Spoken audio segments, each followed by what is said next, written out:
Brampton. Immigration दे मसलियां नूं गल सियासत दी होवे या धर्म दी, मुद्दा राष्ट्रीय होवे या अंतरराष्ट्रीय, कल समाज दी कल आम आदमी दी, समाज ते सियासी बदला, सियासत दे खिडारियां दे दा, हरेक पक्ष नूं उजागर करता है PTN 24। हक सच दी आवाज। PTN 24 रेडियो ते टीवी बनो साडे प्रोग्रामां दा हिस्सा। जुड़ो फेसबुक ते YouTube चैनल दे नाल। PTN 24 हक सच दी आवाज। इमीग्रेशन दे मसलियां नूं हल्के विच लैना महंगा पै सकदा है, पर सोच समझ के लिया होया फैसला तुहाडी जिंदगी नूं सवार सकदा है। इस लिए डिलाइट इमीग्रेशन दे नवजोत गिल हाजिर ने तुहाडी सेवा च study permit, student visa, visitor super visa, LMI family case, parent sponsorship ते रिफ्यूजीज अपील्स भी एक्सेप्ट करदे ने। Call Navjot Gill 6478643719 647 864 3719। Address 350 Rutherford road, south Brampton, unit 223। ਓਏ ਹੋਏ ਹੈ ਕਿ ਨਾ ਮੈਂ ਕਿਹਾ ਮੈਂ ਮੋਣਿਓ ਗੱਡੀ ਦਾ ਟਾਇਰ ਤੇ ਗਿਆ ਨਾ ਹੁਣ ਕੀ ਕਰੀਏ ਓਏ ਹੋਏ ओहो किन्नी बार किया है कि न्यू मिलेनियम टायर सेंटर तो ही टायर लिया करो, जिथे मिलदे ने ट्रक, ट्राले ते कार दे लई हर तरह दे वधिया टायर। इथे Michelin, BF Goodrich, Bridgestone, Firestone, Chinese brand होर भी कई कंपनीज दे टायर घट रेट ते मिलदे ने। हुणे पहुंचो new Millennium Tyre Centre, 25 Clark Boulevard, Brampton. Call 9054520111 905 452 0111। मैं ना जी सुपने च देखिया कि मेरा घर बड़ा आलीशान, बड़ा वड्डा ते बड़ा सोहना है। बस सुपना ए ता सच हो कमलिए। बस सरबलो डिजाइन एंड बिल्ड लिमिटेड वालियां नू फोन कर। जी हाँ, जे तुसी भी लग्जरी कार, छोटा या वड्डा नवा कार लेना चाहते हो या फिर पुराना कार ढा के नवा बनाना चाहते हो ता अज ही मिलो सरबलो डिजाइन एंड बिल्डिंग वाले कुलविंदर पत्तड़ जी नू। एना कोल 15 साल दा तजर्बा है ते हाँ तुसी 20,000 स्क्वायर फुट दा घर भी बनवा सकदे हो। लग्जरी होम तुहाडे बजट विच। कॉल कुलविंदर पत्तड़ 4168410478 416 841 0478। ओ मैनू रख ले कली नरियारा ओए लंबिया रूटा ते। ਜਦੋਂ ਮੈਂ ਸੇਫਐਕਸ ਟਰਾਂਸਪੋਰਟ ਨਾਲ ਨਹੀਂ ਜੁੜਿਆ ਸੀ ਉਦੋਂ ਇਹੀ ਹਾਲ ਸੀ, ਪਰ ਹੁਣ ਤਾਂ ਸ਼ਾਨ ਨਾਲ ਡਰਾਈਵਰੀ ਕਰੀਦੀ ਹੈ। जी हाँ, ਸੇਫਐਕਸ ਟਰਾਂਸਪੋਰਟ जिसनू क्यूबिक विच नंबर 1 ते कनेडा विच दूजे नंबर ते होण दा मान हासिल है। Highest growth across the world. Safex ਨੇ ਹੁਣ ਮੌਂਟਰੀਅਲ ਤੇ ਬੋਲਟਨ ਓਨਟਾਰੀਓ ਵਿੱਚ ਨਵੇਂ ਟਰਮੀਨਲ ਸ਼ੁਰੂ ਕੀਤੇ ਨੇ ਤੇ ਇਹਨਾਂ ਨੂੰ USA ਦੇ ਲਈ ਡਰਾਈਵਰ ਤੇ ਓਨਰ ਆਪਰੇਟਰ ਦੀ ਲੋੜ ਹੈ। ਵਧੀਆ ਪੇ ਵੀ ਮਿਲੇਗੀ। ਹੁਣੇ ਕਾਲ ਕਰੋ ਰਮਿੰਦਰਦੀਪ ਜਾਂ ਅਮਨਦੀਪ ਨੂੰ 5146250025 514 625 0025 ਜਾਂ ਫਿਰ 5148870025 514 887 0025। हर घर की एक डिमांड होती है कि उसे और भी खूबसूरत बनाने के लिए एक स्टाइलिश फर्नीचर चाहिए, और जब तलाश हो ऐसे फर्नीचर की तो यहाँ ये Stevens Furniture, an ultra modern furniture destination in GTA, जहाँ आपको मिलेगा बिल्कुल सॉलिड फर्नीचर, चाहे बेड सेट हो, सोफा सेट या mattresses, everything only at Stevens Furniture since 1992. Visit in store for much more. 2 locations to serve you. Stevens Furniture. Sofa studio 'ਚ ਘਰ ਦੇ ਵਿੱਚ ਵਧੀਆ ਸੋਫਾ ਪਵਾਉਣਾ ਚਾਹੁੰਦੇ ਹੋ, ਭਾਵੇਂ ਲੈਦਰ ਦਾ ਹੋਵੇ ਜਾਂ ਕੱਪੜੇ ਦਾ ਹੋਵੇ, ਜਿਸ ਤਰ੍ਹਾਂ ਦਾ ਚਾਹੋਗੇ ਉਸ ਤਰ੍ਹਾਂ ਦਾ ਸੋਫਾ ਤਿਆਰ ਕਰਕੇ ਤੁਹਾਡੇ ਘਰੇ ਡਿਲੀਵਰ ਕੀਤਾ ਜਾਵੇਗਾ। ਸਗਨਦੀਪ ਨੂੰ ਕਾਲ ਕਰ ਸਕਦੇ ਹੋ 905 799 8877 9057998877 ਸੋਫਾ ਸਟੂਡੀਓ। ਟਰੱਕਾਂ 'ਚ ਅੱਜ ਕੱਲ ਕੁਝ ਨਹੀਂ ਬਚਦਾ। ਉਹ ਤੂੰ ਇੰਸ਼ੋਰੈਂਸ ਕਟਾ ਲੈ। ਇੰਸ਼ੋਰੈਂਸ ਕਟਾ ਕੇ ਕਿਵੇਂ ਚੱਲੂ? ਉਹ ਕਟਾ ਲੈ ਨਹੀਂ ਘਟਾ ਲੈ। ਕਿਵੇਂ? ਹਰਜੀਤ ਸਿੰਘ ਢੱਡਾ ਨਾਲ ਗੱਲ ਕਰ, ਉਹ ਮੈਕਸਿਮਮ ਡਿਸਕਾਊਂਟਸ ਲੈ ਕੇ ਦਿੰਦੇ ਆ, ਹਰੇਕ ਬਰੀਕੀ ਨੂੰ ਚੰਗੀ ਤਰ੍ਹਾਂ ਸਮਝਦੇ ਤੇ ਚੰਗੀ ਤਰ੍ਹਾਂ ਸਮਝਾਉਂਦੇ ਆ। Harjit Singh Dhadda national truck league ਨਾਲ ਕੰਮ ਕਰਦੇ ਆ ਫੋਨ ਕਰ 647 705 5492 647 705 5492। ਅੱਛਾ, ਇਹਨੂੰ ਕਹਿੰਦੇ ਇੰਸ਼ੋਰੈਂਸ ਪ੍ਰੀਮੀਅਮ ਕੱਟ ਕਰਨਾ। ਨਾ ਸਿਆਣਾ ਤੇ ਬੜਾ ਹੈ ਤੂੰ। ਓ ਘਰ ਤੇ ਤੈਨੂੰ ਬਹੁਤ ਵਧੀਆ ਬਣਾ ਕੇ ਦੇਣਾ ਤੇ ਕੱਢ ਦੇਣੇ ਆ ਕੜੇਲਾ, ਜਿੰਨੂੰ ਵੇਖ ਕੇ ਜਾਣਗੇ ਸ਼ਰੀਕ ਵੀ ਹਿੱਲ। ਸ਼ਰੀਕਾਂ ਦੇ ਕੱਢਦੇ ਕੜੇਲ ਕਿਤੇ ਆਪਣਾ ਘਰ ਨਾ ਜਾਵੇ ਹਿੱਲ। ਧਿਆਨ ਰੱਖੀ ਘਰ ਦੇ ਵਿੱਚ ਪਲੰਬਿੰਗ ਐਂਡ ਇਲੈਕਟ੍ਰੀਕਲ ਦਾ ਸਮਾਨ ਹੋਵੇ ਨੰਬਰ 1। ਓਏ GTA plumbing and electric supply Brampton ਵਿੱਚ ਸਟੋਰ ਆ ਨੰਬਰ 1। ਅੱਛਾ, ਉਹੀ GTA ਵਾਲੇ ਜਿੱਥੋਂ ਕੰਟਰੈਕਟਰਸ ਲਈ ਘਰ ਦੇ ਵਿੱਚ ਪਲੰਬਿੰਗ ਤੇ ਇਲੈਕਟ੍ਰੀਕਲ ਦਾ ਸਾਰਾ ਸਮਾਨ ਡਿਸਕਾਊਂਟ ਤੇ ਮਿਲਦਾ। ਵਾਸ਼ਰੂਮ ਲਈ ਵੈਨਿਟੀਜ਼, ਟੈਪਸ, ਸਪੌਟਲਾਈਟਸ ਤੇ ਰੇਂਜ ਹੁੱਡਸ ਮਿਲਦੇ ਆ। ਫਿਰ ਕਾਹਨੂੰ ਕਰਨੀ ਹੈ ਦੇਰ, ਅੱਜ ਹੀ ਪਹੁੰਚੋ 241 ਕਲੈਰੈਂਸ ਸਟਰੀਟ ਬਰੈਂਪਟਨ ਤੇ ਸੰਪਰਕ ਕਰੋ 905 792 0036 905 792 0036। ਕੀ ਤੁਸੀਂ ਓਨਰ ਆਪਰੇਟਰ ਬਣਨਾ ਚਾਹੁੰਦੇ ਹੋ? ਟਰੱਕ ਪਾਉਣ ਬਾਰੇ ਸੋਚ ਰਹੇ ਹੋ ਜਾਂ ਡਰਾਈਵਰੀ ਕਰਨੀ ਹੈ ਤਾਂ ਅੱਜ ਹੀ ਸੰਪਰਕ ਕਰੋ ਰੋਇਲ ਕ੍ਰੋਨ ਐਕਸਪ੍ਰੈਸ ਤੇ ਪ੍ਰੀਤ ਕਾਲੋ ਹੁਰਾਂ ਦੇ ਨਾਲ 6472106000 647 210 6000। प्रॉपर्टी रेट होवे उत्ते या थल्ले, रॉयल लीपेज वाले हरपाल भल्ला हमेशा कराउंदे ने बल्ले बल्ले। ਇਹਨਾਂ ਕੋਲ ਰੈਜ਼ੀਡੈਂਸ਼ੀਅਲ ਕਮਰਸ਼ੀਅਲ ਇਨਵੈਸਟਮੈਂਟ ਲੀਜ਼ ਤੇ ਪ੍ਰੀ ਕੰਸਟਰਕਸ਼ਨ ਪ੍ਰੋਜੈਕਟ ਹਮੇਸ਼ਾ ਅਵੇਲੇਬਲ ਰਹਿੰਦੇ ਨੇ। ਇਹ ਫ੍ਰੀ ਹੋਮ ਐਵੋਲੂਸ਼ਨ ਵੀ ਕਰਦੇ ਨੇ। ਨਵੇਂ ਰੀਅਲਟਰਸ ਜੇ ਇਹਨਾਂ ਨੂੰ ਜੁਆਇਨ ਕਰਨਾ ਚਾਹਣ ਤਾਂ ਐਡਵਾਈਸ ਲੈ ਸਕਦੇ ਨੇ। Top realtor Royal LePage, call Harpal Palla 4165602400 416 560 2400। ਆਹਾਹਾਹਾ ਛੁੱਟੀ ਦਾ ਦਿਨ ਹੋਵੇ ਤੇ Niagara Falls, C N towers, Quebec City ਘੁੰਮਣ ਜਾਣ ਦਾ ਮਨ ਹੈ, ਪਰ ਇੰਨੀ ਡਰਾਈਵ ਕੌਣ ਕਰੇ? ਜੀ ਐਲੋ ਨੰਬਰ ਤੇ ਹੁਣੇ ਬੁਕਿੰਗ ਕਰੋ। Best Canadian ride service Toronto ਤੋਂ ਮੌਂਟਰੀਅਲ ਤੇ ਮੌਂਟਰੀਅਲ ਤੋਂ ਟੋਰਾਂਟੋ, ਜਿੱਥੇ ਵੀ ਘੁੰਮਣ ਦਾ ਮਨ ਹੋਵੇ ਬਸ ਇੱਕ ਕਾਲ ਤੇ ਹਾਜ਼ਰ ਤੇ ਸੋਨੇ ਤੇ ਸੁਹਾਗਾ ਪਾਰਸਲਸ ਵੀ ਡਿਲੀਵਰ ਕਰਦੇ ਨੇ ਹਰ ਰੋਜ਼ ਮਾਰਨਿੰਗ, ਆਫਟਰਨੂਨ ਐਂਡ ਈਵਨਿੰਗ, ਸਵੇਰੇ ਦੁਪਹਿਰ ਸ਼ਾਮ 24 ਘੰਟੇ ਸਰਵਿਸ। ਕਾਲ 5145606613। ਬਾਪੂ PTN 24 ਆਨ ਕਰ ਚੁੱਕੇ ਸਾਰੇ ਰੱਬ ਵਰਗੇ ਸਰੋਤਿਆਂ ਦਾ ਸਵਾਗਤ ਹੈ। ਵਾਹਿਗੁਰੂ ਜੀ ਕਾ ਖਾਲਸਾ, ਵਾਹਿਗੁਰੂ ਜੀ ਕੀ ਫਤਿਹ। ਸਤਿ ਸ਼੍ਰੀ ਅਕਾਲ, ਆਦਾਬ, ਨਮਸਕਾਰ। ਮੈਂ ਤੁਹਾਡਾ ਸੁਖਵਿੰਦਰ ਸਿੰਘ ਚੰਦੀ ਪ੍ਰੋਗਰਾਮ ਲੈ ਕੇ ਹਾਜ਼ਰ ਹਾਂ PTN 24। ਇਹ ਪ੍ਰੋਗਰਾਮ ਮੰਡੇ ਟੂ ਫਰਾਈਡੇ 9 ਤੋਂ 11, 11 ਤੋਂ 12 ਸੰਦੀਪ ਭੱਟੀ ਤੇ 12 ਤੋਂ 3 ਵਜੇ ਤੱਕ ਅਮਰ ਸਿੰਘ ਪੱਡਾ ਆਉਂਦੇ ਨੇ। ਅੱਜ 5 ਤਰੀਕ ਆ ਜੀ ਤੇ ਦਿਨ ਮੰਡੇ ਆ, ਤਾਂ ਅੱਜ ਮੰਡੇ ਈਸਟਰ ਆ ਕਿਉਂਕਿ ਲੌਂਗ ਵੀਕਐਂਡ ਆ ਜੀ ਪੂਰੇ ਕੈਨੇਡਾ ਦੇ ਵਿੱਚ। ਤੇ ਅੱਜ ਵੀ ਸ਼ਾਇਦ ਬਾਲਿਆਂ ਨੂੰ ਛੁੱਟੀ ਆ, ਘਰਾਂ ਦੇ ਵਿੱਚ ਆਨੰਦ ਮਾਣ ਰਹੇ ਹੋਣੇ, ਬਾਲੇ ਤੇ ਸੁੱਤੇ ਹੋਣੇ। ਤੇ ਜਿਹੜਾ ਟੈਂਪਰੇਚਰ ਆ ਜੀ 8 ਆ ਤੇ ਦੁਪਹਿਰੇ ਜਿਹੜਾ ਡਬਲ ਡਿਜਿਟ ਦੇ ਵਿੱਚ ਚੱਲ ਜਾਣਾ ਆ 13-14 ਤੱਕ। ਵੈਦਰ ਵਧੀਆ ਹੋ ਰਿਹਾ। ਸੂਰਜ 6:50 ਤੇ ਚੜਿਆ, 7:50 ਤੇ ਛਿਪੇਗਾ। ਸਟੂਡੀਓ ਦੀ ਘੜੀ ਅਨੁਸਾਰ ਜਿਹੜੇ 9:07 ਹੋ ਚੁੱਕੇ ਤਾਂ ਆਪਣੀ ਲਾਈਨ ਜਿਹੜੀ ਮੋਹਾਲੀ ਸਟੂਡੀਓ ਜੁੜ ਚੁੱਕੀ ਹੈ ਜੀ ਅਰਸ਼ਦੀਪ ਸੰਧੂ ਉਹਨਾਂ ਨੇ, ਤੇ ਆਪਾਂ ਉਹਨਾਂ ਦਾ ਸਵਾਗਤ ਕਰਦੇ ਹਾਂ ਜੀ। ਅਰਸ਼ਦੀਪ ਸਵਾਗਤ ਹੈ, ਸਤਿ ਸ਼੍ਰੀ ਅਕਾਲ ਜੀ। ਆਇਆਂ ਨੂੰ ਬਹੁਤ ਬਹੁਤ ਧੰਨਵਾਦ ਜੀ। ਸਾਰੇ ਹੀ ਸਰੋਤਿਆਂ ਤੇ ਦਰਸ਼ਕਾਂ ਨੂੰ ਪਿਆਰ ਭਰੀ ਸਤਿ ਸ਼੍ਰੀ ਅਕਾਲ, ਨਮਸਕਾਰ, ਆਦਾਬ, ਵਾਹਿਗੁਰੂ ਜੀ ਕਾ ਖਾਲਸਾ, ਵਾਹਿਗੁਰੂ ਜੀ ਕੀ ਫਤਿਹ। ਵਾਹਿਗੁਰੂ ਜੀ ਕਾ ਖਾਲਸਾ, ਵਾਹਿਗੁਰੂ ਜੀ ਕੀ ਫਤਿਹ। ਅਰਸ਼ਦੀਪ ਆਪਾਂ ਖਬਰਾਂ ਤੇ ਚੱਲਦੇ ਹਾਂ ਜੀ। ਸਭ ਤੋਂ ਪਹਿਲਾਂ ਜਿਹੜਾ ਰੇੜਕਾ ਪਿਆ ਹੋਇਆ ਜੀ ਕਿਸਾਨਾਂ ਦਾ ਤੇ ਕੇਂਦਰ ਸਰਕਾਰ ਦਾ, ਇੱਕ ਨਿਬੜਦਾ ਨਹੀਂ ਦੂਜਾ ਸ਼ੁਰੂ ਹੋ ਜਾਂਦਾ। ਉਹ ਸਿਆਣਿਆਂ ਦੀ ਕਹਾਵਤ ਨਹੀਂ, ਆਪਾਂ ਬਾਤਾਂ ਪਾਉਂਦੇ ਹੁੰਦੇ ਸੀ, ਭੰਡਾ ਭੰਡਾਰੀਆ ਕਿਤਨਾ ਕੁ ਭਾਰ, ਇੱਕ ਮੁੱਠ ਚੱਕ ਲਾ ਦੂਜੀ ਨੂੰ ਤਿਆਰ। ਸੈਂਟਰ ਸਰਕਾਰ ਵੀ ਉਹੀ ਕੰਮ ਕਰ ਰਹੀ ਹੈ, ਇੱਕ ਨਹੀਂ ਤੇ ਦੂਜੇ ਨੂੰ ਸ਼ੁਰੂ ਹੋ ਜਾਂਦਾ ਕੰਮ। ਹੁਣ ਖਬਰ ਆਈ ਜੀ ਕਹਿੰਦੇ FCI ਦਫ਼ਤਰਾਂ ਦੇ ਬਾਹਰ ਕਿਸਾਨਾਂ ਨੇ ਵੱਲੋਂ ਧਰਨੇ ਮਾਰੇ ਗਏ ਜੀ। ਦੇਖੋ ਜੀ, FCI ਵੱਲੋਂ ਜਾਂ ਕਹਿ ਲਓ ਕਿ ਕੇਂਦਰ ਸਰਕਾਰ ਦਾ ਜਿਹੜਾ ਫੂਡ ਸਪਲਾਈ ਮਹਿਕਮਾ ਗਾ, ਉਸ ਵੱਲੋਂ ਇੱਕ ਚਿੱਠੀ ਜਿਹੜੀ ਆਈ ਸੀ ਜਾਂ ਇੱਕ ਫਰਮਾਨ ਜਿਹੜਾ ਦਿੱਤਾ ਗਿਆ ਸੀ ਕਿ ਇਸ ਵਾਰ ਕਣਕ ਦੀ ਅਦਾਇਗੀ ਜਿਹੜੀ ਹੈ ਉਹ ਕਿਸਾਨਾਂ ਨੂੰ ਸਿੱਧੀ ਕੀਤੀ ਜਾਣੀ ਹੈ। ਕਿਉਂਕਿ ਇਸ ਤੋਂ ਪਹਿਲਾਂ ਜਿਹੜਾ ਰੂਲ ਹੈ ਕਿ ਕੈਸ਼ ਕ੍ਰੈਡਿਟ ਲਿਮਟ ਜਿਹੜੀ ਹੈ ਉਹ ਪੰਜਾਬ ਸਰਕਾਰ ਨੂੰ ਦਿੱਤੀ ਜਾਂਦੀ ਹੈ, ਤੇ ਉਸ ਕੈਸ਼ ਕ੍ਰੈਡਿਟ ਲਿਮਟ ਦੇ ਤਹਿਤ ਜਿਹੜਾ ਰੂਲ ਬਣਿਆ ਹੋਇਆ ਕਿ ਜਿਹੜੇ ਕਿਸਾਨ ਸਿੱਧੀ ਅਦਾਇਗੀ ਲੈਣਾ ਚਾਹੁੰਦੇ ਉਹਨਾਂ ਨੂੰ ਸਿੱਧੀ, ਤੇ ਜਿਹੜੇ ਆੜਤੀਆਂ ਥਰੂ ਲੈਣਾ ਚਾਹੁੰਦੇ ਉਹਨਾਂ ਨੂੰ ਆੜਤੀਆਂ ਥਰੂ। ਪਰ ਕਿਸਾਨ ਜ਼ਿਆਦਾਤਰ ਆੜਤੀਆਂ ਨੂੰ ਪ੍ਰੈਫਰ ਕਰਦੇ ਨੇ ਕਿਉਂਕਿ ਉਹਨਾਂ ਦੀਆਂ ਲੋੜਾਂ ਜਿਹੜੀਆਂ ਨੇ ਉਹ ਜੁੜੀਆਂ ਹੋਈਆਂ ਨੇ। ਪਰ ਇਸ ਵਾਰ ਕੇਂਦਰ ਸਰਕਾਰ ਜਿਹੜੀ ਉਹ ਜਿੱਦ ਦਿਖਾਈ ਦੇ ਰਹੀ ਹੈ, ਜਿਸ ਵੱਲੋਂ ਇਹ ਕਿਹਾ ਜਾ ਰਿਹਾ ਕਿ ਅਸੀਂ ਸਿੱਧੀ ਅਦਾਇਗੀ ਜਿਹੜੀ ਹੈ ਉਹ ਕਰਨੀ ਹੈ। 4 ਦਿਨ ਰਹਿ ਗਏ ਨੇ ਜਿਹੜੀ ਹੈ ਫਸਲ ਦੀ ਖਰੀਦ ਜਿਹੜੀ ਉਹ ਸ਼ੁਰੂ ਹੋ ਜਾਣੀ ਹੈ, ਪਰ ਹਾਲੇ ਤੱਕ ਕੈਸ਼ ਕ੍ਰੈਡਿਟ ਲਿਮਟ ਨੂੰ ਲੈ ਕੇ ਕੋਈ ਤਸਵੀਰ ਜਿਹੜੀ ਉਹ ਸਾਫ਼ ਨਹੀਂ ਹੋ ਰਹੀ।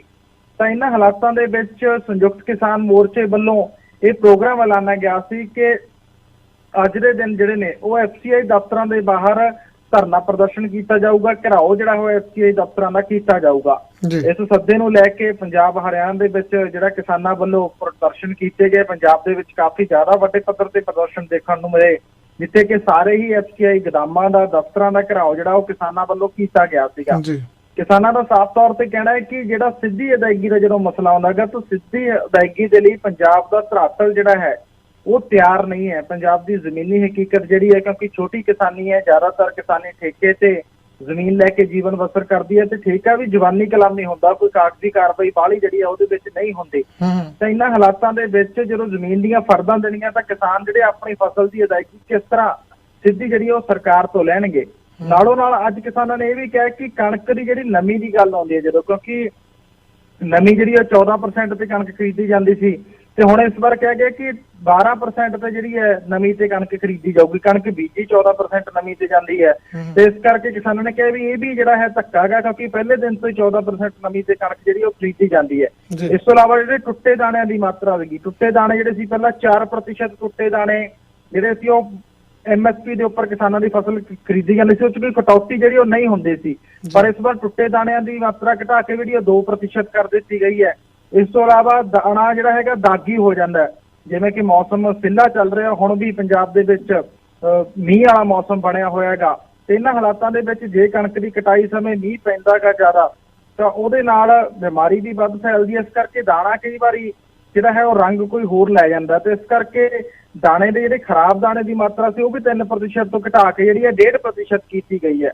ਇਸ ਸਾਰੀਆਂ ਮੰਗਾਂ ਨੂੰ ਲੈ ਕੇ ਜਿਹੜਾ ਹੈ ਕਿਸਾਨਾਂ ਵੱਲੋਂ ਅੱਜ ਸੱਦਾ ਦਿੱਤਾ ਗਿਆ ਸੀ ਅਤੇ ਫੂਡ ਕਾਰਪੋਰੇਸ਼ਨ ਆਫ ਇੰਡੀਆ ਜਿਹੜੀ FCI ਦੇ ਦਫ਼ਤਰਾਂ ਦਾ ਤੇ ਗੋਦਾਮਾਂ ਦਾ ਘਿਰਾਓ ਅੱਜ ਕਿਸਾਨਾਂ ਵੱਲੋਂ ਕੀਤਾ ਗਿਆ ਤੇ ਜਿਨ੍ਹਾਂ ਨੇ ਸਾਫ਼ ਤੌਰ ਤੇ ਕਿਹਾ ਕਿ ਅਸੀਂ ਜਿਹੜਾ ਆਪਣਾ ਸੰਘਰਸ਼ ਹੈ ਜਾਰੀ ਰੱਖਾਂਗੇ। ਸਿਰਫ ਅੱਜ ਦੇ ਧਰਨਿਆਂ ਤੱਕ ਹੀ ਜਿਹੜਾ ਹੈ ਉਹ ਸੀਮਤ ਨਹੀਂ ਰਹੂਗਾ, ਅੱਗੇ ਵੀ ਜਿਹੜਾ ਪ੍ਰਦਰਸ਼ਨ ਕੀਤਾ ਜਾਊਗਾ ਤੇ ਪੁਰਾਣੇ ਜਿਹੜੇ ਰੂਲ ਨੇ ਉਹਨਾਂ ਦੇ ਮੁਤਾਬਕ ਹੀ ਫਸਲ ਦੀ ਜਿਹੜੀ ਖਰੀਦ ਹੈਗੀ ਉਹ ਕੇਂਦਰ ਸਰਕਾਰ ਕਰੇ। ਹਾਂ ਬਿਲਕੁਲ ਜੀ, ਬੜਾ ਰੇੜਕਾ ਪਿਆ ਹੋਇਆ ਕੇਂਦਰ ਸਰਕਾਰ ਦਾ ਤੇ ਕਿਸਾਨਾਂ ਦਾ। ਹੁਣ ਇਹ ਵੀ ਨਹੀਂ ਕਹਿ ਸਕਦੇ ਇਕੱਲੇ ਪੰਜਾਬ ਦੇ ਕਿਸਾਨਾਂ ਦਾ, ਪੂਰੇ ਭਾਰਤ ਦੇ ਕਿਸਾਨਾਂ ਦਾ ਤੇ ਸਿਰ ਧੜ ਦੀ ਬਾਜੀ ਲੱਗੀ ਹੋਈ ਹੈ ਜੀ। ਆਪਾਂ ਉਸ ਵਿਸ਼ੇ ਤੇ ਵੀ ਗੱਲਬਾਤ ਕਰਾਂਗੇ। ਦਿੱਲੀ ਗੁਰਦੁਆਰਾ ਕਮੇਟੀ ਚੋਣਾਂ 'ਚ ਪ੍ਰਚਾਰ ਲਈ ਦੇਵਨਾਗਰੀ ਲਿਪੀ ਦਾ ਜਿਹੜਾ ਸਹਾਰਾ ਜੀ। ਦੇਖੋ ਜੀ, ਦਿੱਲੀ ਸਿੱਖ ਗੁਰਦੁਆਰਾ ਮੈਨੇਜਮੈਂਟ ਕਮੇਟੀ ਦੀਆਂ ਜਦੋਂ ਚੋਣਾਂ ਆਉਂਦੀਆਂ ਨੇ, ਕਿਉਂਕਿ ਸਿੱਖ ਕਮਿਊਨਿਟੀ ਦੇ ਇਹ ਅਦਾਰੇ ਨੇ, ਬੇਸ਼ੱਕ ਸਿੱਖ ਸਾਂਝੀਵਾਲਤਾ ਦੇ ਪ੍ਰਤੀਕ ਧਰਮ ਹੈਗਾ, ਸਾਂਝੀਵਾਲਤਾ ਦੀ ਵਿਚਾਰਧਾਰਾ ਕਿ ਹਰ ਇੱਕ ਦੇ ਲਈ ਦਰਵਾਜ਼ੇ ਵੀ ਖੁੱਲੇ ਨੇ, ਗੁਰੂ ਕੇ ਲੰਗਰ ਵੀ ਹਰ ਇੱਕ ਦੇ ਲਈ ਖੁੱਲੇ ਨੇ, ਪਰ ਜਦੋਂ ਪ੍ਰਬੰਧ ਚਲਾਉਣ ਦੀ ਗੱਲ ਆਉਂਦੀ ਹੈ ਤਾਂ ਗੁਰੂ ਘਰਾਂ ਦਾ ਪ੍ਰਬੰਧ ਜਿਹੜਾ ਹੈ ਉਹ ਸਾਬਤ ਸੂਰਤ ਸਿੱਖਾਂ ਕੋਲੇ ਹੋਵੇ, ਗੁਰੂ ਘਰਾਂ ਨੂੰ ਸਮਰਪਿਤ ਸਿੱਖਾਂ ਕੋਲੇ ਹੋਵੇ। ਇਹ ਲੜਾਈ ਜਿਹੜੀ ਹੈ ਲਗਾਤਾਰ ਚੱਲਦੀ ਰਹਿੰਦੀ ਹੈ। ਸਾਰੀਆਂ ਭਾਸ਼ਾਵਾਂ ਵੀ ਸਨਮਾਨਯੋਗ ਹੁੰਦੀਆਂ ਨੇ, ਪਰ ਜਦੋਂ ਦਿੱਲੀ ਸਿੱਖ ਗੁਰਦੁਆਰਾ ਪ੍ਰਬੰਧਕ ਕਮੇਟੀਆਂ ਲਈ ਚੋਣਾਂ ਦੀ ਪ੍ਰਚਾਰ ਸਮੱਗਰੀ ਦੀ ਗੱਲ ਆਉਂਦੀ ਹੈ ਤਾਂ ਰਾਜਧਾਨੀ ਦਿੱਲੀ ਜਿਹੜਾ ਇੱਕ ਐਸਾ ਸ਼ਹਿਰ ਹੈ ਜਿੱਥੇ ਪੰਜਾਬੀ ਤੇ ਸਿੱਖ ਕਮਿਊਨਿਟੀ ਜਿਹੜੀ ਇੱਕ ਸ਼ਹਿਰ ਦੇ ਵਿੱਚ ਪੰਜਾਬ ਤੋਂ ਬਾਹਰ ਬਹੁਤ ਵੱਡੀ ਗਿਣਤੀ ਦੇ ਵਿੱਚ ਰਹਿੰਦੀ ਹੈ, ਤਾਂ ਉੱਥੇ ਜਿਹੜੀ ਪ੍ਰਚਾਰ ਸਮੱਗਰੀ ਵਰਤੀ ਜਾ ਰਹੀ ਹੈ ਉਹ ਦੇਵਨਾਗਰੀ ਲਿਪੀ 'ਚ ਛਾਪ ਕੇ ਵੰਡੀ ਜਾ ਰਹੀ ਹੈ, ਬਲਕਿ ਗੁਰਮੁਖੀ ਲਿਪੀ ਹੈ ਪੰਜਾਬੀ ਭਾਸ਼ਾ ਦੀ, ਪਰ ਦੇਵਨਾਗਰੀ ਹਿੰਦੀ ਨਾਲ ਸੰਬੰਧਿਤ ਪ੍ਰਚਾਰ ਜਿਹੜਾ ਉੱਥੇ ਵੰਡਿਆ ਜਾ ਰਿਹਾ 46 ਵਾਰਡਾਂ ਦੇ ਵਿੱਚ ਉਮੀਦਵਾਰਾਂ ਵੱਲੋਂ। ਇਹ ਸਮੱਗਰੀ ਜਿਹੜੀ ਸ਼ੁਰੂ ਵੀ ਕਰ ਦਿੱਤੀ ਹੈ, ਕੁਝ ਨੇ ਜਿਹੜੀ ਉਹ ਵੰਡ ਵੀ ਦਿੱਤੀ ਹੈਗੀ। ਤਾਂ ਹੁਣ ਜਦੋਂ ਇੱਕ ਸ਼ਹਿਰ ਦੇ ਵਿੱਚ ਜਿੱਥੇ ਕਿ ਗੁਰੂ ਘਰ ਦੀਆਂ ਚੋਣਾਂ ਹੋ ਰਹੀਆਂ ਨੇ ਤਾਂ ਉਹਨਾਂ ਚੋਣਾਂ ਦੇ ਵਿੱਚ ਜਦੋਂ ਪੰਜਾਬੀ ਮਾਂ ਬੋਲੀ ਨੂੰ ਇਸ ਤਰ੍ਹਾਂ ਦਰਕਿਨਾਰ ਕੀਤਾ ਜਾਂਦਾ ਹੈਗਾ ਤਾਂ ਉਹਦੇ ਚੋਂ ਖਾਮੀਆਂ ਵੀ ਜਿਹੜੀਆਂ ਪ੍ਰਬੰਧਕਾਂ ਦੀਆਂ ਨਿਕਲ ਕੇ ਸਾਹਮਣੇ ਆਉਂਦੀਆਂ ਨੇ ਕਿ ਜਿਹੜੀ ਨੌਜਵਾਨ ਪੀੜ੍ਹੀ ਹੈ ਉਹਨਾਂ ਨੂੰ ਪੰਜਾਬੀ ਦਿੱਲੀ ਵਰਗੇ ਸ਼ਹਿਰ ਦੇ ਵਿੱਚ ਪੜ੍ਹਨੀ ਨਹੀਂ ਆਉਂਦੀ, ਲਿਖਣੀ ਤਾਂ ਦੂਰ ਦੀ ਗੱਲ ਹੈ। ਤੇ ਇਸ ਕਰਕੇ ਦੇਵਨਾਗਰੀ ਲਿਪੀ ਦਾ ਸਹਾਰਾ ਜਿਹੜਾ ਉਹ ਲਿਆ ਜਾ ਰਿਹਾ ਹੈ। 32 ਮੰਗਾਂ ਜਿਹੜੀਆਂ ਨੇ ਜਾਂ ਵਾਅਦੇ ਜਿਹੜੇ ਨੇ ਉਹ ਹਿੰਦੀ 'ਚ ਲਿਖ ਕੇ ਜਿਹੜੇ ਨੇ ਉਹ ਦਿੱਤੇ ਜਾ ਰਹੇ ਨੇ ਤੇ ਇਸ ਕਰਕੇ ਪ੍ਰਬੰਧਕਾਂ ਤੇ ਵੀ ਜਿਹੜਾ ਹੈ ਸਵਾਲ ਖੜਾ ਹੁੰਦਾਗਾ ਕਿ ਦਿੱਲੀ ਸਿੱਖ ਗੁਰਦੁਆਰਾ ਪ੍ਰਬੰਧਕ ਕਮੇਟੀ ਵਰਗੀ ਸੰਸਥਾ ਤੇ ਦਿੱਲੀ ਵਰਗਾ ਸ਼ਹਿਰ ਜਿੱਥੇ ਪੰਜਾਬੀ ਤੇ ਸਿੱਖ ਕਮਿਊਨਿਟੀ ਵੱਡੀ ਗਿਣਤੀ ਦੇ ਵਿੱਚ ਰਹਿੰਦੀ ਹੈ ਤਾਂ ਕਮ ਸੇ ਕਮ ਗੁਰਦੁਆਰਾ ਪ੍ਰਬੰਧਕ ਕਮੇਟੀ ਦੀਆਂ ਚੋਣਾਂ 'ਚ ਜਿਹੜੇ ਪੈਂਫਲੇਟ ਨੇ ਜਾਂ ਪ੍ਰਚਾਰ ਹੈ ਉਹ ਮਾਂ ਬੋਲੀ ਪੰਜਾਬੀ ਤੇ ਗੁਰਮੁਖੀ ਲਿਪੀ ਦੇ ਵਿੱਚ ਜਿਹੜਾ ਹੈ ਉਹ ਹੋਣਾ ਚਾਹੀਦਾ ਹੈਗਾ। ਤੇ ਇਸ ਨੂੰ ਲੈ ਕੇ ਇਹੀ ਹੈ ਕਿ ਇਹਦੇ ਨਾਲ ਪੰਜਾਬੀ ਭਾਸ਼ਾ ਤੇ ਗੁਰਮੁਖੀ ਲਿਪੀ ਨੂੰ ਢਾਹ ਤਾਂ ਜਿਹੜੀ ਉਹ ਸਿੱਧੇ ਤੌਰ ਤੇ ਲੱਗੇਗੀ। ਬੇਸ਼ੱਕ ਇਹ ਦਿੱਲੀ ਕਮੇਟੀ ਵਰਗੀਆਂ ਧਾਰਮਿਕ ਚੋਣਾਂ ਜਿੱਤਣ ਤੋਂ ਬਾਅਦ ਜਿਹੜੇ ਵੀ ਇਹ ਲੀਡਰ ਨੇ ਇਹ ਪੰਜਾਬੀ ਦੀ ਤਰੱਕੀ ਦੇ ਦਮਗਜ਼ੇ ਵੀ ਮਾਰਨਗੇ, ਇਹ ਵੀ ਕਰਨਗੇ ਕਿ ਅਸੀਂ ਪੰਜਾਬੀ ਦੇ ਲਈ ਲੜ ਰਹੇ ਹਾਂ, ਕਿਉਂਕਿ ਜੰਮੂ ਕਸ਼ਮੀਰ ਦੇ ਵਿੱਚ ਪੰਜਾਬੀ ਤੋਂ ਸੰਵਿਧਾਨਿਕ ਭਾਸ਼ਾ ਦਾ ਦਰਜਾ ਜਿਹੜਾ ਉਹ ਵਾਪਸ ਲਿਆ ਗਿਆ। ਉਦੋਂ ਵੀ ਇਹਨਾਂ ਲੀਡਰਾਂ ਨੇ ਜਿਹੜੇ ਬਥੇਰੇ ਦਮਗਜ਼ੇ ਮਾਰੇ ਨੇ, ਸਾਰਿਆਂ ਨੇ ਕਿਹਾ ਕਿ ਕੇਂਦਰ ਸਰਕਾਰ ਜਿਹੜੀ ਉਹ ਧੱਕਾ ਕਰ ਰਹੀ ਹੈ। ਪਰ ਹੁਣ ਜਦੋਂ ਦਿੱਲੀ ਸਿੱਖ ਗੁਰਦੁਆਰਾ ਪ੍ਰਬੰਧਕ ਕਮੇਟੀ ਦੀਆਂ ਚੋਣਾਂ ਦਾ ਸਮਾਂ ਆਉਂਦਾਗਾ ਤਾਂ ਉਸ ਵੇਲੇ ਵੀ ਪੰਜਾਬੀ ਮਾਂ ਬੋਲੀ ਤੇ ਗੁਰਮੁਖੀ ਲਿਪੀ ਨੂੰ ਜਿਹੜਾ ਦਰਕਿਨਾਰ ਕਰਨਾ ਉਹ ਬੜਾ ਹੀ ਮੰਦਭਾਗਾ ਹੈ। ਇਹਦੇ ਨਾਲ ਪ੍ਰਬੰਧਕਾਂ ਤੇ ਉਮੀਦਵਾਰਾਂ ਤੇ ਜਿਹੜਾ ਕੁਐਸਚਨ ਮਾਰਕ ਵੱਡਾ ਲੱਗਦਾ ਹੈ ਕਿ ਅਸੀਂ ਸਰਕਾਰਾਂ ਨੂੰ ਤਾਂ ਭੰਡ ਰਹੇ ਹਾਂ, ਪਰ ਜੇ ਸਾਡੀ ਨੌਜਵਾਨ ਪੀੜ੍ਹੀ ਨੂੰ ਦਿੱਲੀ ਵਰਗੇ ਸ਼ਹਿਰ ਦੇ ਵਿੱਚ ਪੰਜਾਬੀ ਨਹੀਂ ਪੜ੍ਹਨੀ ਆਉਂਦੀ ਤਾਂ ਇਹਦਾ ਮਤਲਬ ਕਸੂਰ ਫਿਰ ਪਰਿਵਾਰਾਂ ਦਾ ਵੀ ਹੈ, ਕਸੂਰ ਪ੍ਰਬੰਧਕਾਂ ਦਾ ਵੀ ਹੈ, ਪਰ ਜ਼ਿੰਮੇਵਾਰ ਜਿਹੜੇ ਅਸੀਂ ਵੀ ਬਣ ਜਾਂਦੇ, ਕਿਉਂਕਿ ਵਿਦੇਸ਼ਾਂ ਦੇ ਵਿੱਚ ਵੀ ਪੰਜਾਬੀ ਭਾਈਚਾਰਾ ਵੱਡੀ ਗਿਣਤੀ ਦੇ ਵਿੱਚ ਰਹਿੰਦਾ ਹੈਗਾ। ਉੱਥੇ ਵੀ ਭਾਸ਼ਾ ਤਾਂ ਅੰਗਰੇਜ਼ੀ ਹੈਗੀ, ਫ੍ਰੈਂਚ ਹੈਗੀ, ਪਰ ਇਸ ਦੇ ਬਾਵਜੂਦ ਵੀ ਜਿਹੜੇ ਉੱਥੋਂ ਦੇ ਸਾਡੇ ਬੱਚੇ ਨੇ, ਇਹਨਾਂ ਮੁਲਕਾਂ ਦੇ ਸਾਡੇ ਬੱਚੇ ਨੇ, ਉਹ ਪੰਜਾਬੀ ਪੜ੍ਹਨੀ ਤੇ ਲਿਖਣੀ ਜਾਣਦੇ ਨੇ। ਜ਼ਿਆਦਾਤਰ ਜਿਹੜੇ ਪਰਿਵਾਰ ਸੁਹਿਰਦ ਨੇ ਉਹਨਾਂ ਦੇ ਬੱਚੇ ਜਿਹੜੇ ਉਹ ਪੰਜਾਬੀ ਪੜ੍ਹਨੀ ਤੇ ਲਿਖਣੀ ਬੋਲਣੀ ਜਾਣਦੇ ਨੇ, ਪਰ ਜੇ ਦਿੱਲੀ ਵਰਗੇ ਸ਼ਹਿਰ ਦੇ ਵਿੱਚ ਨਹੀਂ ਜਾਣਦੇ ਤਾਂ ਇਹਦਾ ਮਤਲਬ ਸਾਡਾ ਖੁਦ ਦਾ ਵੀ ਜਿਹੜਾ ਉਹ ਕਸੂਰ ਹੈਗਾ, ਨਿੱਜੀ ਤੌਰ ਤੇ ਵੀ ਕਸੂਰ ਹੈ। ਇਸ ਕਰਕੇ ਇਹਨੇ ਜਿਹੜਾ ਕਾਫੀ ਮਾਯੂਸ ਇਸ ਖਬਰ ਨੇ ਜਿਹੜਾ ਕੀਤਾ ਗਾ ਜੀ। ਬਿਲਕੁਲ ਜੀ, ਵਾਕਿਆ ਮਿਊਜ਼ ਕੀਤਾ ਜੀ। ਆਪਣੇ ਨਾਲ ਕਾਲਰ ਵੀ ਜੁੜ ਗਿਆ, ਕਾਲ ਲੈ ਕੇ ਤਾਂ ਆਪਾਂ ਚੱਲਦੇ ਨੈਕਸਟ ਖਬਰ ਤੇ।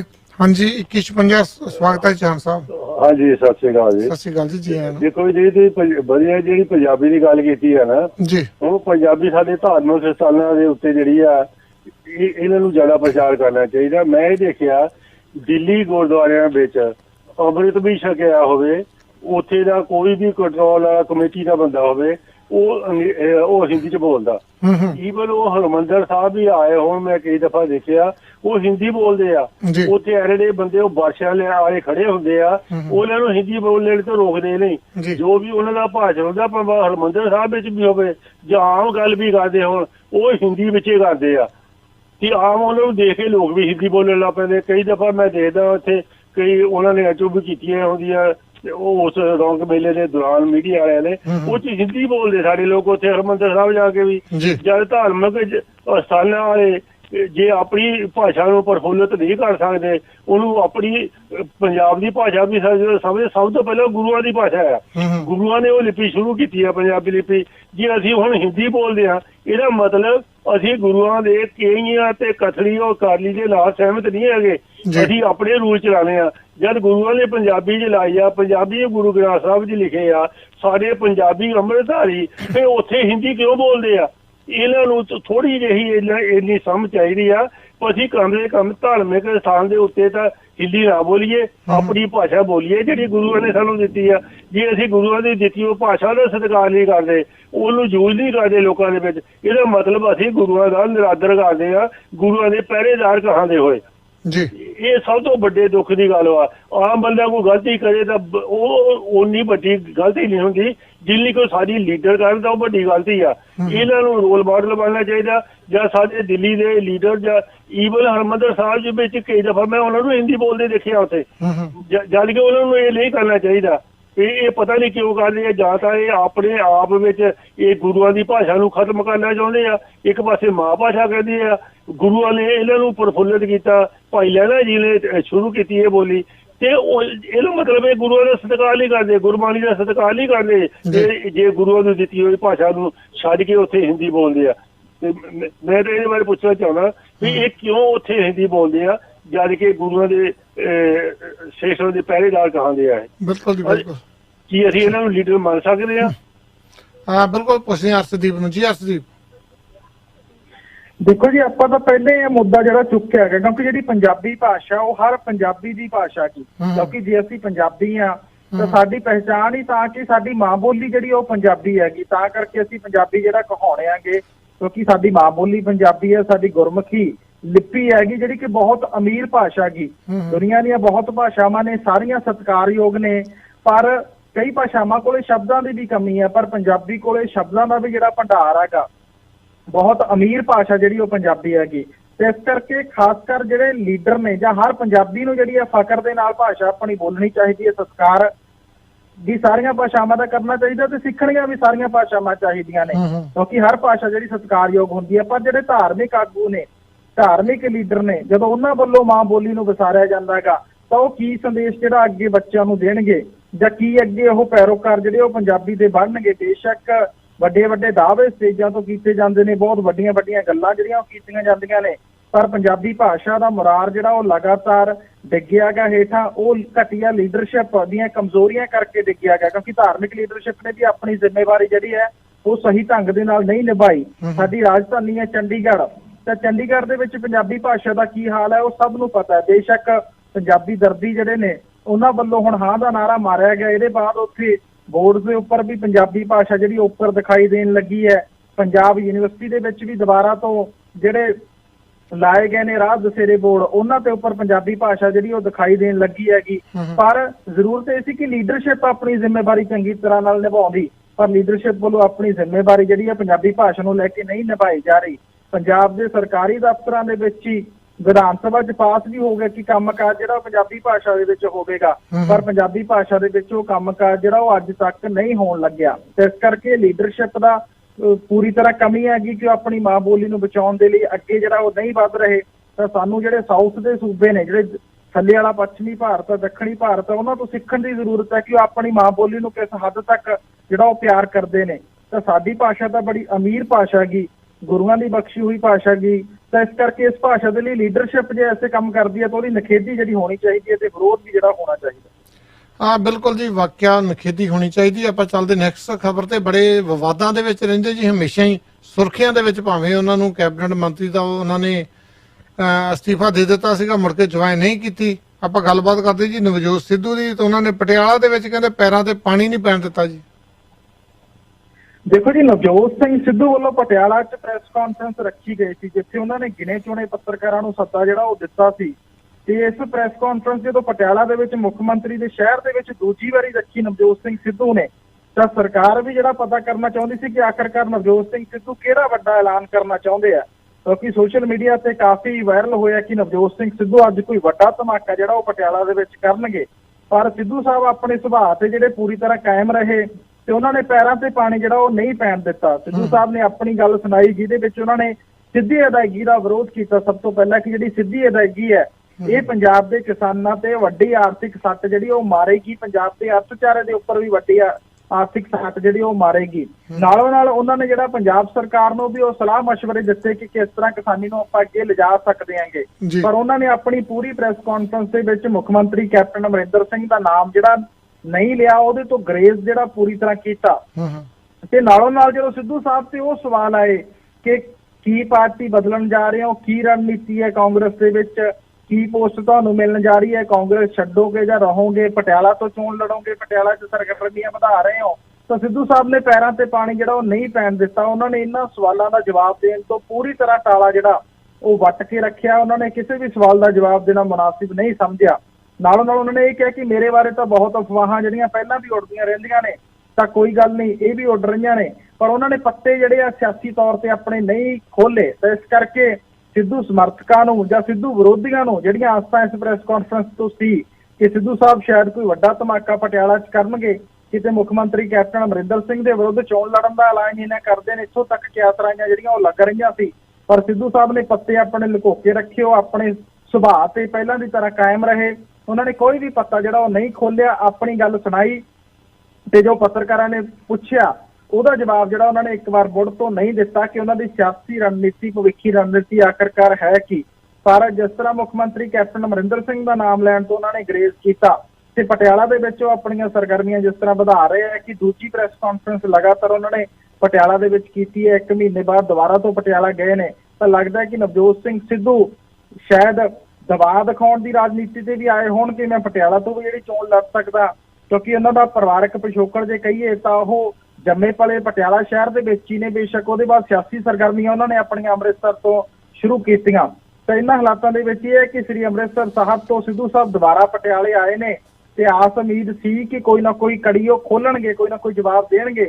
ਪਰ ਸਿੱਧੂ ਸਾਹਿਬ ਨੇ ਪੈਰਾਂ ਤੇ ਪਾਣੀ ਜਿਹੜਾ ਉਹ ਨਹੀਂ ਪੈਣ ਦਿੱਤਾ, ਆਪਣੀ ਗੱਲ ਉਸੇ ਅੰਦਾਜ਼ ਦੇ ਵਿੱਚ ਆਖੀ ਤੇ ਪੱਤਰਕਾਰਾਂ ਦੇ ਸਵਾਲਾਂ ਦੇ ਜਵਾਬ ਦੇਣ ਤੋਂ ਜਿਹੜਾ ਟਾਲਾ ਉਹ ਪੂਰੀ ਤਰ੍ਹਾਂ ਵੱਟਿਆ। ਬਿਲਕੁਲ ਜੀ, ਆਪਾਂ ਗੱਲਬਾਤ ਕਰਦੇ ਹਾਂ ਜੀ ਸਿੱਧੀ ਅਦਾਇਗੀ ਦਾ ਮਸਲਾ ਜਿਹੜਾ ਕੈਪਟਨ ਨੇ ਮੁੜ ਲਿਖੀ ਪ੍ਰਧਾਨ ਮੰਤਰੀ ਨੂੰ ਚਿੱਠੀ। ਦੇਖੋ ਜੀ, ਪੰਜਾਬ ਸਰਕਾਰ ਜਿਹੜੀ ਆ ਉਹ ਆੜ੍ਹਤੀਆਂ ਨੂੰ ਭਰੋਸਾ ਦੇ ਚੁੱਕੀ ਹੈ ਕਿ ਫਸਲ ਜਿਹੜੀ ਆ ਉਹ ਸਿੱਧੀ ਅਦਾਇਗੀ ਦੇ ਰਾਹੀਂ ਨਹੀਂ ਖਰੀਦਾਂਗੇ। ਜਿਹੜਾ ਪੁਰਾਣਾ ਐਕਟ ਹੈ ਪੰਜਾਬ ਦਾ APMC ਐਕਟ ਦੇ ਵਿੱਚ ਜਿਹੜੀ ਸੋਧ ਕਰਕੇ ਇਹ ਆਪਸ਼ਨ ਦਿੱਤੀ ਸੀ ਕਿਸਾਨਾਂ ਨੂੰ ਕਿ ਤੁਸੀਂ ਆੜ੍ਹਤੀਆਂ ਥਰੂ ਲੈ ਲਓ ਅਦਾਇਗੀ ਜਾਂ ਸਿੱਧੀ ਲੈ ਲਓ। ਤੇ ਨਾਲੋਂ ਨਾਲ ਹਾਈ ਕੋਰਟ ਦੇ ਵੀ ਚਿੱਠੀ ਦੇ ਵਿੱਚ ਮੁੱਖ ਮੰਤਰੀ ਕੈਪਟਨ ਅਮਰਿੰਦਰ ਸਿੰਘ ਨੇ ਹਾਈ ਕੋਰਟ ਦੇ ਫੈਸਲੇ ਦਾ ਵੀ ਹਵਾਲਾ ਦਿੱਤਾ, ਜਿਹਦੇ 'ਚ ਉਹਨਾਂ ਨੇ ਕਿਹਾ ਕਿ ਕਿਸਾਨ ਨੂੰ ਆਜ਼ਾਦੀ ਹੈ ਆਪਣੀ ਫਸਲ ਦਾ ਪੈਸਾ ਲੈਣ ਨੂੰ ਲੈ ਕੇ, ਕਿ ਉਹ ਕਿਸ ਅੰਦਾਜ਼ ਦੇ ਵਿੱਚ ਆਪਣਾ ਪੈਸਾ ਕਿਸ ਤਰੀਕੇ ਦੇ ਨਾਲ ਜਿਹੜਾ ਉਹ ਲੈਣਾ ਚਾਹੁੰਦਾ ਹੈਗਾ। ਤੇ ਇਸ ਕਰਕੇ ਉਹਨਾਂ ਨੇ ਦੁਬਾਰਾ ਤੋਂ ਲਿਖਿਆ ਕਿ ਪ੍ਰਧਾਨ ਮੰਤਰੀ ਮੋਦੀ ਸਾਹਿਬ ਜਿਹੜੇ ਨੇ ਉਹ ਮੈਨੂੰ ਮਿਲਣ ਦਾ ਸਮਾਂ ਦੇਣ, ਕਿਉਂਕਿ ਉਹਨਾਂ ਨੂੰ ਪੂਰੀ ਗੱਲ ਦਾ ਨਹੀਂ ਪਤਾ ਕਿ ਆਖਰਕਾਰ ਇਹ ਗੱਲ ਐਡੀ ਛੋਟੀ ਨਹੀਂ ਹੈ ਕਿ ਆੜ੍ਹਤੀਆਂ ਨੂੰ ਬਾਹਰ ਕਰਕੇ ਤੇ ਪੈਸਾ ਸਿੱਧਾ ਕਿਸਾਨਾਂ ਦੇ ਖਾਤੇ 'ਚ ਟ੍ਰਾਂਸਫਰ ਕਰ ਦਿਓ। ਉਹਨਾਂ ਨੇ ਕਿਹਾ ਕਿ ਇਹਦੇ ਨਾਲ ਝਗੜਾ ਜਿਹੜਾ ਖਤਮ ਹੋਣ ਵਾਲਾ ਨਹੀਂ, ਨਾ ਇਹਦੇ ਨਾਲ ਕਿਸਾਨੀ ਸਮੱਸਿਆ ਦਾ ਹੱਲ ਹੋਣ ਵਾਲਾ ਹੈ। ਇਹਦੇ ਨਾਲ ਪੰਜਾਬ 'ਚ ਸਥਿਤੀ ਜਿਹੜੀ ਹੈ ਕੰਟਰੋਲ ਤੋਂ ਬਾਹਰ ਹੋ ਸਕਦੀ ਹੈ। ਤੇ ਇਸ ਕਰਕੇ ਪ੍ਰਧਾਨ ਮੰਤਰੀ ਸਾਹਿਬ ਜਿਹੜੇ ਨੇ ਉਹਨਾਂ ਨੂੰ ਮਿਲਣ ਦਾ ਸਮਾਂ ਦੇਣ ਤੇ ਜਿਹਦੇ ਨਾਲ ਉਹਨਾਂ ਨੂੰ ਜ਼ਮੀਨੀ ਹਕੀਕਤ ਤੋਂ ਪੂਰੀ ਤਰ੍ਹਾਂ ਜਾਣੂ ਜਿਹੜਾ ਕਰਵਾਇਆ ਜਾ ਸਕੇ। ਉਹਨਾਂ ਨੇ ਨਾਲੋਂ ਨਾਲ ਕਿਹਾ ਕਿ ਇੱਕ ਫਾਸੜ ਫੈਸਲਾ ਗਾ, ਕਿਉਂਕਿ ਹਾਈ ਕੋਰਟ ਦੇ ਆਦੇਸ਼ ਦੀ ਜਦੋਂ ਗੱਲ ਆਉਂਦੀ ਹੈ ਤਾਂ ਕਿਸਾਨ ਆਪਣੀ ਫਸਲ ਦੀ ਕੀਮਤ ਲੈਣ ਲਈ ਸੁਤੰਤਰ ਨੇ ਕਿ ਉਹ ਕਿਸ ਢੰਗ ਦੇ ਨਾਲ ਲੈਣਾ ਚਾਹੁੰਦੇ ਨੇ। ਤੇ ਇਹਨਾਂ ਹਾਲਾਤਾਂ ਦੇ ਵਿੱਚ ਜੇ ਕੇਂਦਰ ਸਰਕਾਰ FCI ਦੇ ਥਰੂ ਇਹ ਕਹਿੰਦੀ ਹੈ ਕਿ ਤੁਸੀਂ ਫਰਦਾਂ ਆਪਣੀਆਂ ਜਮ੍ਹਾਂ ਕਰਾਓ ਤੇ ਸਿੱਧੀ ਅਦਾਇਗੀ ਹੀ ਇਸ ਵਾਰ ਕੀਤੀ ਜਾਊਗੀ, ਤਾਂ ਉਹਨਾਂ ਨੇ ਕਿਹਾ ਕਿ ਇਹਦੇ ਨਾਲ ਝਗੜਾ ਵੱਧ ਜਾਣਾ, ਪੰਜਾਬ 'ਚ ਸਥਿਤੀ ਵੀ ਕੰਟਰੋਲ ਤੋਂ ਬਾਹਰ ਹੋ ਸਕਦੀ ਹੈ। ਇਸ ਕਰਕੇ ਉਹ ਮੁਲਾਕਾਤ ਕਰਨ ਪੰਜਾਬ ਦੇ ਮੁੱਖ ਮੰਤਰੀ ਦੇ ਨਾਲ, ਜ਼ਮੀਨੀ ਹਕੀਕਤ ਤੋਂ ਜਾਇਜ਼ਾ ਲੈਣ ਕਿ ਜ਼ਮੀਨੀ ਹਕੀਕਤ ਆਖਰਕਾਰ ਹੈ ਕਿ ਕਿਸ ਤਰ੍ਹਾਂ ਆੜ੍ਹਤੀਆਂ ਦੇ ਨਾਲ ਰਿਸ਼ਤਾ ਕਿਸਾਨਾਂ ਦਾ, ਕਿਸ ਤਰ੍ਹਾਂ ਛੋਟੀ ਕਿਸਾਨੀ ਜਿਹੜੀ ਉਹ ਠੇਕੇ ਤੇ ਜ਼ਮੀਨ ਲੈ ਕੇ ਆਪਣਾ ਜੀਵਨ ਬਸਰ ਕਰਦੀ ਹੈ। ਤਾਂ ਇਹਨਾਂ ਸਾਰੇ ਹਾਲਾਤਾਂ ਤੋਂ ਜਦੋਂ ਉਹਨਾਂ ਨੂੰ ਜਾਣੂ ਹੋਣਗੇ ਉਹ, ਤਾਂ ਉਹਨਾਂ ਨੂੰ ਪਤਾ ਲੱਗੇਗਾ ਕਿ ਪੰਜਾਬ ਸਰਕਾਰ ਆਖਰਕਾਰ ਸਿੱਧੀ ਅਦਾਇਗੀ ਦਾ ਵਿਰੋਧ ਜਿਹੜਾ ਉਹ ਕਿਉਂ ਕਰ ਰਹੀ ਹੈ। ਤਾਂ ਹੁਣ ਦੇਖਦੇ ਹਾਂ ਕਿ ਪ੍ਰਧਾਨ ਮੰਤਰੀ ਸਾਹਿਬ ਕੈਪਟਨ ਸਾਹਿਬ ਨੂੰ ਮਿਲਣ ਦਾ ਸਮਾਂ ਦਿੰਦੇ ਆ ਜਾਂ ਨਹੀਂ, ਪਰ ਨਾਲੋਂ ਨਾਲ ਉਹਨਾਂ ਨੇ ਸਾਫ਼ ਤੌਰ ਤੇ ਕਹਿਤਾ ਕਿ ਇਸ ਵਾਰ ਜਿਹੜੀ ਸਿੱਧੀ ਅਦਾਇਗੀ ਉਹ ਪੰਜਾਬ ਦੇ ਵਿੱਚ ਤਾਂ ਇੰਪਲੀਮੈਂਟ ਨਹੀਂ ਹੋ ਸਕਦੀ, ਕਿਉਂਕਿ ਪੰਜਾਬ ਦੇ ਵਿੱਚ ਕਰੀਬ 12.5 ਲੱਖ ਕਿਸਾਨਾਂ ਦੀ ਫਸਲ ਦਾ 54,000 ਕਰੋੜ ਰੁਪਈਆ ਜਿਹੜਾ ਹੈ ਉਹ ਦਿੱਤਾ ਜਾਂਦਾ ਗਾ, ਤੇ ਲਗਭਗ ਸਾਰਾ ਪੈਸਾ ਜਿਹੜਾ ਆੜ੍ਹਤੀਆਂ ਦੇ ਥਰੂ ਦਿੱਤਾ ਜਾਂਦਾ ਗਾ। ਇਸ ਕਰਕੇ ਦੂਜੀ ਚਿੱਠੀ ਮੁੱਖ ਮੰਤਰੀ ਕੈਪਟਨ ਅਮਰਿੰਦਰ ਸਿੰਘ ਨੇ ਲਿਖੀ ਹੈ। ਹੁਣ ਹੋ ਸਕਦਾ ਹੈ ਕਿ ਪ੍ਰਧਾਨ ਮੰਤਰੀ ਦੇ ਨਾਲ ਮੀਟਿੰਗ ਤੋਂ ਬਾਅਦ ਇਹ ਮਾਮਲਾ 1 ਸਾਲ ਦੇ ਲਈ ਟਲ ਸਕਦਾ ਹੈ। ਇਹਦਾ ਪੱਕਾ ਹੱਲ ਪੰਜਾਬ ਸਰਕਾਰ ਅੱਗੇ ਕੀ ਕਰਦੀ ਹੈ ਜਿਹੜਾ ਦੇਖਣਾ ਹੋਵੇਗਾ। ਹਾਂ ਬਿਲਕੁਲ, ਵਾਕਿਆ ਗੱਲ ਸਹੀ ਹੈ। ਦੇਖੋ ਕੁਛ ਨਾ ਕੁਛ ਮਸਲਾ ਹੁੰਦਾ ਨਹੀਂ ਹੁੰਦਾ, ਪਰ ਆਪਾਂ ਗੱਲਬਾਤ ਕਰਦੇ ਜੀ ਅਗਲੀ ਖਬਰ ਦੀ। ਅੱਗੇ ਰੇੜਕਾ ਪਿਆ ਹੋਇਆ ਜੀ ਦਿੱਲੀ ਗੁਰਦੁਆਰਾ ਕਮੇਟੀ ਦੀਆਂ ਚੋਣਾਂ ਨੂੰ ਲੈ ਕੇ, ਤੇ ਕਹਿੰਦੇ ਕਮੇਟੀ ਦੇ ਵਿੱਚੋਂ ਬਾਦਲਾਂ ਨੂੰ ਬਾਹਰ ਕਰਨ ਲਈ ਸਰਗਰਮੀਆਂ ਹੋਈਆਂ ਤੇਜ਼। ਦੇਖੋ ਜੀ, ਦਿੱਲੀ ਸਿੱਖ ਗੁਰਦੁਆਰਾ ਪ੍ਰਬੰਧਕ ਕਮੇਟੀ ਦੀਆਂ ਚੋਣਾਂ ਇਸ ਵਾਰ ਕਾਫੀ ਜ਼ਿਆਦਾ ਅਹਿਮ ਨੇ, ਕਿਉਂਕਿ ਪਹਿਲਾਂ ਜਿਹੜੇ ਸੀ ਉਹ 2 ਧੜੇ ਆਪਸ ਦੇ ਵਿੱਚ ਚੋਣ ਲੜਦੇ ਸੀ, ਪਰ ਇਸ ਵਾਰ ਪ੍ਰਮੁੱਖ ਧੜੇ ਜਿਹੜੇ ਉਹ 3 ਨੇ। ਇੱਕ ਸ਼੍ਰੋਮਣੀ ਅਕਾਲੀ ਦਲ ਬਾਦਲ ਦਾ ਧੜਾ ਜਿਹੜਾ ਮਨਜਿੰਦਰ ਸਿੰਘ ਸਿਰਸਾ ਦੀ ਅਗਵਾਈ ਦੇ ਵਿੱਚ ਚੋਣ ਲੜ ਰਿਹਾ ਹੈ। ਇੱਕ ਮਨਜੀਤ ਸਿੰਘ ਜੀਕੇ ਦੀ ਜਾਗੋ ਪਾਰਟੀ ਹੈ ਜਿਹੜੀ ਕਿ ਆਪਣੇ ਪੱਧਰ ਤੇ ਚੋਣ ਲੜ ਰਹੀ ਹੈ। ਨਾਲੋਂ ਨਾਲ ਜਿਹੜੀ ਦਿੱਲੀ ਅਕਾਲੀ ਦਲ ਹੈਗਾ, ਸ਼੍ਰੋਮਣੀ ਅਕਾਲੀ ਦਲ ਦਿੱਲੀ ਜਿਹੜਾ ਕਿ ਸਰਨੇ ਭਰਾਵਾਂ ਦਾ, ਉਹਨਾਂ ਵੱਲੋਂ ਵੀ ਚੋਣ ਲੜੀ ਜਾ ਰਹੀ ਸੀ। ਤੇ ਜਥੇਦਾਰ ਰਣਜੀਤ ਸਿੰਘ ਨੇ, ਭਾਈ ਰਣਜੀਤ ਸਿੰਘ ਜੀ, ਉਹਨਾਂ ਵੱਲੋਂ ਵੀ ਪੰਥਕ ਅਕਾਲੀ ਲਹਿਰ ਦੇ ਤਹਿਤ ਜਿਹੜੀਆਂ ਦਿੱਲੀ ਕਮੇਟੀ ਦੀਆਂ ਚੋਣਾਂ ਉਹ ਲੜੀਆਂ ਜਾ ਰਹੀਆਂ ਸੀ। ਤਾਂ ਹੁਣ ਉਹ ਜਥੇਦਾਰ ਭਾਈ ਰਣਜੀਤ ਸਿੰਘ ਨੇ ਜਿਹੜਾ ਸਰਨੇ ਭਰਾਵਾਂ ਦੇ ਨਾਲ ਸਮਝੌਤਾ ਕਰ ਲਿਆ ਹੈਗਾ, ਉਹਨਾਂ ਨਾਲ ਗੱਠਜੋੜ ਜਿਹੜਾ ਹੈ ਉਹਨਾਂ ਦਾ ਹੋ ਗਿਆ ਹੈਗਾ। ਇਸ ਗੱਠਜੋੜ ਦੇ ਵਿੱਚ ਜਿਹੜਾ ਹੈ ਪਰਮਜੀਤ ਸਿੰਘ ਸਰਨਾ ਦਾ ਧੜਾ ਜਿਹੜਾ ਉਹ 38 ਸੀਟਾਂ ਤੇ ਚੋਣ ਲੜੇਗਾ, ਤੇ ਪੰਥਕ ਅਕਾਲੀ ਲਹਿਰ ਜਿਹੜੀ ਆ ਉਹ 8 ਸੀਟਾਂ ਤੇ ਚੋਣ ਲੜੇਗੀ, ਕਿਉਂਕਿ ਦਿੱਲੀ ਸਿੱਖ ਗੁਰਦੁਆਰਾ ਪ੍ਰਬੰਧਕ ਕਮੇਟੀ ਦੀਆਂ 46 ਸੀਟਾਂ ਨੇ ਜਿਹਦੇ ਲਈ 25 ਅਪ੍ਰੈਲ ਨੂੰ ਵੋਟਾਂ ਹੋਣੀਆਂ ਨੇ। ਤੇ ਇਹਨਾਂ ਹਾਲਾਤਾਂ ਦੇ ਵਿੱਚ ਜਥੇਦਾਰ ਰਣਜੀਤ ਸਿੰਘ ਜੀ ਵੱਲੋਂ ਜਿਹੜਾ ਫੈਸਲਾ ਲਿਆ ਗਿਆ ਜੀ, ਉਹ ਤੋਂ ਸਿੱਧਾ ਸਪਸ਼ਟ ਇਸ਼ਾਰਾ ਇਹੀ ਜਾਂਦਾ ਹੈ ਕਿ ਸ਼੍ਰੋਮਣੀ ਅਕਾਲੀ ਦਲ ਬਾਦਲ ਤੋਂ ਜਿਹੜੀ ਹੈ ਇਸ ਵਾਰ ਪ੍ਰਧਾਨਗੀ ਤੋਂ ਉਹਨਾਂ ਨੂੰ ਬਾਹਰ ਕਰਨ ਦੇ ਲਈ ਇਹ ਗੱਠਜੋੜ ਜਿਹੜਾ ਹੈ ਭਾਈ ਰਣਜੀਤ ਸਿੰਘ ਵੱਲੋਂ ਕੀਤਾ ਗਿਆ ਹੈਗਾ। ਕਿਉਂਕਿ ਇਸ ਤੋਂ ਪਹਿਲਾਂ ਸੁਖਦੇਵ ਸਿੰਘ ਢੀਂਡਸਾ ਵੀ ਜਿਹੜੀ ਕੋਸ਼ਿਸ਼ ਕਰ ਚੁੱਕੇ ਨੇ ਕਿ ਸਰਨੇ ਭਰਾਵਾਂ ਤੇ ਮਨਜੀਤ ਸਿੰਘ ਜੀਕੇ ਨੂੰ ਇੱਕ ਪਲੇਟਫਾਰਮ ਤੇ ਲਿਆ ਕੇ ਜਿਹੜੀ ਇਹ ਚੋਣ ਲੜਾਈ ਜਾਵੇ, ਪਰ ਜਦੋਂ ਸਰਨੇ ਭਰਾਵਾਂ ਦੀ ਗੱਲ ਆਉਂਦੀ ਹੈ ਤਾਂ ਸਰਨੇ ਭਰਾਵਾਂ ਤੇ ਕਈ ਕਿਸਮ ਦੇ ਦੋਸ਼ ਵੀ ਜਿਹੜੇ ਉਹ ਲੱਗਦੇ ਨੇ, ਜਿਹਦੇ 'ਚ ਸਭ ਤੋਂ ਵੱਡਾ ਦੋਸ਼ ਉਹਨਾਂ ਤੇ ਲੱਗਦਾ ਕਿ ਉਹ ਕਾਂਗਰਸ ਪੱਖੀ ਲੀਡਰ ਨੇ। ਉਹਨਾਂ ਦੀ ਕਾਂਗਰਸ ਲੀਡਰਾਂ ਦੇ ਨਾਲ ਜਿਹੜੀ ਆ ਬਹੁਤ ਨੇੜਤਾ ਰਹੀ ਹੈ, ਤੇ ਉਹਨਾਂ ਦੇ ਕਾਰਜਕਾਲ ਦੌਰਾਨ ਵੀ ਭ੍ਰਿਸ਼ਟਾਚਾਰ ਜਿਹੜਾ ਹੈ ਦਿੱਲੀ ਸਿੱਖ ਗੁਰਦੁਆਰਾ ਪ੍ਰਬੰਧਕ ਕਮੇਟੀ ਦੇ ਵਿੱਚ ਚਰਮ ਸੀਮਾ ਦੇ ਉੱਪਰ ਰਿਹਾ ਹੈਗਾ। ਇਹ ਦੋਸ਼ ਵੀ ਉਹਨਾਂ ਤੇ ਜਿਹੜੇ ਉਹ ਲਗਾਏ ਜਾਂਦੇ ਨੇ। ਤੇ ਦਿੱਲੀ ਸਿੱਖ ਕਤਲੇਆਮ ਦੇ ਜਿਹੜੇ ਦੋਸ਼ੀ ਨੇ ਉਹਨਾਂ ਨੂੰ ਸਰੋਪੇ ਦੇਣ ਤੱਕ ਦੇ ਦੋਸ਼ ਜਿਹੜੇ ਹੈ ਇਹਨਾਂ ਸਰਨੇ ਭਰਾਵਾਂ ਦੇ ਉੱਪਰ ਲੱਗਦੇ ਨੇ। ਪਰ ਤਾਜ਼ਾ ਜਿਹੜੇ ਹਾਲਾਤ ਨੇ, ਇਹਨਾਂ ਹਾਲਾਤਾਂ ਦੇ ਵਿੱਚ ਸਰਨੇ ਭਰਾਵਾਂ ਨੇ ਇਹ ਹਲਫਨਾਮਾ ਦਿੱਤਾ ਹਾਈ ਕੋਰਟ ਦੇ ਵਿੱਚ ਕਿ ਅਸੀਂ ਸਿਰਫ ਧਾਰਮਿਕ ਪਾਰਟੀਆਂ, ਅਸੀਂ ਸਿਆਸੀ ਸਰਗਰਮੀ ਕੋਈ ਨਹੀਂ ਕਰਦੇ, ਨਾ ਹੀ ਸਿਆਸੀ ਚੋਣਾਂ ਦੇ ਵਿੱਚ ਹਿੱਸਾ ਲੈਣਾਗਾ। ਤੇ ਇਹਨਾਂ ਹਾਲਾਤਾਂ ਦੇ ਵਿੱਚ ਪੰਥਕ ਅਕਾਲੀ ਲਹਿਰ ਜਦੋਂ ਉੱਥੇ ਚੋਣ ਲੜ ਰਹੀ ਹੈ ਤਾਂ ਜਥੇਦਾਰ ਭਾਈ ਰਣਜੀਤ ਸਿੰਘ ਜੀ ਵੱਲੋਂ ਸਰਨੇ ਭਰਾਵਾਂ ਦੇ ਨਾਲ ਹੱਥ ਜਿਹੜਾ ਉਹ ਮਿਲਾਇਆ ਗਿਆ, ਗੱਠਜੋੜ ਕੀਤਾ ਗਿਆ, ਸੀਟਾਂ ਦੀ ਵੰਡ ਕੀਤੀ ਗਈ ਹੈ। ਤੇ ਇਹਦਾ ਸਿੱਧਾ ਸੰਦੇਸ਼ ਇਹੀ ਹੈ ਕਿ ਜਥੇਦਾਰ ਭਾਈ ਰਣਜੀਤ ਸਿੰਘ ਜੀ ਬਾਦਲ ਧੜੇ ਨੂੰ ਜਿਹੜਾ ਹੈ ਇਸ ਵਾਰ ਦਿੱਲੀ ਕਮੇਟੀ ਦੀਆਂ ਚੋਣਾਂ 'ਚੋਂ ਬਾਹਰ ਦਾ ਰਸਤਾ ਜਿਹੜਾ ਦਿਖਾਉਣਾ ਚਾਹੁੰਦੇ ਨੇ। ਉਸ ਪਾਸੇ ਨੂੰ ਪੱਟਿਆ ਹੋਇਆ ਕਦਮ ਹੈ ਇਹ, ਤੇ ਹੋ ਸਕਦਾ ਆਉਣ ਵਾਲੇ ਸਮੇਂ ਦੇ ਵਿੱਚ ਮਨਜੀਤ ਸਿੰਘ ਜੀਕੇ ਨਾਲ ਵੀ ਸਮਝੌਤਾ ਕਰਨ ਵੱਲ ਜਿਹੜਾ ਉਹ ਵਧਿਆ ਜਾਵੇ।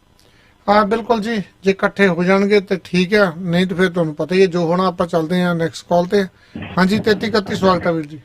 ਹਾਂਜੀ ਬਾਈ ਜੀ, ਸਤਿ ਸ੍ਰੀ ਅਕਾਲ ਜੀ। ਸਤਿ ਸ੍ਰੀ ਅਕਾਲ ਜੀ। ਹਾਂ ਦੇਖੋ ਜੀ ਬਾਈ ਜੀ, ਇਹਨਾਂ ਦਾ ਆਪਣਾ ਨਾ ਮੇਨ ਜਿਹੜਾ ਮੋਦੀ ਸਾਹਿਬ ਹੋਣਾ ਦਾ ਵਾ ਆਪਣਾ ਪ੍ਰੋਗਰਾਮ ਉਹ ਹੈਗਾ ਮਾਰਕੀਟ ਸਿਸਟਮ ਖਤਮ ਕਰਨਾ। ਤੇ ਜਦੋਂ ਅੱਗੇ ਵੀ ਵਿਚੋਲਿਆਂ ਨੂੰ ਬਾਹਰ ਕੱਢਣਾ ਉਹ ਗੱਲ ਕਰਦਾ ਹੁੰਦਾ, ਉਹ ਵਿਚੋਲਿਆਂ ਦਾ ਜਿਹੜਾ ਮੇਨ ਚੇਨ ਚੱਲਦੀ ਆ ਨਾ ਆਪਣੇ ਮਾਰਕੀਟ ਦੀ, ਉਹਦੇ ਚ ਜਿਹੜੇ ਆੜ੍ਹਤੀਏ ਬਹੁਤ ਜ਼ਰੂਰੀ ਇੱਕ ਆਪਣਾ ਚੇਨ ਦਾ ਹਿੱਸਾ ਵਾ ਜੀ। ਉਹ ਚੇਨ ਨੂੰ ਇੱਕ ਵੀ ਤੁਸੀਂ ਉਹਦਾ ਨਾ ਰੈਂਕ ਕੱਢ ਦਿਓ ਵਿੱਚੋਂ, ਉਹ ਚੇਨ ਸਾਰੀ ਖਰਾਬ, ਸਰਕਲ ਹੀ ਖਰਾਬ ਹੁੰਦਾ ਜੀ। ਇਹਨਾਂ ਦੀ ਪਾਲਿਸੀ ਇਹ ਆ ਵੀ ਆਪਣੇ ਨਾ ਉਹ ਪ੍ਰਾਈਵੇਟਾਂ ਨੂੰ ਲਿਆਉਣਾ ਤੇ ਇਹ ਸਰਕਾਰੀ ਜਿਹੜੀ ਖਰੀਦ ਆ FCI ਦੀ ਵਗੈਰਾ ਇਹ ਬੰਦ ਕਰਾਉਣੀ ਜੀ। ਇਹਦਾ ਕਰਕੇ ਆੜ੍ਹਤੀਆਂ ਨੂੰ ਕੱਢਣਾ ਚਾਹੁੰਦੇ ਆ ਜੀ। ਦੂਸਰਾ ਆਪਣੇ ਚੋਣਾਂ ਦੀ ਆ ਉਹ ਢੀਂਡਸਾ ਸਾਹਿਬ ਉਹਨਾਂ ਨਾਲ ਇਹਨਾਂ ਦੀ ਪਹਿਲੇ ਮੇਰਾ ਕਿ ਗੱਟ ਟੱਪ ਹੋਈ ਆ ਪੰਜਾਬ ਦੀਆਂ ਆਪਣੇ ਹਨਾ ਜਿਹੜੇ ਸ਼੍ਰੋਮਣੀ ਕਮੇਟੀਆਂ, ਇਹ ਉਸੇ ਗਰੁੱਪ ਨੂੰ ਦਿੱਲੀ ਵੀ ਲਿਆਉਣਾ ਚਾਹੁੰਦੇ ਆ। ਉਹਦੇ ਵਾਸਤੇ ਕੁਝ ਵੀ ਇਹ ਕਰ ਸਕਦੇ ਵੀ ਜੀ। ਤੇ ਜਿਹੜਾ ਨਾ ਆੜ੍ਹਤੀਆਂ ਨੂੰ ਜੇ ਕੱਢ ਦਿੱਤਾ ਤੇ ਤੁਹਾਡੀ ਮਾਰਕੀਟ ਸਿਸਟਮ ਟੋਟਲੀ ਫਲੈਟ ਹੋ ਜਾਣਾ, ਇਹ ਬਿੱਲ ਵੀ ਲਾਗੂ ਹੋ ਜਾਣਾ, ਸਭ ਕੁਝ ਹੋ ਜਾਣਾ ਜੀ। ਮਿਹਰਬਾਨੀ ਵੀਰ ਜੀ, ਥੈਂਕ ਯੂ ਜੀ। ਜੀ ਧੰਨਵਾਦ ਜੀ। ਜੀ ਹਰਸ਼ਦੀਪ ਦੇਖੋ ਜੀ, ਉਹ ਇਹਨਾਂ ਨੇ ਗੱਲ ਬਿਲਕੁਲ ਸਹੀ ਕੀਤੀ ਹੈ ਕਿ ਸਿਰਫ ਭਾਜਪਾ ਸਰਕਾਰ ਨਹੀਂ, ਜਿਹੜੀ ਵੀ ਸਰਕਾਰ ਜਿਹੜੀ ਉਹ ਕੇਂਦਰ ਦੇ ਵਿੱਚ ਆਵੇ, ਉਹਨੇ ਜਿਹੜਾ ਹੈਗਾ FCI ਸਿਸਟਮ ਨੂੰ ਹੁਣ ਖਤਮ ਕਰਨਾ ਹੈਗਾ। APMC ਐਕਟ ਜਿਹੜੇ ਉਹ ਬਣੇ ਹੋਏ ਨੇ, ਕਿਉਂਕਿ ਉਸ ਸਮੇਂ ਲੋੜਾਂ ਸੀਗੀਆਂ ਦੇਸ਼ ਦੀਆਂ, ਜਦੋਂ ਕਿ ਅਨਾਜ ਦੀ ਵੱਡੀ ਥੁੜ ਸੀ ਤੇ ਅਮਰੀਕਾ ਤੋਂ ਲਾਲ ਦੀ ਕਣਕ ਲੈਂਦੇ ਹੁੰਦੇ ਸੀ ਸਮਝੌਤਿਆਂ ਤਹਿਤ। ਤਾਂ ਉਸ ਸਮੇਂ ਜਿਹੜੇ ਹੈਗੀ ਹਰੀ ਕ੍ਰਾਂਤੀ ਦੇ ਨਾਮ ਤੇ ਪੰਜਾਬ ਦੇ ਵਿੱਚ ਜਿਹੜੇ ਉਹ ਬੀਜ ਲਿਆਂਦੇ ਗਏ, ਜਿਹਦੇ ਨਾਲ ਪ੍ਰੋਡਕਸ਼ਨ ਵਧੀ।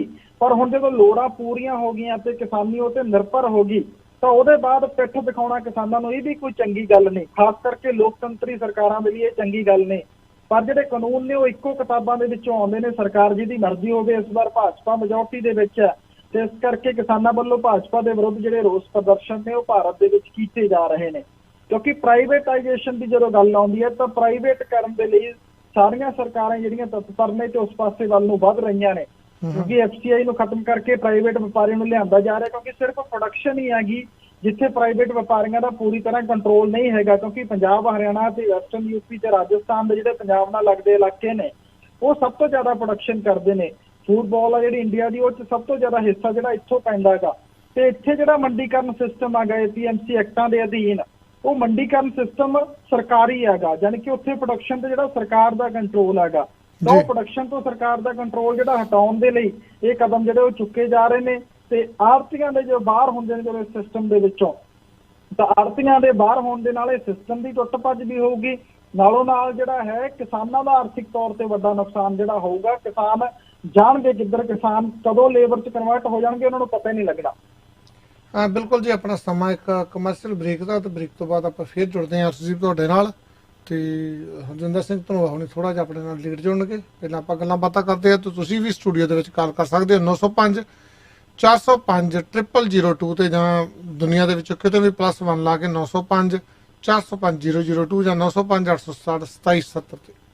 ਬਾਪੂ ਪੈਸੇ ਮਿਲ ਗਏ ਸੀ ਨਾ ਟਾਈਮ ਸਰ? ਹਾਂ ਪੁੱਤਰ, ਇੱਧਰ ਤੂੰ ਪੈਸੇ ਪਾਏ ਨਾਲੇ ਮੈਨੂੰ ਮਿਲ ਗਏ। ਬਸ ਇਸੇ ਕਰਕੇ ਮੈਂ ਅਪਰਾ ਟ੍ਰੇਡਿੰਗ ਇੰਕ ਵਾਲਿਆਂ ਤੇ ਭਰੋਸਾ ਕਰਦਾ। ਜੀ ਹਾਂ, ਅਪਰਾ ਟ੍ਰੇਡਿੰਗ ਇਨਕੋਰਪੋਰੇਟ ਮਨੀ ਐਕਸਚੇਂਜ। ਜੇ ਤੁਸੀਂ ਪੈਸੇ ਇੰਡੀਆ ਭੇਜਣਾ ਜਾਂ ਮੰਗਵਾਉਣਾ ਚਾਹੁੰਦੇ ਹੋ, ਵਧੀਆ ਡਾਲਰਾਂ ਦਾ ਰੇਟ ਲੈਣਾ ਚਾਹੁੰਦੇ ਹੋ, ਤਾਂ ਅੱਜ ਹੀ ਕਾਲ ਕਰੋ ਜਗਤਾਰ ਸਿੰਘ ਢਾ ਹੁਣਾਂ ਨੂੰ 905794 3233 905 794 3233 416 731 7710 416 731 7710 6 ਰੇ ਐਵੇਨਿਊ ਬ੍ਰੈਂਪਟਨ। ਜਦੋਂ ਸਵਾਦ ਖਾਣੇ ਦੀ ਕ੍ਰੇਵਿੰਗ ਹੋਵੇ ਤਾਂ ਇੱਕੋ ਨਾਮ ਯਾਦ ਆਵੇ, ਬਾਬਾ ਢਾਬਾ, ਜਿੱਥੇ ਮਿਲਦੀ ਹੈ ਖਾਣੇ ਦੀ ਹਿਊਜ ਵੈਰਾਈਟੀ। ਇਹ 2 ਲੋਕੇਸ਼ਨਸ ਤੋਂ ਸਰਵ ਕਰਦੇ ਨੇ। ਤਾਜ਼ਾ ਤੇ ਸਵਾਦਲਾ ਖਾਣਾ ਖਾਣ ਲਈ ਜ਼ਰੂਰ ਆਓ। Baba Dhaba restaurant 255 Rutherford road, South Brampton.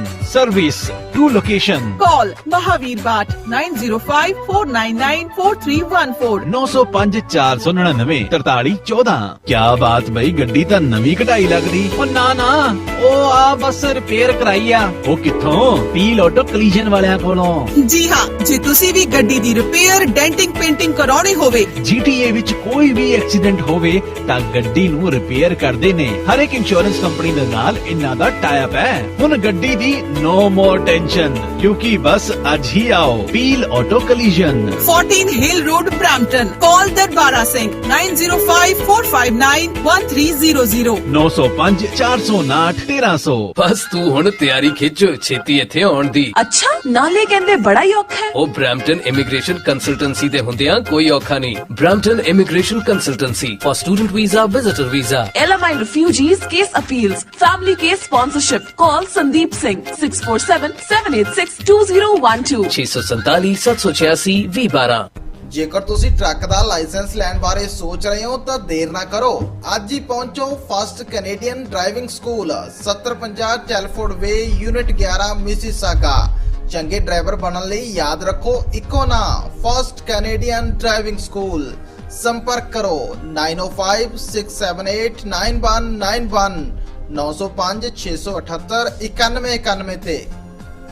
वाह जी, ਤੁਹਾਡਾ ਘਰ ਤਾਂ ਬਹੁਤ ਸੋਹਣਾ ਹੈ। ਸੋਹਣਾ ਕਿਉਂ ਨਾ ਹੋਵੇ, ਇੰਨੀ ਮਿਹਨਤ ਕੀਤੀ ਹੈ ਲੱਭਣ ਚ, ਇੰਨੀਆਂ ਟੱਕਰਾਂ ਮਾਰੀਆਂ ਨੇ। ਹੁਣ ਟੱਕਰਾਂ ਮਾਰਨ ਦੀ ਕੋਈ ਲੋੜ ਨਹੀਂ, ਕਿਉਂਕਿ ਤੁਹਾਡੇ ਲਈ ਮਿਹਨਤ ਕਰਦੇ ਨੇ ਰੀਮੈਕਸ ਰਿਐਲਿਟੀ ਦੇ ਪੰਕਜ ਸਪਰਾ ਜੀ। ਇਹ ਤੁਹਾਡੇ ਸੁਪਨਿਆਂ ਦਾ ਘਰ ਲੱਭਣ ਚ ਤੁਹਾਡੀ ਮਦਦ ਕਰਨਗੇ, ਉਹ ਵੀ ਅਫੋਰਡੇਬਲ ਪ੍ਰਾਈਸਸ ਦੇ ਵਿੱਚ। ਘਰ ਵੇਚਣਾ ਜਾਂ ਖਰੀਦਣਾ ਚਾਹੁੰਦੇ ਹੋ ਤੇ ਅੱਜ ਹੀ ਮਿਲੋ ਰੀਮੈਕਸ ਰਿਐਲਿਟੀ ਸਰਵਿਸ ਇਨਕੋਰਪੋਰੇਸ਼ਨ ਦੇ ਪੰਕਜ ਸਪਰਾ ਨੂੰ। ਕਾਲ 4167222385 416 722 2385। Key to happiness is finding the right home। ਗੱਲ ਸੁਣੋ, ਇੰਜ ਵੇਲੇ ਬਹਿ ਕੇ ਕਿਵੇਂ ਗੁਜ਼ਾਰਾ ਚੱਲੇਗਾ? ਮੈਨੂੰ ਆਪ ਨਹੀਂ ਸਮਝ ਆ ਰਹੀ ਕਿੱਥੇ ਪਤਾ ਕਰਾਂ ਕੰਮ ਦਾ। ਕੱਲ ਭਾਈ ਸਾਹਿਬ ਦੱਸਦਾ ਰਹੇ ਸੀ ਵੀ jobsinGTA.com ਵਾਲੇ ਫੁੱਲ ਟਾਈਮ ਜੌਬ ਦਵਾ ਦਿੰਦੇ ਨੇ। ਲੈ ਮੈਂ ਫਿਰ ਅੱਜ ਹੀ ਜਾਣਾ। ਜੀ ਹਾਂ, ਜੇ ਤੁਸੀਂ ਟੋਰਾਂਟੋ, ਮਿਸੀਸਾਗਾ, ਬ੍ਰੈਂਪਟਨ, ਵੁੱਡਬ੍ਰਿਜ ਜਾਂ ਕੈਂਬਰਿਜ ਦੇ ਏਰੀਆ 'ਚ ਜੌਬ ਕਰਨ ਦੇ ਚਾਹਵਾਨ ਹੋ ਤਾਂ ਅੱਜ ਹੀ ਰਜਿਸਟ੍ਰੇਸ਼ਨ ਕਰਵਾਓ www.jobsingta.com ਤੇ। ਇੱਥੇ ਨੇ ਹਜ਼ਾਰਾਂ ਦੇ ਹਿਸਾਬ ਨਾਲ ਜੌਬਸ। ਤੁਸੀਂ ਨਵੇਂ ਹੋ ਜਾਂ ਕੋਈ ਵੀ ਕੈਟੇਗਰੀ ਹੋਵੇ, ਜ਼ਿਆਦਾ ਜਾਣਕਾਰੀ ਲਈ ਅੱਜ ਹੀ ਕਾਲ ਕਰੋ 4162130092 416-213-0092 और 9056140300 905-614-0300। ਮੋਰਗੇਜ ਮਿਲੇ ਛੇਤੀ ਤੇ ਟੈਨਸ਼ਨ ਹੋਵੇ ਘੱਟ, ਇਸ ਲਈ ਯਾਦ ਰੱਖੋ ਇੱਕੋ ਨਾ ਪਰਮਿੰਦਰ ਮੰਗਟ। 16 ਸਾਲਾਂ ਤੋਂ ਵੱਧ ਐਕਸਪੀਰੀਅੰਸ ਤੇ ਆਰਬੀਸੀ ਨਾਲ ਟੌਪ ਪ੍ਰੋਡਿਊਸਰ ਰਹਿ ਚੁੱਕੇ ਪਰਮਿੰਦਰ ਮੰਗਟ ਹੁਣ ਆਪਣੀ ਮੋਰਗੇਜ ਅਲਾਈਅੰਸ ਟੀਮ ਰਾਹੀਂ ਤੁਹਾਨੂੰ ਬਹੁਤ ਸਾਰੇ ਬੈਂਕਸ ਤੋਂ ਬੈਸਟ ਡੀਲਸ ਲੈ ਕੇ ਦੇ ਸਕਦੇ ਨੇ। ਸੈਲਫ ਇੰਪਲੋਇਡ ਵਾਸਤੇ ਖਾਸ programme, no last minute surprises। First mortgage, second mortgage, private funds, truck loans, business loans। ਸਾਰੇ ਹੀ ਕੰਮਾਂ ਲਈ ਇੱਕੋ ਨਾ, ਜਿੱਥੇ ਕੰਮ ਹੋਵੇ ਛੇਤੀ ਤੇ ਟੈਨਸ਼ਨ ਹੋਵੇ ਘੱਟ। ਪਰਮਿੰਦਰ ਮੰਗਟ 6472859119 ਜਾਨੀ 647-285-9119। Parminder Mangat with mortgage alliance। Broker license number 10530। ਘਰ ਦੀ ਚਾਰ ਦੀਵਾਰੀ, ਸੁਪਨਿਆਂ ਦੀ ਫੁਲਵਾੜੀ, ਅਸੀਂ ਬਣਾਂਗੇ ਤੁਹਾਡੇ ਸੁਪਨਿਆਂ ਦੇ ਹਾਣੀ। ਬੇਸਮੈਂਟ, ਬਾਥਰੂਮ, ਕਿਚਨ, ਘਰ ਦੀ ਹਰ ਤਰ੍ਹਾਂ ਦੀ ਰੈਨੋਵੇਸ਼ਨ ਅਤੇ ਇਲੈਕਟ੍ਰਿਕ ਕੰਮ ਕਰਵਾਉਣ ਦੇ ਲਈ ਸੰਪਰਕ ਕਰੋ ਹਰਦਿਆਲ ਸਿੰਘ ਚੀਤਾ ਦੇ ਨਾਲ 6474098915 647 409 9915। ਇਮੀਗ੍ਰੇਸ਼ਨ ਦੇ ਮਸਲਿਆਂ ਨੂੰ ਹਲਕੇ ਵਿੱਚ ਲੈਣਾ ਮਹਿੰਗਾ ਪੈ ਸਕਦਾ ਹੈ, ਪਰ ਸੋਚ ਸਮਝ ਕੇ ਲਿਆ ਹੋਇਆ ਫੈਸਲਾ ਤੁਹਾਡੀ ਜ਼ਿੰਦਗੀ ਨੂੰ ਸਵਾਰ ਸਕਦਾ ਹੈ। ਇਸੇ ਲਈ ਡਿਲਾਈਟ ਇਮੀਗ੍ਰੇਸ਼ਨ ਦੇ ਨਵਜੋਤ ਗਿੱਲ ਹਾਜ਼ਰ ਨੇ ਤੁਹਾਡੀ ਸੇਵਾ 'ਚ। Study permit, student visa, visitor super visa, LMI family case, parent sponsorship ਤੇ ਰਿਫਿਊਜੀਜ਼ ਅਪੀਲਸ ਵੀ ਐਕਸੈਪਟ ਕਰਦੇ ਨੇ। Call Navjot Gill 6478643719 647-864-3719। Address 350 Rutherford road, South Brampton, unit 223। ਛੁੱਟੀ ਦਾ ਦਿਨ ਹੋਵੇ ਤੇ Niagara Falls, C N towers, Quebec City ਘੁੰਮਣ ਜਾਣ ਦਾ ਮਨ ਹੈ, ਪਰ ਇੰਨੀ ਡਰਾਈਵ ਕੌਣ ਕਰੇ? ਜੀ ਐਲੋ ਨੰਬਰ ਤੇ ਹੁਣੇ ਬੁਕਿੰਗ ਕਰੋ। Best Canadian ride service Toronto ਤੋਂ ਮੌਂਟਰੀਅਲ ਤੇ ਮੌਂਟਰੀਅਲ ਤੋਂ ਟੋਰਾਂਟੋ, ਜਿੱਥੇ ਵੀ ਘੁੰਮਣ ਦਾ ਮਨ ਹੋਵੇ ਬਸ ਇੱਕ ਕਾਲ ਤੇ ਹਾਜ਼ਰ ਤੇ ਸੋਨੇ ਤੇ ਸੁਹਾਗਾ ਪਾਰਸਲਸ ਵੀ ਡਿਲੀਵਰ ਕਰਦੇ ਨੇ ਹਰ ਰੋਜ਼ ਮਾਰਨਿੰਗ, ਆਫਟਰਨੂਨ ਐਂਡ ਈਵਨਿੰਗ, ਸਵੇਰੇ ਦੁਪਹਿਰ ਸ਼ਾਮ 24 ਘੰਟੇ ਸਰਵਿਸ। ਕਾਲ 5145606613। ਓਏ ਹੋਏ ਹੈ ਕਿ ਨਾ, ਮੈਂ ਕਿਹਾ ਮੈਂ ਮੋਣਿਓ ਗੱਡੀ ਦਾ ਟਾਇਰ ਤੇ ਗਿਆ ਨਾ, ਹੁਣ ਕੀ ਕਰੀਏ? ਓਏ ਹੋਏ ਓਹੋ, ਕਿੰਨੀ ਵਾਰ ਕਿਹਾ ਹੈ ਕਿ ਨਿਊ ਮਿਲੇਨੀਅਮ ਟਾਇਰ ਸੈਂਟਰ ਤੋਂ ਹੀ ਟਾਇਰ ਲਿਆ ਕਰੋ, ਜਿੱਥੇ ਮਿਲਦੇ ਨੇ ਟਰੱਕ, ਟਰਾਲੇ ਤੇ ਕਾਰ ਦੇ ਲਈ ਹਰ ਤਰ੍ਹਾਂ ਦੇ ਵਧੀਆ ਟਾਇਰ। ਇੱਥੇ Michelin, BF Goodrich, Bridgestone, Firestone, Chinese brand ਹੋਰ ਵੀ ਕਈ ਕੰਪਨੀਆਂ ਦੇ ਟਾਇਰ ਘੱਟ ਰੇਟ ਤੇ ਮਿਲਦੇ ਨੇ। ਹੁਣੇ ਪਹੁੰਚੋ new millennium tyre centre, 25 Clark boulevard, Brampton. Call 9054520111 905-452-0111। ਮੈਂ ਨਾ ਜੀ ਸੁਪਨੇ 'ਚ ਦੇਖਿਆ ਕਿ ਮੇਰਾ ਘਰ ਬੜਾ ਆਲੀਸ਼ਾਨ, ਬੜਾ ਵੱਡਾ ਤੇ ਬੜਾ ਸੋਹਣਾ ਹੈ। ਬਸ ਸੁਪਨਾ ਇਹ ਤਾਂ ਸੱਚ ਹੋਊ ਕਮਲੀਏ। ਬਸ Sarbloh design and build limited ਵਾਲਿਆਂ ਨੂੰ ਫੋਨ ਕਰ। ਜੀ ਹਾਂ, ਜੇ ਤੁਸੀਂ ਵੀ ਲਗਜ਼ਰੀ ਕਾਰ, ਛੋਟਾ ਜਾਂ ਵੱਡਾ ਨਵਾਂ ਘਰ ਲੈਣਾ ਚਾਹੁੰਦੇ ਹੋ ਜਾਂ ਫਿਰ ਪੁਰਾਣਾ ਘਰ ਢਾਹ ਕੇ ਨਵਾਂ ਬਣਾਉਣਾ ਚਾਹੁੰਦੇ ਹੋ ਤਾਂ ਅੱਜ ਹੀ ਮਿਲੋ ਸਰਬਲੋ ਡਿਜ਼ਾਈਨ ਐਂਡ ਬਿਲਡਿੰਗ ਵਾਲੇ ਕੁਲਵਿੰਦਰ ਪੱਤੜ ਜੀ ਨੂੰ। ਇਹਨਾਂ ਕੋਲ 15 ਸਾਲ ਦਾ ਤਜਰਬਾ ਹੈ ਤੇ ਹਾਂ, ਤੁਸੀਂ 20,000 ਸਕੁਅਰ ਫੁੱਟ ਦਾ ਘਰ ਵੀ ਬਣਵਾ ਸਕਦੇ ਹੋ। ਲਗਜ਼ਰੀ ਹੋਮ ਤੁਹਾਡੇ ਬਜਟ ਵਿੱਚ। ਕਾਲ ਕੁਲਵਿੰਦਰ ਪੱਤੜ 4168410478 416-841-0478। ਓ ਮੈਨੂੰ ਰੱਖ ਲੈ ਕਲੀਨਰ ਯਾਰਾ ਓਏ ਲੰਬਿਆਂ ਰੂਟਾਂ ਤੇ। ਜਦੋਂ ਮੈਂ ਸੇਫਐਕਸ ਟਰਾਂਸਪੋਰਟ ਨਾਲ ਨਹੀਂ ਜੁੜਿਆ ਸੀ ਉਦੋਂ ਇਹੀ ਹਾਲ ਸੀ, ਪਰ ਹੁਣ ਤਾਂ ਸ਼ਾਨ ਨਾਲ ਡਰਾਈਵਰੀ ਕਰੀਦੀ ਹੈ। ਜੀ ਹਾਂ, ਸੇਫਐਕਸ ਟਰਾਂਸਪੋਰਟ, ਜਿਸ ਨੂੰ ਕਿਊਬਿਕ ਵਿੱਚ ਨੰਬਰ 1 ਤੇ ਕੈਨੇਡਾ ਵਿੱਚ ਦੂਜੇ ਨੰਬਰ ਤੇ ਹੋਣ ਦਾ ਮਾਣ ਹਾਸਲ ਹੈ। Highest growth across the world. Safex ਨੇ ਹੁਣ ਮੌਂਟਰੀਅਲ ਤੇ ਬੋਲਟਨ, ਓਨਟਾਰੀਓ ਓਨਟਾਰੀਓ ਵਿੱਚ ਨਵੇਂ ਟਰਮੀਨਲ ਸ਼ੁਰੂ ਕੀਤੇ ਨੇ ਤੇ ਇਹਨਾਂ ਨੂੰ USA ਦੇ ਲਈ ਡਰਾਈਵਰ ਤੇ ਓਨਰ ਆਪਰੇਟਰ ਦੀ ਲੋੜ ਹੈ। ਵਧੀਆ ਪੇ ਵੀ ਮਿਲੇਗੀ। ਹੁਣੇ ਕਾਲ ਕਰੋ ਰਮਿੰਦਰਦੀਪ ਜਾਂ ਅਮਨਦੀਪ ਨੂੰ 5146250025 514 625 0025 ਜਾਂ ਫਿਰ 5148870025 514 887 0025। हर घर की एक डिमांड होती है कि उसे और भी खूबसूरत बनाने के लिए एक स्टाइलिश फर्नीचर चाहिए, और जब तलाश हो ऐसे फर्नीचर की तो यहाँ ये Stevens Furniture, an ultra modern furniture destination in GTA, जहाँ आपको मिलेगा बिल्कुल सॉलिड फर्नीचर, चाहे बेड सेट हो, सोफा सेट या mattresses, everything only at Stevens Furniture since 1992. Visit in store for much more. 2 locations to serve you. Stevens Furniture. Sofa studio 'ਚ ਘਰ ਦੇ ਵਿੱਚ ਵਧੀਆ ਸੋਫਾ ਪਵਾਉਣਾ ਚਾਹੁੰਦੇ ਹੋ, ਭਾਵੇਂ ਲੈਦਰ ਦਾ ਹੋਵੇ ਜਾਂ ਕੱਪੜੇ ਦਾ ਹੋਵੇ, ਜਿਸ ਤਰ੍ਹਾਂ ਦਾ ਚਾਹੋਗੇ ਉਸ ਤਰ੍ਹਾਂ ਦਾ ਸੋਫਾ ਤਿਆਰ ਕਰਕੇ ਤੁਹਾਡੇ ਘਰੇ ਡਿਲੀਵਰ ਕੀਤਾ ਜਾਵੇਗਾ। ਸਗਨਦੀਪ ਨੂੰ ਕਾਲ ਕਰ ਸਕਦੇ ਹੋ 905 799 8877 9057998877 ਸੋਫਾ ਸਟੂਡੀਓ। ਟਰੱਕਾਂ 'ਚ ਅੱਜ ਕੱਲ ਕੁਝ ਨਹੀਂ ਬਚਦਾ। ਉਹ ਤੂੰ ਇੰਸ਼ੋਰੈਂਸ ਕਟਾ ਲੈ। ਇੰਸ਼ੋਰੈਂਸ ਕਟਾ ਕੇ ਕਿਵੇਂ ਚੱਲੂ? ਉਹ ਕਟਾ ਲੈ ਨਹੀਂ, ਘਟਾ ਲੈ। ਕਿਵੇਂ? ਹਰਜੀਤ ਸਿੰਘ ਢੱਡਾ ਨਾਲ ਗੱਲ ਕਰ, ਉਹ ਮੈਕਸਿਮਮ ਡਿਸਕਾਊਂਟਸ ਲੈ ਕੇ ਦਿੰਦੇ ਆ, ਹਰੇਕ ਬਰੀਕੀ ਨੂੰ ਚੰਗੀ ਤਰ੍ਹਾਂ ਸਮਝਦੇ ਤੇ ਚੰਗੀ ਤਰ੍ਹਾਂ ਸਮਝਾਉਂਦੇ ਆ। Harjit Singh Dhadda national truck league ਨਾਲ ਕੰਮ ਕਰਦੇ ਆ ਫੋਨ ਕਰ 647 705 5492 647 705 5492। ਅੱਛਾ, ਇਹਨੂੰ ਕਹਿੰਦੇ ਇੰਸ਼ੋਰੈਂਸ ਪ੍ਰੀਮੀਅਮ ਕੱਟ ਕਰਨਾ। ਨਾ ਸਿਆਣਾ ਤੇ ਬੜਾ ਹੈ ਤੂੰ। ਬ੍ਰੇਕ ਤੋਂ ਬਾਅਦ ਇੱਕ ਵਾਰੀ ਫਿਰ ਸਾਰਿਆਂ ਦਾ ਸਵਾਗਤ ਆ। ਆਪਾਂ ਅਰਸ਼ਦੀਪ ਦਾ ਵੀ ਸਵਾਗਤ ਕਰਦੇ ਹਾਂ ਜੀ। ਅਰਸ਼ਦੀਪ ਸਵਾਗਤ ਹੈ ਜੀ। ਬਹੁਤ ਬਹੁਤ ਧੰਨਵਾਦ ਜੀ। ਸ਼੍ਰੀ ਗੁਰੂ ਤੇਗ ਬਹਾਦਰ ਦਾ ਬੁੱਤ ਸਥਾਪਿਤ ਕਰਨ ਦੀ ਜਿਹੜੀ ਖਬਰ ਝੂਠੀ ਹੈ ਜੀ, ਭਾਜਪਾ ਨੇ ਕਿਹਾ ਹੈ। ਦੇਖੋ ਜੀ ਸਾਹਿਬ, ਸ੍ਰੀ ਗੁਰੂ ਤੇਗ ਬਹਾਦਰ ਸਾਹਿਬ ਜੀ ਦਾ 400 ਸਾਲਾ ਪ੍ਰਕਾਸ਼ ਪੁਰਬ ਹੈ। ਇਸ ਨੂੰ ਲੈ ਕੇ ਕਿ ਖਬਰ ਜਿਹੜੀ ਉਹ ਮੀਡੀਆ ਦੇ ਇੱਕ ਪੱਖ ਵੱਲੋਂ ਦਿਖਾਈ ਗਈ ਕਿ ਗੁਰਦੁਆਰਾ ਸਾਹਿਬ ਹੈ ਜਿਹੜਾ ਦਿੱਲੀ ਦੇ ਵਿੱਚ ਸ੍ਰੀ ਗੁਰੂ ਤੇਗ ਬਹਾਦਰ ਜੀ ਦਾ, ਉੱਥੇ ਜਿਹੜਾ ਹੈ ਬੁੱਤ ਜਿਹੜਾ ਸਥਾਪਿਤ ਕੀਤਾ ਜਾਊਗਾ, ਜਿਹਨੂੰ ਲੈ ਕੇ ਕਿ ਲਗਾਤਾਰ ਵਿਵਾਦ ਖੜੇ ਹੋਏ। ਉਹਦੇ ਬਾਅਦ ਤੇ ਲਗਾਤਾਰ ਮੀਡੀਆ ਦੇ ਵਿੱਚ ਜਿਹੜੀਆਂ ਖਬਰਾਂ ਚੱਲੀਆਂ, ਜਿਹਦੇ 'ਚ ਇਹ ਕਿਹਾ ਗਿਆ ਕਿ ਜਿਹੜੇ ਗੁਰਦੁਆਰਾ ਸਾਹਿਬ ਅਸੀਸਗੰਜ ਸਾਹਿਬ, ਉਹਦੇ ਬਾਅਦ ਗੁਰੂ ਸਾਹਿਬ ਦੀ ਯਾਦ 'ਚ ਇੱਕ ਸਮਾਰਕ ਬਣਾਇਆ ਜਾ ਰਿਹਾ, ਜਿੱਥੇ ਕਿ ਇੱਕ ਬੁੱਤ ਜਿਹੜਾ ਹੈ ਉਹ ਵੀ ਬਣਾਇਆ ਜਾਊਗਾ। ਤਾਂ ਜਦੋਂ ਇਹ ਮਾਮਲਾ ਜਦੋਂ ਭਖਿਆ ਤਾਂ ਇਹਦੇ ਬਾਅਦ ਕਿਉਂਕਿ ਬੁੱਤ ਦੀ ਸਥਾਪਨਾ ਕਰਨੀ ਜਿਹੜੀ ਹੈ ਉਹ ਸਿੱਖ ਪਰੰਪਰਾਵਾਂ ਦੇ ਉਲਟਾ ਗਈ, ਸਿੱਖ ਧਰਮ ਦੀਆਂ ਜਿਹੜੀਆਂ ਸਿਧਾਂਤ ਨੇ ਉਹਨਾਂ ਦੇ ਉਲਟਾ ਗਈ, ਕਿਉਂਕਿ ਸਿੱਖ ਧਰਮ ਜਿਹੜਾ ਮੂਰਤੀ ਪੂਜਾ ਦਾ ਵਿਰੋਧੀ ਧਰਮ ਹੈਗਾ। ਤੇ ਇਸ ਕਰਕੇ ਕਿਉਂਕਿ ਸਿੱਖ ਧਰਮ ਦੇ ਵਿੱਚ ਮੂਰਤੀ ਪੂਜਾ ਨੂੰ ਸਥਾਨ ਜਿਹੜਾ ਉਹ ਨਹੀਂ ਦਿੱਤਾ ਜਾਂਦਾ। ਤਾਂ ਇਹਦੇ ਬਾਅਦ ਸ਼੍ਰੋਮਣੀ ਗੁਰਦੁਆਰਾ ਪ੍ਰਬੰਧਕ ਕਮੇਟੀ ਵੱਲੋਂ ਵੀ ਇੱਕ ਰੋਸ ਪੱਤਰ ਜਿਹੜਾ ਲਿਖਿਆ ਗਿਆ, ਦਿੱਲੀ ਸਿੱਖ ਗੁਰਦੁਆਰਾ ਪ੍ਰਬੰਧਕ ਕਮੇਟੀ ਵੱਲੋਂ ਵੀ ਰੋਸ ਪੱਤਰ ਜਿਹੜਾ ਕੇਂਦਰੀ ਮੰਤਰੀਆਂ ਨੂੰ ਲਿਖਿਆ ਗਿਆ ਕਿ ਬੁੱਤ ਬਣਾਉਣਾ ਜਿਹੜਾ ਉਹ ਸਰਾਸਰ ਗਲਤ ਹੈ। ਤਾਂ ਇਹਦੇ ਬਾਅਦ ਭਾਜਪਾ ਵੱਲੋਂ ਜਿਹੜਾ ਸਪਸ਼ਟੀਕਰਨ ਦਿੱਤਾ ਗਿਆ ਕਿ ਅਜਿਹੀ ਕੋਈ ਚਰਚਾ ਹੀ ਜਿਹੜੀ ਉਹ ਨਹੀਂ ਹੋਈ, ਅਜਿਹਾ ਕੋਈ ਪ੍ਰਸਤਾਵ ਹੀ ਜਿਹੜਾ ਸਰਕਾਰ ਵੱਲੋਂ ਨਹੀਂ ਹੈਗਾ ਕਿ ਸ੍ਰੀ ਗੁਰੂ ਤੇਗ ਬਹਾਦਰ ਸਾਹਿਬ ਜੀ ਦਾ ਬੁੱਤ ਜਿਹੜਾ ਉਹ ਸਥਾਪਿਤ ਕੀਤਾ ਜਾਣਾਗਾ। ਤੇ ਜਦੋਂ ਇਹ ਮਾਮਲਾ ਮੀਡੀਆ ਦੇ ਵਿੱਚ ਆਇਆ ਤਾਂ ਫਿਰ ਜਦੋਂ ਦਿੱਲੀ ਕਮੇਟੀ ਤੇ ਸ਼੍ਰੋਮਣੀ ਕਮੇਟੀ ਤੱਕ ਪਹੁੰਚ ਬਣਾਈ ਗਈ ਤਾਂ ਉਹਨਾਂ ਨੇ ਇਹ ਆਖਿਆ ਕਿ ਅਸੀਂ ਨਹੀਂ ਕਹਿੰਦੇ ਕਿ ਬੁੱਤ ਦੀ ਸਥਾਪਨਾ ਜਿਹੜੀ ਉਹ ਕੀਤੀ ਜਾ ਰਹੀ ਹੈ, ਪਰ ਜਦੋਂ ਮੀਡੀਆ ਦੇ ਵਿੱਚ ਖਬਰ ਆਈ ਹੈ ਤਾਂ ਮੀਡੀਆ ਦੇ ਵਿੱਚ ਖਬਰ ਆਉਣ ਤੋਂ ਬਾਅਦ ਅਸੀਂ ਸਪਸ਼ਟੀਕਰਨ ਜਿਹੜਾ ਹੈ ਸਰਕਾਰ ਤੋਂ ਪੁੱਛਿਆ ਤੇ ਇਸ ਕਰਕੇ ਆਪਣਾ ਰੋਸ ਜਿਹੜਾ ਉਹ ਪ੍ਰਗਟ ਕੀਤਾਗਾ ਕਿ ਤੁਸੀਂ ਜਿਹੜਾ ਹੈਗਾ ਬੁੱਤ ਨਾ ਬਣਾਓ, ਬੁੱਤ ਦੀ ਸਥਾਪਨਾ ਜਿਹੜੀ ਉਹ ਨਾ ਕਰੋ। ਤਾਂ ਉਹਦੇ ਬਾਅਦ ਹੁਣ ਭਾਜਪਾ ਨੇ ਇਹੀ ਕਿਹਾ ਕਿ ਅਸੀਂ ਜਿਹੜੀ ਹੈ ਬੁੱਤ ਦੀ ਸਥਾਪਨਾ ਨਹੀਂ ਕੀਤੀ ਜਾ ਰਹੀ, ਉੱਥੇ ਸਮਾਰਕ ਜਿਹੜਾ ਹੈ ਸਾਹਿਬ ਸ੍ਰੀ ਗੁਰੂ ਤੇਗ ਬਹਾਦਰ ਜੀ ਦੀ ਯਾਦ 'ਚ ਬਣਾਇਆ ਜਾਣਾਗਾ। ਤਾਂ ਉਹ ਸਮਾਰਕ ਨੂੰ ਲੈ ਕੇ ਵੀ ਹੁਣ ਦਿੱਲੀ ਕਮੇਟੀ ਵੱਲੋਂ ਜਿਹੜੇ ਹੈ ਸ਼ੰਕੇ ਪ੍ਰਗਟ ਕੀਤੇ ਗਏ ਨੇ। ਉਹਨਾਂ ਆਖਿਆ ਕਿ ਉੱਥੇ ਜਗ੍ਹਾ ਹੀ ਇੰਨੀ ਨਹੀਂ ਹੈਗੀ ਗੁਰਦੁਆਰਾ ਸੀਸਗੰਜ ਸਾਹਿਬ ਦੇ ਬਾਹਰ ਕਿ ਉੱਥੇ ਸਮਾਰਕ ਜਿਹੜਾ ਉਹ ਬਣਾਇਆ ਜਾ ਸਕੇ। ਇਸ ਕਰਕੇ ਸਮਾਰਕ ਕਿਸ ਤਰ੍ਹਾਂ ਦਾ ਬਣਾਉਣਾ, ਉਹਦੀ ਕੀ ਤਜਵੀਜ਼ ਹੈ, ਇਹਦੇ ਲਈ ਦਿੱਲੀ ਸਿੱਖ ਗੁਰਦੁਆਰਾ ਪ੍ਰਬੰਧਕ ਕਮੇਟੀ ਤੇ ਸ਼੍ਰੋਮਣੀ ਕਮੇਟੀ ਨੂੰ ਪ੍ਰਸਤਾਵ ਤਾਂ ਕਮ ਸੇ ਕਮ ਜ਼ਰੂਰ ਜਿਹੜਾ ਉਹ ਦੱਸਿਆ ਜਾਵੇ ਕਿ ਰੋਲ ਮਾਡਲ ਕੀ ਹੈ, ਕੈਸਾ ਜਿਹੜਾ ਸਮਾਰਕ ਹੈਗਾ ਉਹ ਬਣਾਇਆ ਜਾਣਾਗਾ, ਕੈਸਾ ਜਿਹੜਾ ਹੈ ਮਿਊਜ਼ੀਅਮ ਹੈ ਉਹਦੀ ਸਥਾਪਨਾ ਜਿਹੜੀ ਉਹ ਕੀਤੀ ਜਾਣੀ ਹੈਗੀ।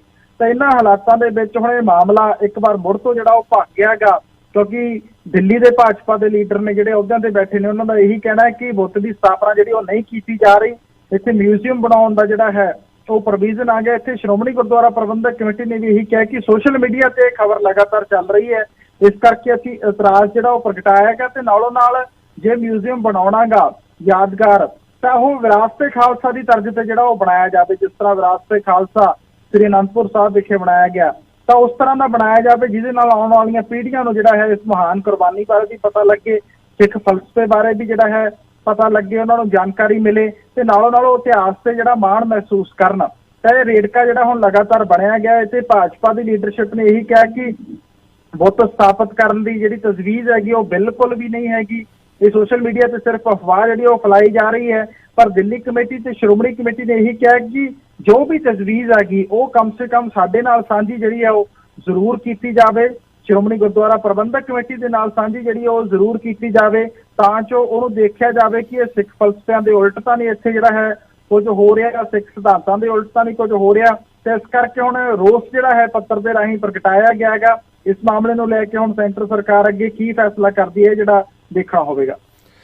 ਬਿਲਕੁਲ ਅਰਸ਼ਦੀਪ, ਇਹਦੇ ਨਾਲ ਹੀ ਸਵਾਲ ਹੋਰ ਖੜੇ ਹੋ ਜਾਂਦੇ ਆ। ਜਿਸ ਤਰ੍ਹਾਂ ਸ਼੍ਰੋਮਣੀ ਗੁਰਦੁਆਰਾ ਪ੍ਰਬੰਧਕ ਕਮੇਟੀ ਦੀ ਗੱਲ ਕਰਦੇ, ਭਾਵੇਂ ਦਿੱਲੀ ਵਾਲੀ ਹੋਵੇ ਭਾਵੇਂ ਪੰਜਾਬ ਵਾਲੀ ਹੋਵੇ, ਜਦੋਂ ਅਟਲ ਬਿਹਾਰੀ ਵਾਜਪੇਈ ਪ੍ਰਧਾਨ ਮੰਤਰੀ ਹੁੰਦਾ ਸੀਗਾ ਉਹਨੇ ਸ਼ਾਇਦ 100 ਕਰੋੜ ਰੁਪਈਆ ਜਿਹੜਾ ਰੱਖਿਆ ਸੀਗਾ, ਜਿਹੜਾ ਉਦੋਂ ਗੁਰੂ ਸਾਹਿਬ ਦਾ ਪੁਰਬ ਮਨਾਇਆ ਗਿਆ ਸੀਗਾ, ਤੇ ਕਹਿੰਦੇ ਜੀ ਰਾਸ਼ਟਰੀ ਸਿੱਖ ਸੰਗਤ ਜਾਣੀ ਕਿ RSS ਨੂੰ ਦਿੱਤਾ ਗਿਆ ਸੀ ਪ੍ਰਚਾਰ ਵਾਸਤੇ।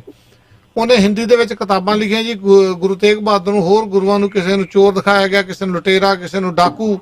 ਉਹ ਇਤਿਹਾਸ ਆ, ਤਾਂ ਉਹਦੇ ਤੇ ਸ਼੍ਰੋਮਣੀ ਗੁਰਦੁਆਰਾ ਪ੍ਰਬੰਧਕ ਕਮੇਟੀ ਦੀ ਮੋਹਰ ਲੱਗੀ ਹੋਈ ਆ। ਜੇ ਉਹ ਸਾਡੇ ਬੱਚਿਆਂ ਦੇ ਕੋਲ, ਸਾਡੇ ਲੋਕਾਂ ਦੇ ਕੋਲ ਜਾਣਗੀਆਂ ਉਹ, ਇਹਦਾ ਮਤਲਬ ਵੀ ਜਾਂ ਤੇ ਅੰਨੇ ਆ ਤੇ ਜਾਂ ਜਾਣਬੁੱਝ ਕੇ ਕੀਤਾ ਜਾ ਰਿਹਾ, ਕਿਉਂਕਿ ਉਸ ਸੱਤਾ ਦੇ ਉੱਤੇ ਕਬਜ਼ਾ ਜਿਹੜਾ ਉਹ ਮਸੰਦਾਂ ਦਾ ਆ।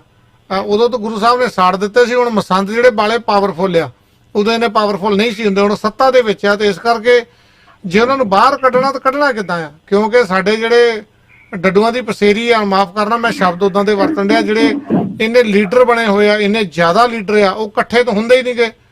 ਜਿੰਨਾ ਚਿਰ ਉਹ ਇਕੱਠੇ ਨਹੀਂ ਹੁੰਦੇ ਤਾਂ ਉਹਨਾਂ ਚਿਰ ਉਹਨਾਂ ਨੂੰ ਸੱਤਾ ਤੋਂ ਬਾਹਰ ਨਹੀਂ ਕੱਢਿਆ ਜਾ ਸਕਦਾ। ਤੇ ਬਾਹਰ ਦਾ ਰਸਤਾ ਦਿਖਾਉਣ ਵਾਸਤੇ ਇਹਨਾਂ ਨੂੰ ਘੱਟੋ ਘੱਟ ਆਪਸ ਵਿੱਚ ਏਕਤਾ ਤੇ ਕਰਨੀ ਚਾਹੀਦੀ ਹੈ ਨਾ।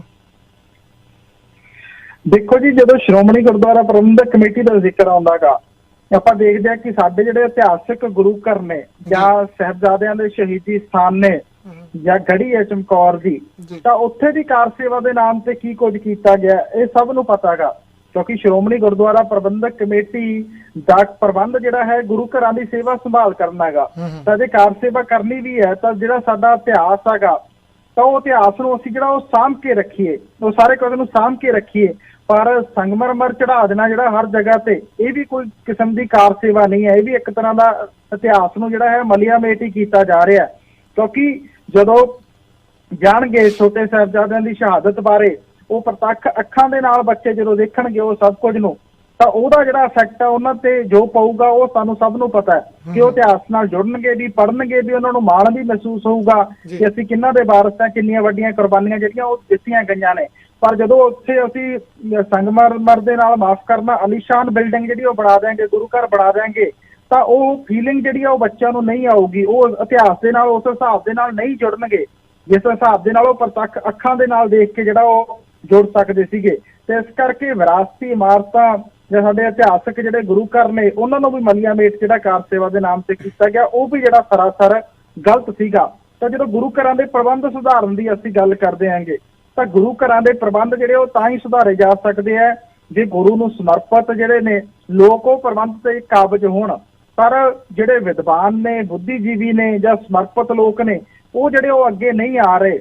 ਇੱਕ ਦੋ ਸਮਰਪਿਤ, ਗੁਰੂ ਨੂੰ ਸਮਰਪਿਤ ਵਿਅਕਤੀਆਂ ਦੇ ਨਾਲ ਅਸੀਂ ਵੀ ਗੱਲਬਾਤ ਕੀਤੀ, ਉਹ ਕਹਿੰਦੇ ਅੱਗੇ ਅਸੀਂ ਨਹੀਂ ਆਉਣਾ ਕਿਉਂਕਿ ਸਾਨੂੰ ਮਾਰਨ ਨੂੰ ਪੈਣਗੇ ਫਿਰ ਅੱਗੋਂ, ਤਾਂ ਅਸੀਂ ਮੁਕਾਬਲਾ ਜਿਹੜਾ ਉਹ ਨਹੀਂ ਕਰ ਸਕਦੇ। ਤੇ ਇਸ ਕਰਕੇ ਜਿਹੜੀ ਇਹ ਨਿਰਾਸ਼ਾ ਗੀ ਇਹ ਤਾਂ ਹੀ ਦੂਰ ਹੋ ਸਕਦੀ ਹੈ ਜੇ ਲੋਕ ਜਿਹੜੇ ਉਹ ਜਾਗਰੂਕ ਹੋਣਗੇ। ਉਸ ਹੱਦ ਤੱਕ ਲੋਕ ਜਾਗਰੂਕਤਾ ਦਿਖਾਉਣਗੇ ਗੁਰੂ ਘਰਾਂ ਨੂੰ ਸੰਭਾਲਣ ਦੇ ਲਈ, ਵਿਰਸੇ ਵਿਰਾਸਤ ਤੇ ਇਤਿਹਾਸ ਨੂੰ ਸੰਭਾਲਣ ਦੇ ਲਈ, ਤਾਂ ਇਹਦੇ ਨਾਲ ਪ੍ਰਬੰਧ ਜਿਹੜੇ ਉਹ ਸੁਧਾਰੇ ਜਾ ਸਕਦੇ ਨੇ। ਕਿਉਂਕਿ ਸ਼੍ਰੋਮਣੀ ਗੁਰਦੁਆਰਾ ਪ੍ਰਬੰਧਕ ਕਮੇਟੀ ਸਿੱਖਾਂ ਦੀ ਮਾਣਮੱਤੀ ਸੰਸਥਾ ਗੀ, ਗੁਰੂ ਘਰਾਂ ਦੀ ਸੇਵਾ ਸੰਭਾਲ ਦੇ ਲਈ ਬਹੁਤ ਅਥਾਹ ਕੁਰਬਾਨੀਆਂ ਦੇ ਨਾਲ ਜਿਹੜੀ ਉਹ ਹੋਂਦ ਦੇ ਵਿੱਚ ਆਈ ਹੈ।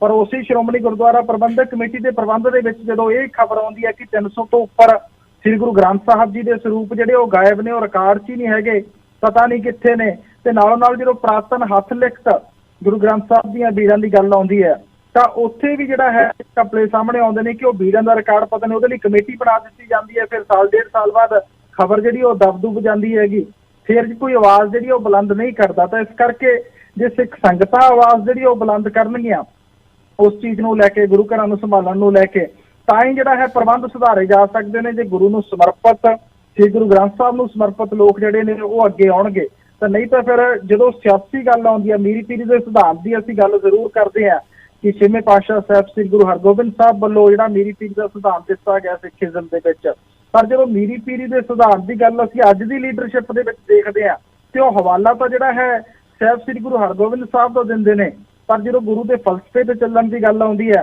ਤਾਂ ਉੱਥੇ ਉਹ ਪੂਰੇ ਜਿਹੜੇ ਉਹ ਨਹੀਂ ਨਿਬੜਦੇ, ਫਿਰ ਸਿਆਸੀ ਹਿੱਤ ਜਿਹੜੇ ਨੇ ਉਹ ਭਾਰੂ ਪੈਂਦੇ ਦਿਖਾਈ ਦਿੰਦੇ ਨੇ।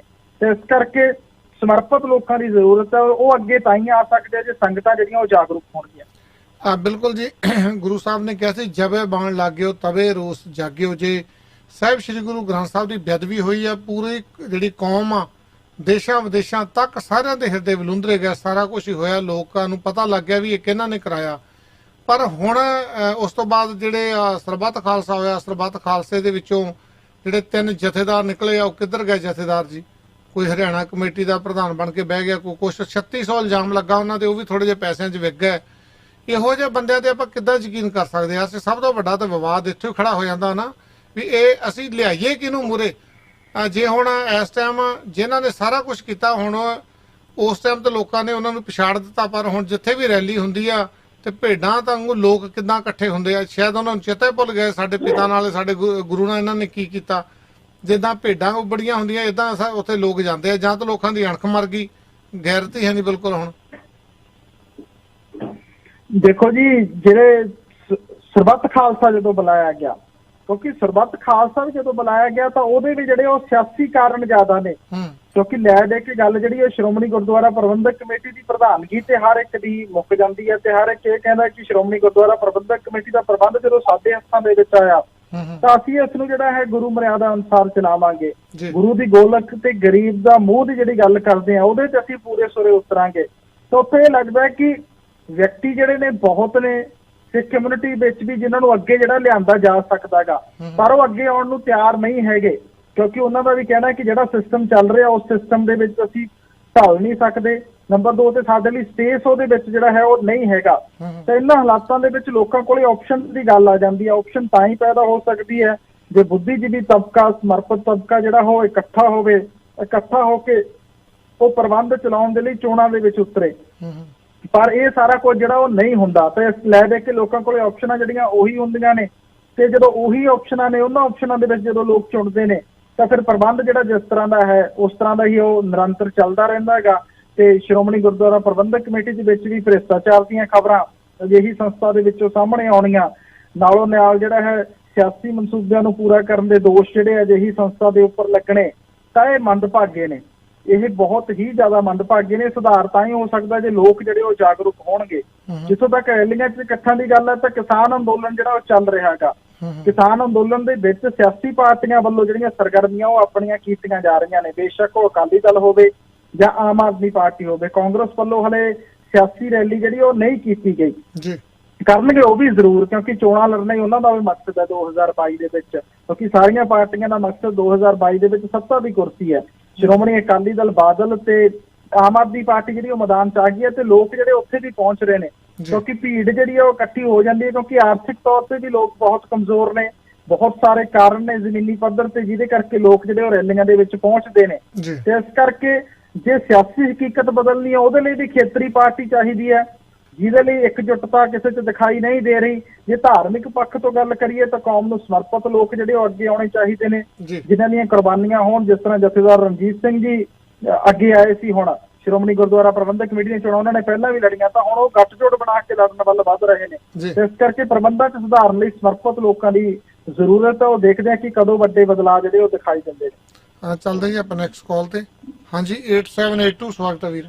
ਦੁੰਨੇ ਭਰਾਵਾਂ ਸਤਿ ਸ਼੍ਰੀ ਅਕਾਲ। ਸਤਿ ਸ਼੍ਰੀ ਅਕਾਲ ਜੀ ਵੀਰ। ਆਪਾਂ ਤੁਸੀਂ ਗੱਲ ਕਰਦੇ ਸੀ ਅਣਖੀ ਹੈ, ਮਰ ਗਈ ਹੈ, ਮਰੀ ਤਾਂ ਆਪਣੇ ਕੈਨੇਡਾ ਵਾਲਿਆਂ ਦੀ ਵੀ ਆ। ਹੁਣ ਦੇਖੋ ਮਨਜਿੰਦਰ ਸਰਸੇ ਨੇ ਖੁਦ ਗੁਰਮੁਖ ਸਿੰਘ ਨੂੰ ਗਾਲਾਂ ਕੱਢੀਆਂ ਸੀ, ਉਹ ਜਿਹੜਾ ਤਲਵੰਡੀ ਸਾਬੋ ਦਾ ਜਥੇਦਾਰ ਸੀਗਾ, ਸਰਸੇ ਵਾਲੇ ਨੂੰ ਮਾਫੀ ਦਿਵਾਉਣ ਕੋਲੇ।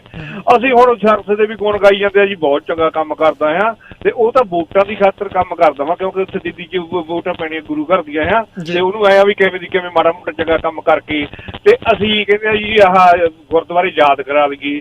ਹੁਣ ਸਾਡੇ ਇੱਥੇ ਰੇਡੀਓ ਦੇ ਉੱਤੇ ਸੋਡੇ ਦੇ ਵੀ ਵਿੱਚ ਬੰਦੇ ਆਉਂਦੇ ਆ, ਦੂਜਿਆਂ ਦੇ ਭੱਟੀ ਦੇ ਵੀ, ਦੂਜਿਆਂ ਦੇ ਹੋਰਾਂ ਦੇ ਰੇਡੀਓ ਤੇ ਵੀ। ਨਹੀਂ ਜੀ, ਅਕਾਲੀ ਦਲ ਸਾਡੀ ਪਾਰਟੀ ਆ, ਇਹ ਆਉਣੀ ਚਾਹੀਦੀ ਆ ਜੀ। ਫਿਰ ਅਸੀਂ ਉਹੀ ਗੁਰੂ ਗ੍ਰੰਥ ਸਾਹਿਬ ਜਿਹੜਾ ਗਲੀਆਂ ਨਾਲੀਆਂ 'ਚ ਖਿਲਾਰਿਆ ਸੀ ਬਾਦਲਾਂ ਨੇ ਜਾਂ ਅਕਾਲੀ ਦਲ ਨੇ, ਫਿਰ ਅਸੀਂ ਕਹੀ ਜਾਂਦੇ ਜੀ ਉਹੀ ਆਉਣੇ ਚਾਹੀਦੇ ਆ। ਅਣਖ ਤਾਂ ਸਾਡੇ ਵੀ ਮਰ ਗਈ ਕੈਨੇਡਾ ਵਾਲਿਆਂ ਦੀ ਆ।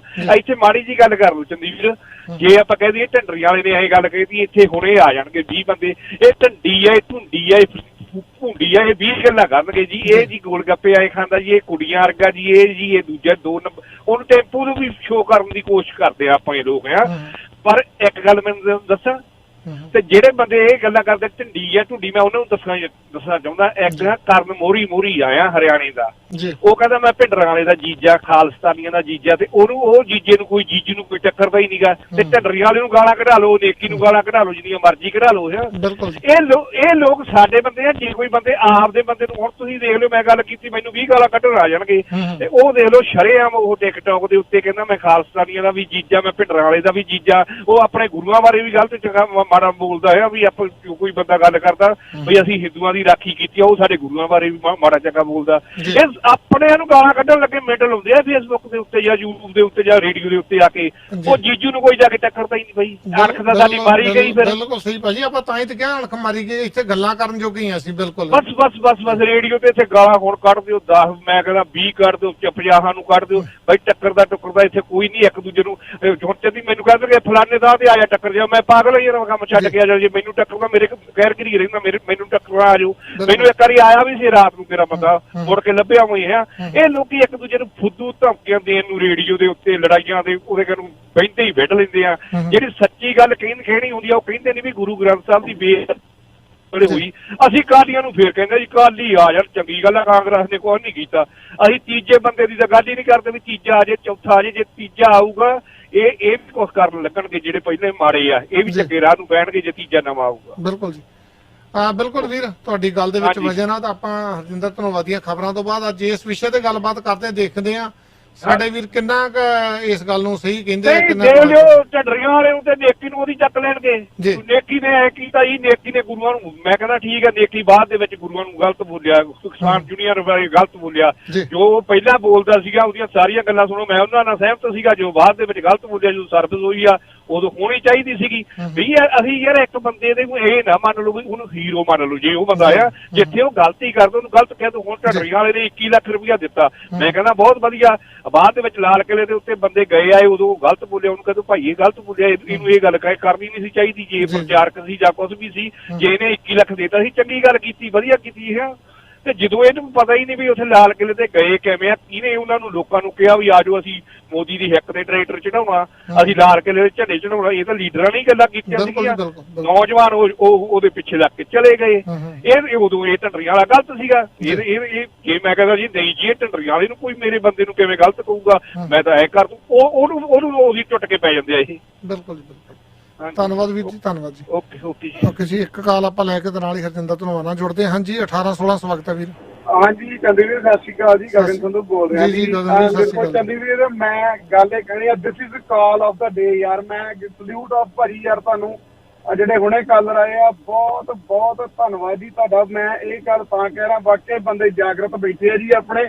ਜਿਹੜੀਆਂ ਚੀਜ਼ਾਂ ਦੇ ਵਿੱਚ ਆਪਾਂ ਭੱਜੇ ਫਿਰਦੇ ਆ ਨਾ, ਵੀ ਲੋਕਾਂ ਨੂੰ ਅਸੀਂ ਕਹਿੰਦੇ ਫਿਰਦੇ ਆ ਵੀ ਯਾਰ ਜਾਗੋ ਜਾਗੋ ਜਾਗੋ, ਬਾਹਰ ਵਾਲਿਓ ਜਾਗ ਜਾਓ। ਇਹਦਾ ਮਤਲਬ ਕਿ ਜਾਗ ਲੱਗਣੀ ਸ਼ੁਰੂ ਹੋ ਗਈ ਆ। ਪਹਿਲੀ ਗੱਲ, ਇੰਨਾ ਖੁੱਲ ਕੇ ਬੋਲਣਾ, ਮੈਂ ਤਾਂ ਇਹ ਸੋਚਦਾ ਵੀ ਘਰੇ ਮੇਰੇ ਵਰਗੇ ਨੇ ਇਕੱਲੇ ਨੇ ਛਡਾਈ ਹੋ ਜਾਣਾ ਆ, ਕੰਧਾਂ 'ਚ ਟੱਕਰਾਂ ਮਾਰ ਮਾਰ ਕੇ। ਬੜੀਆਂ ਚੀਜ਼ਾਂ ਦੇ ਵਿੱਚ ਬੜੇ ਬੰਦੇ ਆਪਣੇ ਜਾਗਰਤ ਨੇ, ਬਿਲਕੁਲ ਸਹੀ ਗੱਲਾਂ ਕਹੀਆਂ। ਕਿਉਂਕਿ ਜਦੋਂ ਕੋਈ ਬੰਦਾ ਸਹੀ ਗੱਲ ਕਰਦਾ ਚੰਦੀਵੀਰ, ਜਿੱਦਾਂ ਤੁਸੀਂ ਕਿਹਾ ਨਾ ਵੀ ਬਿਲਕੁਲ ਤੁਸੀਂ ਉਹਦੇ ਨਾਲ ਐਗਰੀ ਕੀਤੇ ਆ, ਤੇ ਐਗਰੀ ਕਰਨਾ ਵੀ ਚਾਹੀਦਾ ਆ।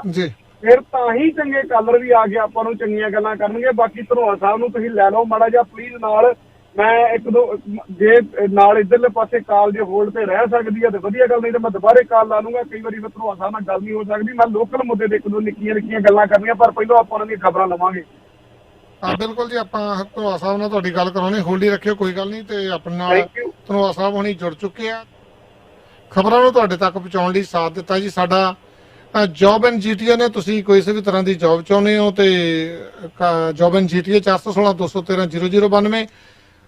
ਤੁਸੀਂ ਇੰਡੀਆ ਪੈਸੇ ਭੇਜਣੇ ਜੀ, ਅਪਰਾ ਟ੍ਰੇਡਿੰਗ ਕੰਪਨੀ 905 794 32 33 ਤੇ ਜਗਤਾਰ ਢਾਹਣਾ ਨੂੰ ਕਰ ਲਓ। ਮੌਂਟਰੀਅਲ ਦੇ ਵਿੱਚ IPTV ਬਾਕਸ ਲਵਾਉਣਾ ਜੀ 514 566 0055। ਘਰ ਖਰੀਦਣਾ ਵੇਚਣਾ, ਤੁਸੀਂ ਕੋਈ ਕਮਰਸ਼ੀਅਲ ਬਿਲਡਿੰਗ ਲੈਣੀ ਆ, ਕੋਈ ਪਾਰਕਿੰਗ ਲਾਟ ਲੈਣਾ, ਬੜਾ ਵਧੀਆ ਤਜਰਬਾ ਰੱਖਦੇ ਆ ਜੀ। ਕਾਫੀ ਉਹਨਾਂ ਦੇ ਕੋਲ ਹੌਟ ਲਿਸਟਾਂ ਆ। ਦੂਜੇ ਮਿਸੀਸਾਗਾ ਦੇ ਵਿੱਚ ਵੀ ਬਹੁਤ ਵਧੀਆ ਪ੍ਰੋਜੈਕਟ ਹੈਗਾ, ਉਹਨਾਂ ਕਾਲ ਕਰ ਸਕਦੇ ਹੋ 416 722 2385 ਤੇ। ਬੈਸਟ ਕੁਆਲਿਟੀ 'ਚ ਫਰਨੀਚਰ ਖਰੀਦਣਾ ਸਟੀਫਨ ਫਰਨੀਚਰ 2 ਲੋਕੇਸ਼ਨਾਂ ਤੋਂ ਸਰਵ ਕਰਦੇ ਆ। 905 790 0560 ਕਰਦੇ ਆ। ਸਵਾਗਤ ਆਪਾਂ ਹਰਜਿੰਦਰ ਧੰਨਵਾਦ ਜੀ। ਧੰਨਵਾਦ ਸਾਹਿਬ, ਸਵਾਗਤ ਹੈ, ਸਤਿ ਸ਼੍ਰੀ ਅਕਾਲ ਜੀ ਆਇਆਂ ਨੂੰ। ਹਾਂਜੀ ਚੰਦੀ ਸਾਹਿਬ, ਦੋਵੇਂ ਹੱਥ ਜੋੜ ਕੇ ਸਤਿ ਸ੍ਰੀ ਅਕਾਲ। ਤੇ ਜਿੰਨੇ ਵੀ ਆਪਣੇ ਸਰੋਤੇ ਵੀਰ ਨੇ ਆਪਣੇ ਨਾਲ ਜੁੜੇ ਆ, ਤੇ ਆਪਣੇ ਗਗਨਵੀਰ ਨੂੰ ਵੀ, ਗਗਨ ਸੰਧੂ ਸਾਹਿਬ ਨੂੰ ਵੀ ਦੋਵੇਂ ਹੱਥ ਜੋੜ ਕੇ ਸਤਿ ਸ੍ਰੀ ਅਕਾਲ। ਸਤਿ ਸ਼੍ਰੀ ਅਕਾਲ ਜੀ, ਸਤਿ ਸ਼੍ਰੀ ਅਕਾਲ। ਸਤਿ ਸ਼੍ਰੀ ਅਕਾਲ ਧੰਨਵਾਦ ਸਾਹਿਬ, ਸਤਿ ਸ਼੍ਰੀ ਅਕਾਲ ਜੀ। ਉਮੀਦ ਕਰਦੇ ਹਾਂ ਜੀ ਚੜ੍ਹਦੀ ਕਲਾ 'ਚ ਹੋਵੋਗੇ, ਵੀਕਐਂਡ ਤੁਹਾਡਾ ਸੋਹਣਾ ਲੰਘਿਆ ਹੋਊਗਾ। ਤੇ ਤੁਹਾਡੀਆਂ ਖਬਰਾਂ ਤੋਂ ਪਹਿਲੋਂ ਬਸ ਛੋਟੇ ਛੋਟੇ ਜਿਹੇ 2 ਸਵਾਲ ਰੱਖਣੇ ਆ। ਜਦੋਂ ਵੀ ਵਿੱਚ ਟਾਈਮ ਲੱਗਾ ਉਹਨਾਂ ਚੀਜ਼ਾਂ ਦਾ ਜ਼ਰੂਰ ਆਪਾਂ ਵਿਸਥਾਰ ਨਾਲ ਜਦੋਂ ਲੱਗਾ ਟਾਈਮ ਦੱਸਿਓ ਜੀ। ਇੱਕ ਤੇ ਆਪਾਂ ਸਰਕਾਰਾਂ ਤੋਂ ਇਹ ਸਮਝ ਕੇ ਚੱਲੀਏ ਕਿ ਆਪਾਂ ਨਾ ਉਮੀਦ ਹੋ ਜਾਈਏ ਹੁਣ ਕਿ ਸਾਨੂੰ ਕਿਸੇ ਵੀ ਚੀਜ਼ ਦੇ ਉੱਤੇ, ਜਿੱਦਾਂ ਆਪਾਂ ਜਿਹੜਾ ਕੰਟਰੀ ਪਿੱਛੇ ਛੱਡ ਕੇ ਆਏ ਆ, ਜਿਹੜੇ ਤਰੀਕੇ ਦੇ ਨਾਲ ਜਿਹੜਾ ਵਾਤਾਵਰਨ ਅਸੀਂ ਕਹਿੰਦੇ ਹੁੰਦੇ ਨਾ, ਕਈ ਗੱਲਾਂ ਹੁੰਦੀਆਂ ਪਿਕ ਐਂਡ ਚੂਜ਼ ਵਾਲੀਆਂ। ਜਿਹੜੀ ਚੀਜ਼ ਆਪਾਂ ਜ਼ਿੰਦਗੀ ਦੇ ਵਿੱਚ ਪਿਕ ਐਂਡ ਚੂਜ਼ ਕਰਦੇ ਆ, ਫਿਰ ਸਾਨੂੰ ਕਈ ਵਾਰੀ ਹੁੰਦਾ ਵੀ ਜਦੋਂ ਅਸੀਂ ਆਪਣੀ ਮਰਜ਼ੀ ਨਾਲ ਚੂਜ਼ ਕੀਤੀ ਆ, ਸਾਨੂੰ ਉੱਤੇ ਕੋਈ ਲਾਮਾ ਨਹੀਂ ਰਹਿਣਾ ਚਾਹੀਦਾ। ਪਰ ਫਿਰ ਵੀ ਸਾਨੂੰ ਜਿਹੜੇ ਲਾਂਭੇ ਰੱਖਣ ਦੇ ਉੱਤੇ ਮਜਬੂਰ ਕਰੀ ਜਾਣ ਡਏ ਆ, ਦਿਨੋਂ ਦਿਨ ਮਜਬੂਰ ਕਰੀ ਜਾਂਦੇ ਆ। ਜਦੋਂ ਧੰਨਵਾਦ ਸਾਹਿਬ ਆਪਾਂ ਨਾ ਪਿਛੋਕੜ ਵੇਖਦੇ ਆ, ਉੱਥੇ ਨਾ ਸਾਡਾ ਇੱਕ ਸਾਡਾ ਬਰਥ ਸਿਟੀ ਕਹਿ ਲਓ ਕਿ ਸਾਡੇ ਦਾਦਿਓ ਪੜਦਾਦਿਓ ਅਸੀਂ ਉੱਥੇ ਜੰਮੇ ਸਾਂ, ਸਾਡੀ ਮਜਬੂਰੀ ਸੀਗੀ ਉੱਥੇ ਰਹਿਣਾ ਜਾਂ ਉਹਨਾਂ ਚੀਜ਼ਾਂ ਨੂੰ ਸਹਿਣਾ। ਜਦੋਂ ਅਸੀਂ ਉਹਨਾਂ ਚੀਜ਼ਾਂ ਤੋਂ ਬਾਹਰ ਨਿਕਲ ਕੇ ਪਿਕ ਐਂਡ ਚੂਜ਼ ਵਾਲੇ ਪਾਸੇ ਤੁਰ ਪਏ, ਤੇ ਉੱਥੇ ਆ ਕੇ ਸਾਨੂੰ ਕੰਪਲੇਂਟਾਂ ਤੇ ਕਰਨੀਆਂ ਨਹੀਂ ਚਾਹੀਦੀਆਂ, ਕਿਉਂਕਿ ਅਸੀਂ ਆਪਣੀ ਮਰਜ਼ੀ ਦੇ ਨਾਲ ਇੱਕ ਥਾਂ ਚੁਣੀ ਆ ਤੇ ਅਸੀਂ ਇੱਕ ਚੰਗੇ ਵਾਤਾਵਰਨ, ਚੰਗੇ ਮਾਹੌਲ ਦੇ ਵਿੱਚ ਚੰਗੀ ਜਿਹੜੀ ਆ ਜ਼ਿੰਦਗੀ ਬਤੀਤ ਕਰਨ ਵਾਸਤੇ ਆ ਗਏ। ਪਰ ਸਾਨੂੰ ਫਿਰ ਵੀ ਇੱਥੇ ਆ ਕੇ ਇੰਨਾ ਕੁ ਮਜਬੂਰ ਕਰਦੇ ਜਾ ਰਹੇ ਆ ਦਿਨੋਂ ਦਿਨ। ਇੱਕ ਆਮ ਬੰਦੇ ਦੀ ਗੱਲ ਕਰ ਰਿਹਾ, ਮੈਂ ਆਪਣੀ ਗੱਲ ਕਰ ਰਿਹਾ। ਮੈਨੂੰ ਨਹੀਂ ਪਤਾ ਇੱਥੇ ਮਿਲੇਨੀਅਮ ਜਿਹੜੇ ਲੋਕ ਨੇ ਉਹਨਾਂ ਦੀ ਜ਼ਿੰਦਗੀ ਕਿੱਦਾਂ ਦੀ ਆ। ਮੈਂ ਇੱਕ ਰੋਜ਼ਮਰਾ ਦੀ ਜ਼ਿੰਦਗੀ ਦੀ ਗੱਲ ਕਰ ਰਿਹਾ, ਜਿਹੜੇ ਰੋਜ਼ ਕਮਾ ਕੇ ਖਾਣ ਵਾਲੇ ਮੇਰੇ ਵਰਗੇ ਲੋਕ ਨੇ। ਸੋ ਕੀ ਸਾਨੂੰ ਇਹਨਾਂ ਤੋਂ ਨਾ ਉਮੀਦ ਹੋ ਜਾਣਾ ਚਾਹੀਦਾ, ਜਾਂ ਅਜੇ ਵੀ ਸਾਨੂੰ ਕਿਤੇ ਨਾ ਕਿਤੇ ਕੋਈ ਉਮੀਦ ਰੱਖਣੀ ਚਾਹੀਦੀ ਹੈ? ਕਿਉਂਕਿ ਸਵਾਲ ਬਹੁਤ ਨੇ, ਪਰ ਸਿਰਫ ਅੱਜ ਮੈਂ ਇੰਨਾ ਕਿ ਸਵਾਲ ਰੱਖੂੰਗਾ ਤੁਹਾਡੇ ਅੱਗੇ। ਮੇਰੇ ਖਿਆਲ ਗੱਲ ਤੁਸੀਂ ਸਮਝ ਗਏ ਜਿਹੜੀ ਚੀਜ਼ ਦੀ ਮੈਂ ਗੱਲ ਕਰ ਰਿਹਾ ਆ। ਤੇ ਬਹੁਤ ਧੰਨਵਾਦ ਚੰਦੀ ਜੀ, ਤੁਹਾਡਾ ਜੀ ਬਹੁਤ ਸਲੂਟ ਹੈ ਤੁਹਾਨੂੰ ਵੀ ਜੀ, ਬਹੁਤ ਸੋਹਣਾ ਪ੍ਰੋਗਰਾਮ। ਤੇ ਆਪਣੇ ਅਰਸ਼ਦੀਪ ਨੂੰ ਵੀ ਬਹੁਤ ਬਹੁਤ ਧੰਨਵਾਦ ਜੀ, ਇਹਨਾਂ ਦਾ ਵੀ। ਬਸ ਹੁਣ ਤਾਂ ਜੀ ਧੰਨਵਾਦ ਜੀ, ਧੰਨਵਾਦ। ਬਿਲਕੁਲ ਹਰਜਿੰਦਰ ਸਿੰਘ ਜੀ, ਫਰਾਈਡੇ ਵੀ ਜਿਹੜਾ ਗਗਨ ਸੰਧੂ ਨੇ ਤੇ ਨਾਲ ਪ੍ਰੀਤ ਵੀਰ ਨੇ 2 ਸਵਾਲ ਕੀਤੇ ਸੀਗੇ, ਤੁਸੀਂ ਪ੍ਰੋਗਰਾਮ ਸੁਣੇ ਹੀ ਆ ਜੀ, ਕੰਟੀਨਿਊ ਪਲੀਜ਼ ਜੀ। ਹਾਂਜੀ, ਜਾਂ ਆਪਾਂ ਇਹਨਾਂ ਦੇ ਪਹਿਲਾਂ ਆਪਾਂ ਖਬਰਾਂ ਕਵਰ ਕਰ ਲਈਏ, ਉਸ ਤੋਂ ਬਾਅਦ ਫਿਰ ਆਪਾਂ ਇਹ 2-3 ਸਵਾਲ ਜਿਹੜੇ ਗਗਨ ਵੀਰ ਦੇ ਤੇ ਆਪਣੇ ਪ੍ਰੀਤ ਵੀਰ ਦਾ ਜਿਹੜਾ ਉਹ ਆਪਾਂ ਜ਼ਰੂਰ ਕਰਦੇ ਹਾਂ ਜੀ। ਜੀ। ਪਹਿਲਾਂ ਆਪਾਂ ਖਬਰਾਂ ਤੇ ਚੰਦੀ ਸਾਹਿਬ ਥੋੜੀ ਜਿਹੀ ਝਾਤ ਮਾਰ ਲਈਏ, ਕਿਉਂਕਿ ਕੱਲ ਸੰਡੇ ਸੀਗਾ। ਕੱਲ ਵਾਲਾ ਤਾਂ ਕੇਸ ਕੋਈ ਚੰਦੀ ਸਾਹਿਬ ਆਇਆ ਨਹੀਂ, ਕਿਉਂਕਿ ਛੁੱਟੀ ਸੀਗੀ, ਉਹਦੇ ਕਰਕੇ ਨਹੀਂ ਆਇਆ। ਤੇ ਇਸ ਕਰਕੇ ਫਰਾਈਡੇ ਵੀ ਛੁੱਟੀ ਸੀ, ਤਾਂ ਸੈਟਰਡੇ ਦੇ ਵਿੱਚ ਇਹਨਾਂ ਨੇ ਜਿਹੜੇ ਕੇਸ ਕੱਢੇ ਆ 2 ਦਿਨ ਦੇ, ਫਰਾਈਡੇ ਤੇ ਸੈਟਰਡੇ 2 ਦਿਨ ਦੇ ਵਿੱਚ ਕੇਸ ਆਇਆ। ਕੇਸ ਬਹੁਤ ਜ਼ਿਆਦਾ ਜਿਹੜੇ ਹਾਈ ਆ, 2 ਦਿਨ ਦੇ ਵਿੱਚ ਜਿਹੜੇ 6100 ਆਏ ਸੀਗੇ। ਜੇ ਇਹਦੇ ਵਿੱਚ ਦੇਖਿਆ ਜਾਵੇ ਤਾਂ ਫਰਾਈਡੇ ਦੀ ਆਪਾਂ ਗੱਲ ਕੀਤੀ ਜਾਵੇ ਤੇ 3089 ਇਹ ਆਏ ਸੀ, ਤੇ ਸੈਟਰਡੇ ਦੇ ਵਿੱਚ 3009 ਕੇਸ ਇਹ ਆਏ ਸੀ। ਤੇ ਅੱਜ ਆਪਣੇ ਕੋਈ 10:15 ਤੋਂ ਬਾਅਦ ਜਿਹੜਾ ਨਵਾਂ 2 ਦਿਨ ਦਾ ਜਿਹੜਾ ਆਊਗਾ ਉਹ ਆਪਾਂ ਫਿਰ ਕੱਲ੍ਹ ਵਾਲੇ ਪ੍ਰੋਗਰਾਮ ਦੇ ਵਿੱਚ ਸਾਂਝਾ ਕਰ ਲਾਂਗੇ। ਤੇ ਟੋਟਲ ਟੈਸਟ ਜਿਹੜੇ ਹੋਏ ਸੀ 1,21,400 ਹੋਏ ਸੀ, ਤਾਂ ਇੱਕ ਦਿਨ 59,500 ਹੋਏ, ਤੇ ਦੂਸਰੇ ਦਿਨ ਜਿਹੜੇ 62,000 ਹੋਏ ਸੀ। ਡੈਥ ਜਿਹੜੀ ਆ 2 ਦਿਨਾਂ ਦੀ ਜਿਹੜੀ ਹੈਗੀ ਆ 39 ਜਿਹੜੀਆਂ ਹੋਈਆਂ ਸੀਗੀ। ਤੇ ਜੇ ਆਪਾਂ ਸੈਟਰਡੇ ਦੇ ਕੇਸਾਂ ਦੀ ਆਪਾਂ ਗੱਲ ਕਰ ਲੈਂਦੇ, ਇੱਥੇ ਟੋਰਾਂਟੋ ਦੇ ਵਿੱਚ 954 ਕੇਸ ਆਏ ਸੀ, ਪੀਲ ਦੇ ਵਿੱਚ 434 ਆਏ ਸੀ, ਤਾਂ ਯਾਰਕ ਰੀਜਨ ਚ 348 ਆਏ ਸੀ, ਹੈਮਿਲਟਨ ਚ 146, ਲੰਡਨ ਦੇ ਵਿੱਚ 145, ਆਟਵਾ ਦੇ ਵਿੱਚ 205, ਡਰਹਮ ਦੇ ਵਿੱਚ 138। ਹੁਣ ਤੁਸੀਂ ਦੇਖ ਲਓ ਤੁਹਾਡੇ ਸਾਹਮਣੇ ਆ, ਬਹੁਤ ਜਿਹੜੇ ਕੇਸ ਵਧੀ ਜਾਂਦੇ ਆ। ICU ਦੇ ਵਿੱਚ ਵੀ ਜਿਹੜੀ ਕੈਪੈਸਿਟੀ ਬਹੁਤ ਜ਼ਿਆਦਾ ਵਧੀ ਜਾਂਦੀ ਆ, ਕਿਉਂਕਿ ਇਹਨਾਂ ਨੇ ਜਿਹੜਾ ਪ੍ਰੈਡਿਕਟ ਕੀਤਾ ਹੈ ਕਿ ਐਂਡ ਆਫ ਦਿਸ ਮੰਥ ਜਿਹੜੀ ਆ 800 ਨੂੰ ਵੀ ਉਹ ਕ੍ਰਾਸ ਕਰ ਜਾਊਗੀ। ਜਿਸ ਤਰ੍ਹਾਂ ਪਹਿਲਾਂ ਇਹਨਾਂ ਨੇ ਦੱਸਿਆ ਹੀ ਸੀਗਾ ਕਿ ਜਿਹੜਾ ਲਾਸਟ ਟਾਈਮ ਚ ਪੀਕ ਟਾਈਮ ਆਇਆ ਸੀ, ਉਹਦੇ ਨਾਲੋਂ ਕਿਤੇ ਜ਼ਿਆਦਾ ਜਿਹੜੇ ਕੇਸ ਹੁਣ ਆਲਰੇਡੀ ਹੋ ਚੁੱਕੇ ਆ ਜੀ। ਤੇ ਥੋੜੀ ਜਿਹੀ ਆਪਾਂ ਅੰਟੇਰੀਓ ਦੇ ਸ਼ਟਡਾਊਨ ਲਾਕਡਾਊਨ ਦੀ ਗੱਲ ਕਰਦੇ ਹਾਂ, ਕਿਉਂਕਿ ਲਾਕਡਾਊਨ ਦੇ ਵਿੱਚ ਹੁਣ ਜਿਸ ਤਰ੍ਹਾਂ ਹਰ ਰੋਜ਼ ਆਪਾਂ ਨਿਊਜ਼ ਦੇਖਦੇ ਹਾਂ, ਕਿਸੇ ਵੇਲੇ ਅਸੀਂ ਆਪਣੇ ਆਪ ਵੀ ਕਨਫਿਊਜ਼ ਹੋ ਜਾਂਦੇ ਆ। ਆਮ ਲੋਕਾਂ ਨੇ ਤਾਂ ਕਨਫਿਊਜ਼ ਹੋਣਾ ਹੀ ਆ, ਕਿਉਂਕਿ ਇਹ ਜਿਹੜੇ ਲੀਡਰ ਆ ਇੱਕ ਦਿਨ ਕੁਛ ਕਹਿੰਦੇ ਆ ਤੇ ਅਗਲੇ ਦਿਨ ਕੁਛ ਕਹਿ ਦਿੰਦੇ ਆ।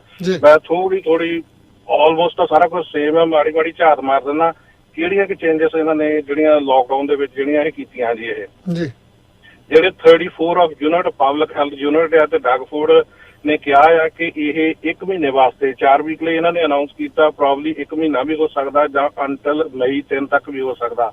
ਤੇ ਐਜੂਕੇਸ਼ਨ ਮਿਨਿਸਟਰ ਜਿਹੜੇ ਸਟੀਫਨ ਲੈਚੇ ਆ, ਉਹਨਾਂ ਨੇ ਪਹਿਲਾਂ ਸਕੂਲ ਦੀ ਗੱਲ ਕੀਤੀ ਸੀ ਕਿ ਜਿਹੜੇ 4 ਵੀਕ ਦਾ ਸ਼ਟਡਾਊਨ ਹੈ ਸਕੂਲ ਬੰਦ ਰਹਿਣਗੇ, ਪਰ ਹੁਣ ਇਹਨਾਂ ਨੇ ਕਿਹਾ ਕਿ school and child care centre ਜਿਹੜੇ expected to stay open throughout, ਜਿਹੜੇ 4 ਵੀਕ ਦਾ ਜਿਹੜਾ ਸ਼ਟਡਾਊਨ ਹੈ ਉਹਦੇ ਵਿੱਚ ਰਹਿਣਗੇ।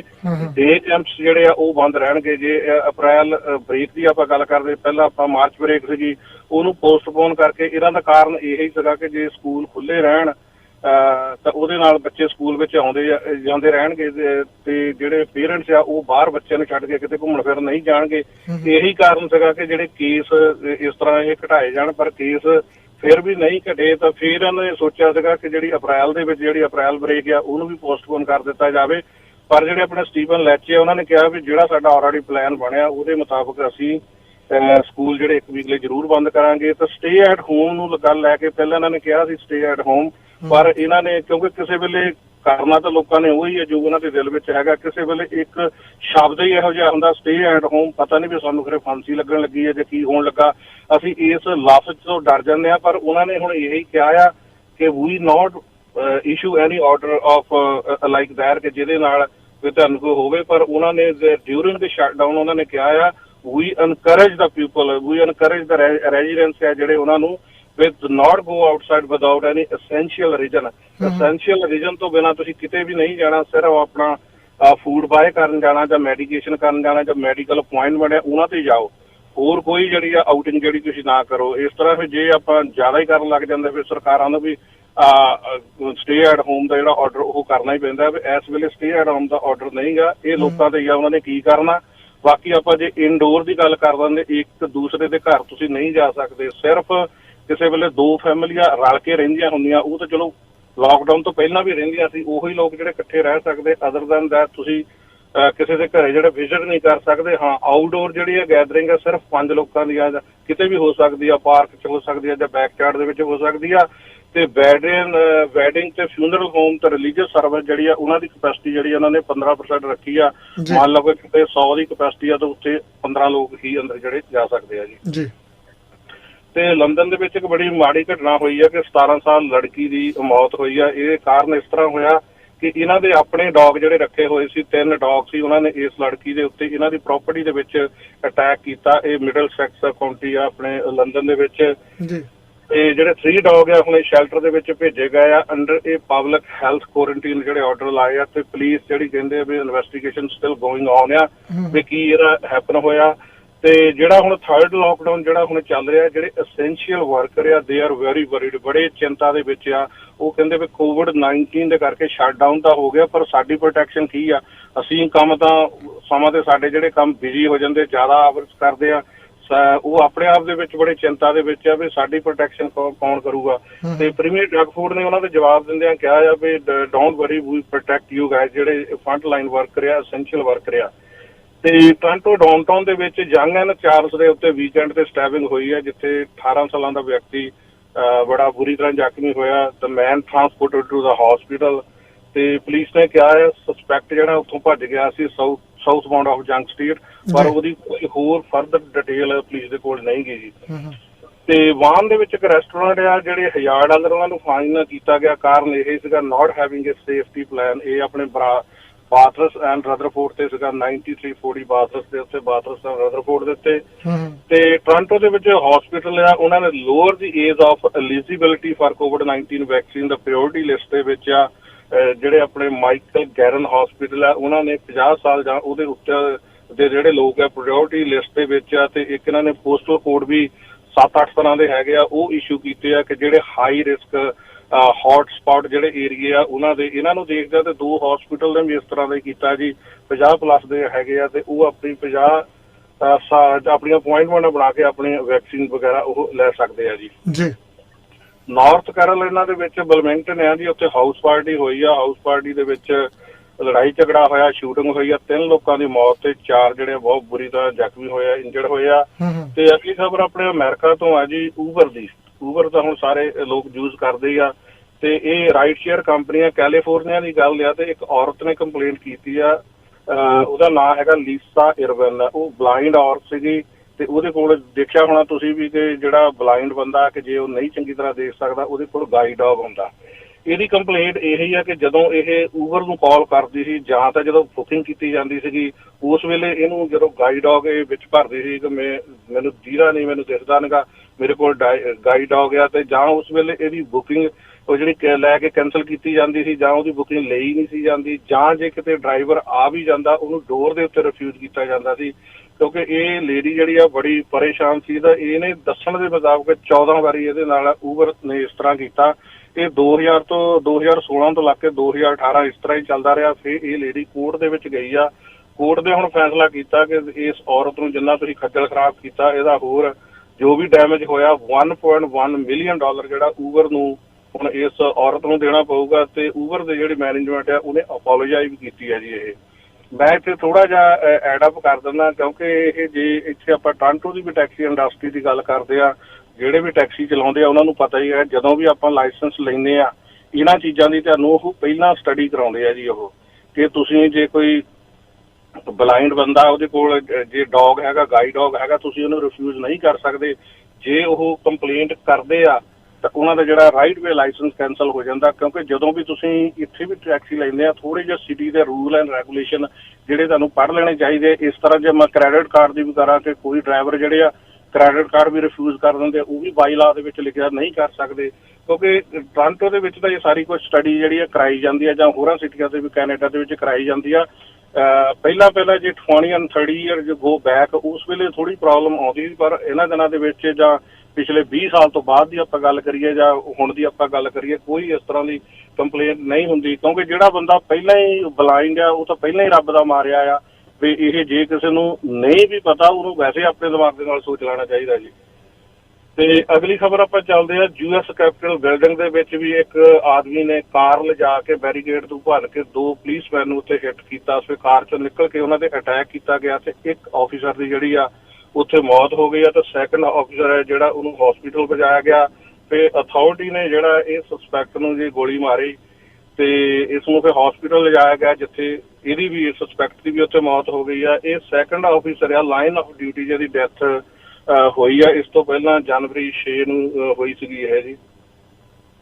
ਤੇ ਟੋਰਾਂਟੋ ਪੁਲਿਸ ਡਰੱਗ ਟ੍ਰੈਫਿਕਿੰਗ ਦੇ ਵਿੱਚ ਇਨਵੈਸਟੀਗੇਸ਼ਨ ਚੱਲ ਰਹੀ ਸੀ। ਇਹ ਇਨਵੈਸਟੀਗੇਸ਼ਨ ਜਿਹੜੀ ਆ ਫਰਵਰੀ ਤੋਂ ਆਲਰੇਡੀ ਇਹ ਸ਼ੁਰੂ ਹੋਈ ਸੀ ਤਾਂ ਪੁਲਿਸ ਨੇ ਹੁਣ 10 ਲੋਕਾਂ ਨੂੰ ਜਿਹੜਾ ਚਾਰਜ ਕੀਤਾ। ਵੈਸਟ ਐਂਡ ਅਪਾਰਟਮੈਂਟ ਬਿਲਡਿੰਗ ਆ ਉੱਥੋਂ ਬਹੁਤ ਸਾਰਾ ਕੈਸ਼ ਇਹਨਾਂ ਤੋਂ ਫੜਿਆ ਗਿਆ, ਕੋਕੇਨ ਫੜੀ ਗਈ ਆ। ਇਹਨਾਂ 10 ਬੰਦਿਆਂ ਦੇ ਵਿੱਚੋਂ ਇੱਕ 16 ਸਾਲ ਦਾ ਲੜਕਾ ਤੇ ਜਿਹੜੇ ਹੋਰ 9 ਜਣੇ ਆ ਜਿਨ੍ਹਾਂ ਦੀ ਉਮਰ 18 ਸਾਲ ਤੋਂ ਲੈ ਕੇ 59 ਸਾਲ ਆ, ਪੁਲਿਸ ਨੇ ਇਹਨਾਂ ਨੂੰ ਅਰੈਸਟ ਕੀਤਾ। ਇਹਨਾਂ ਦੇ ਕਈ ਚਾਰਜਸ ਜਿਹੜੇ ਲਗਾਏ ਗਏ ਆ ਜੀ।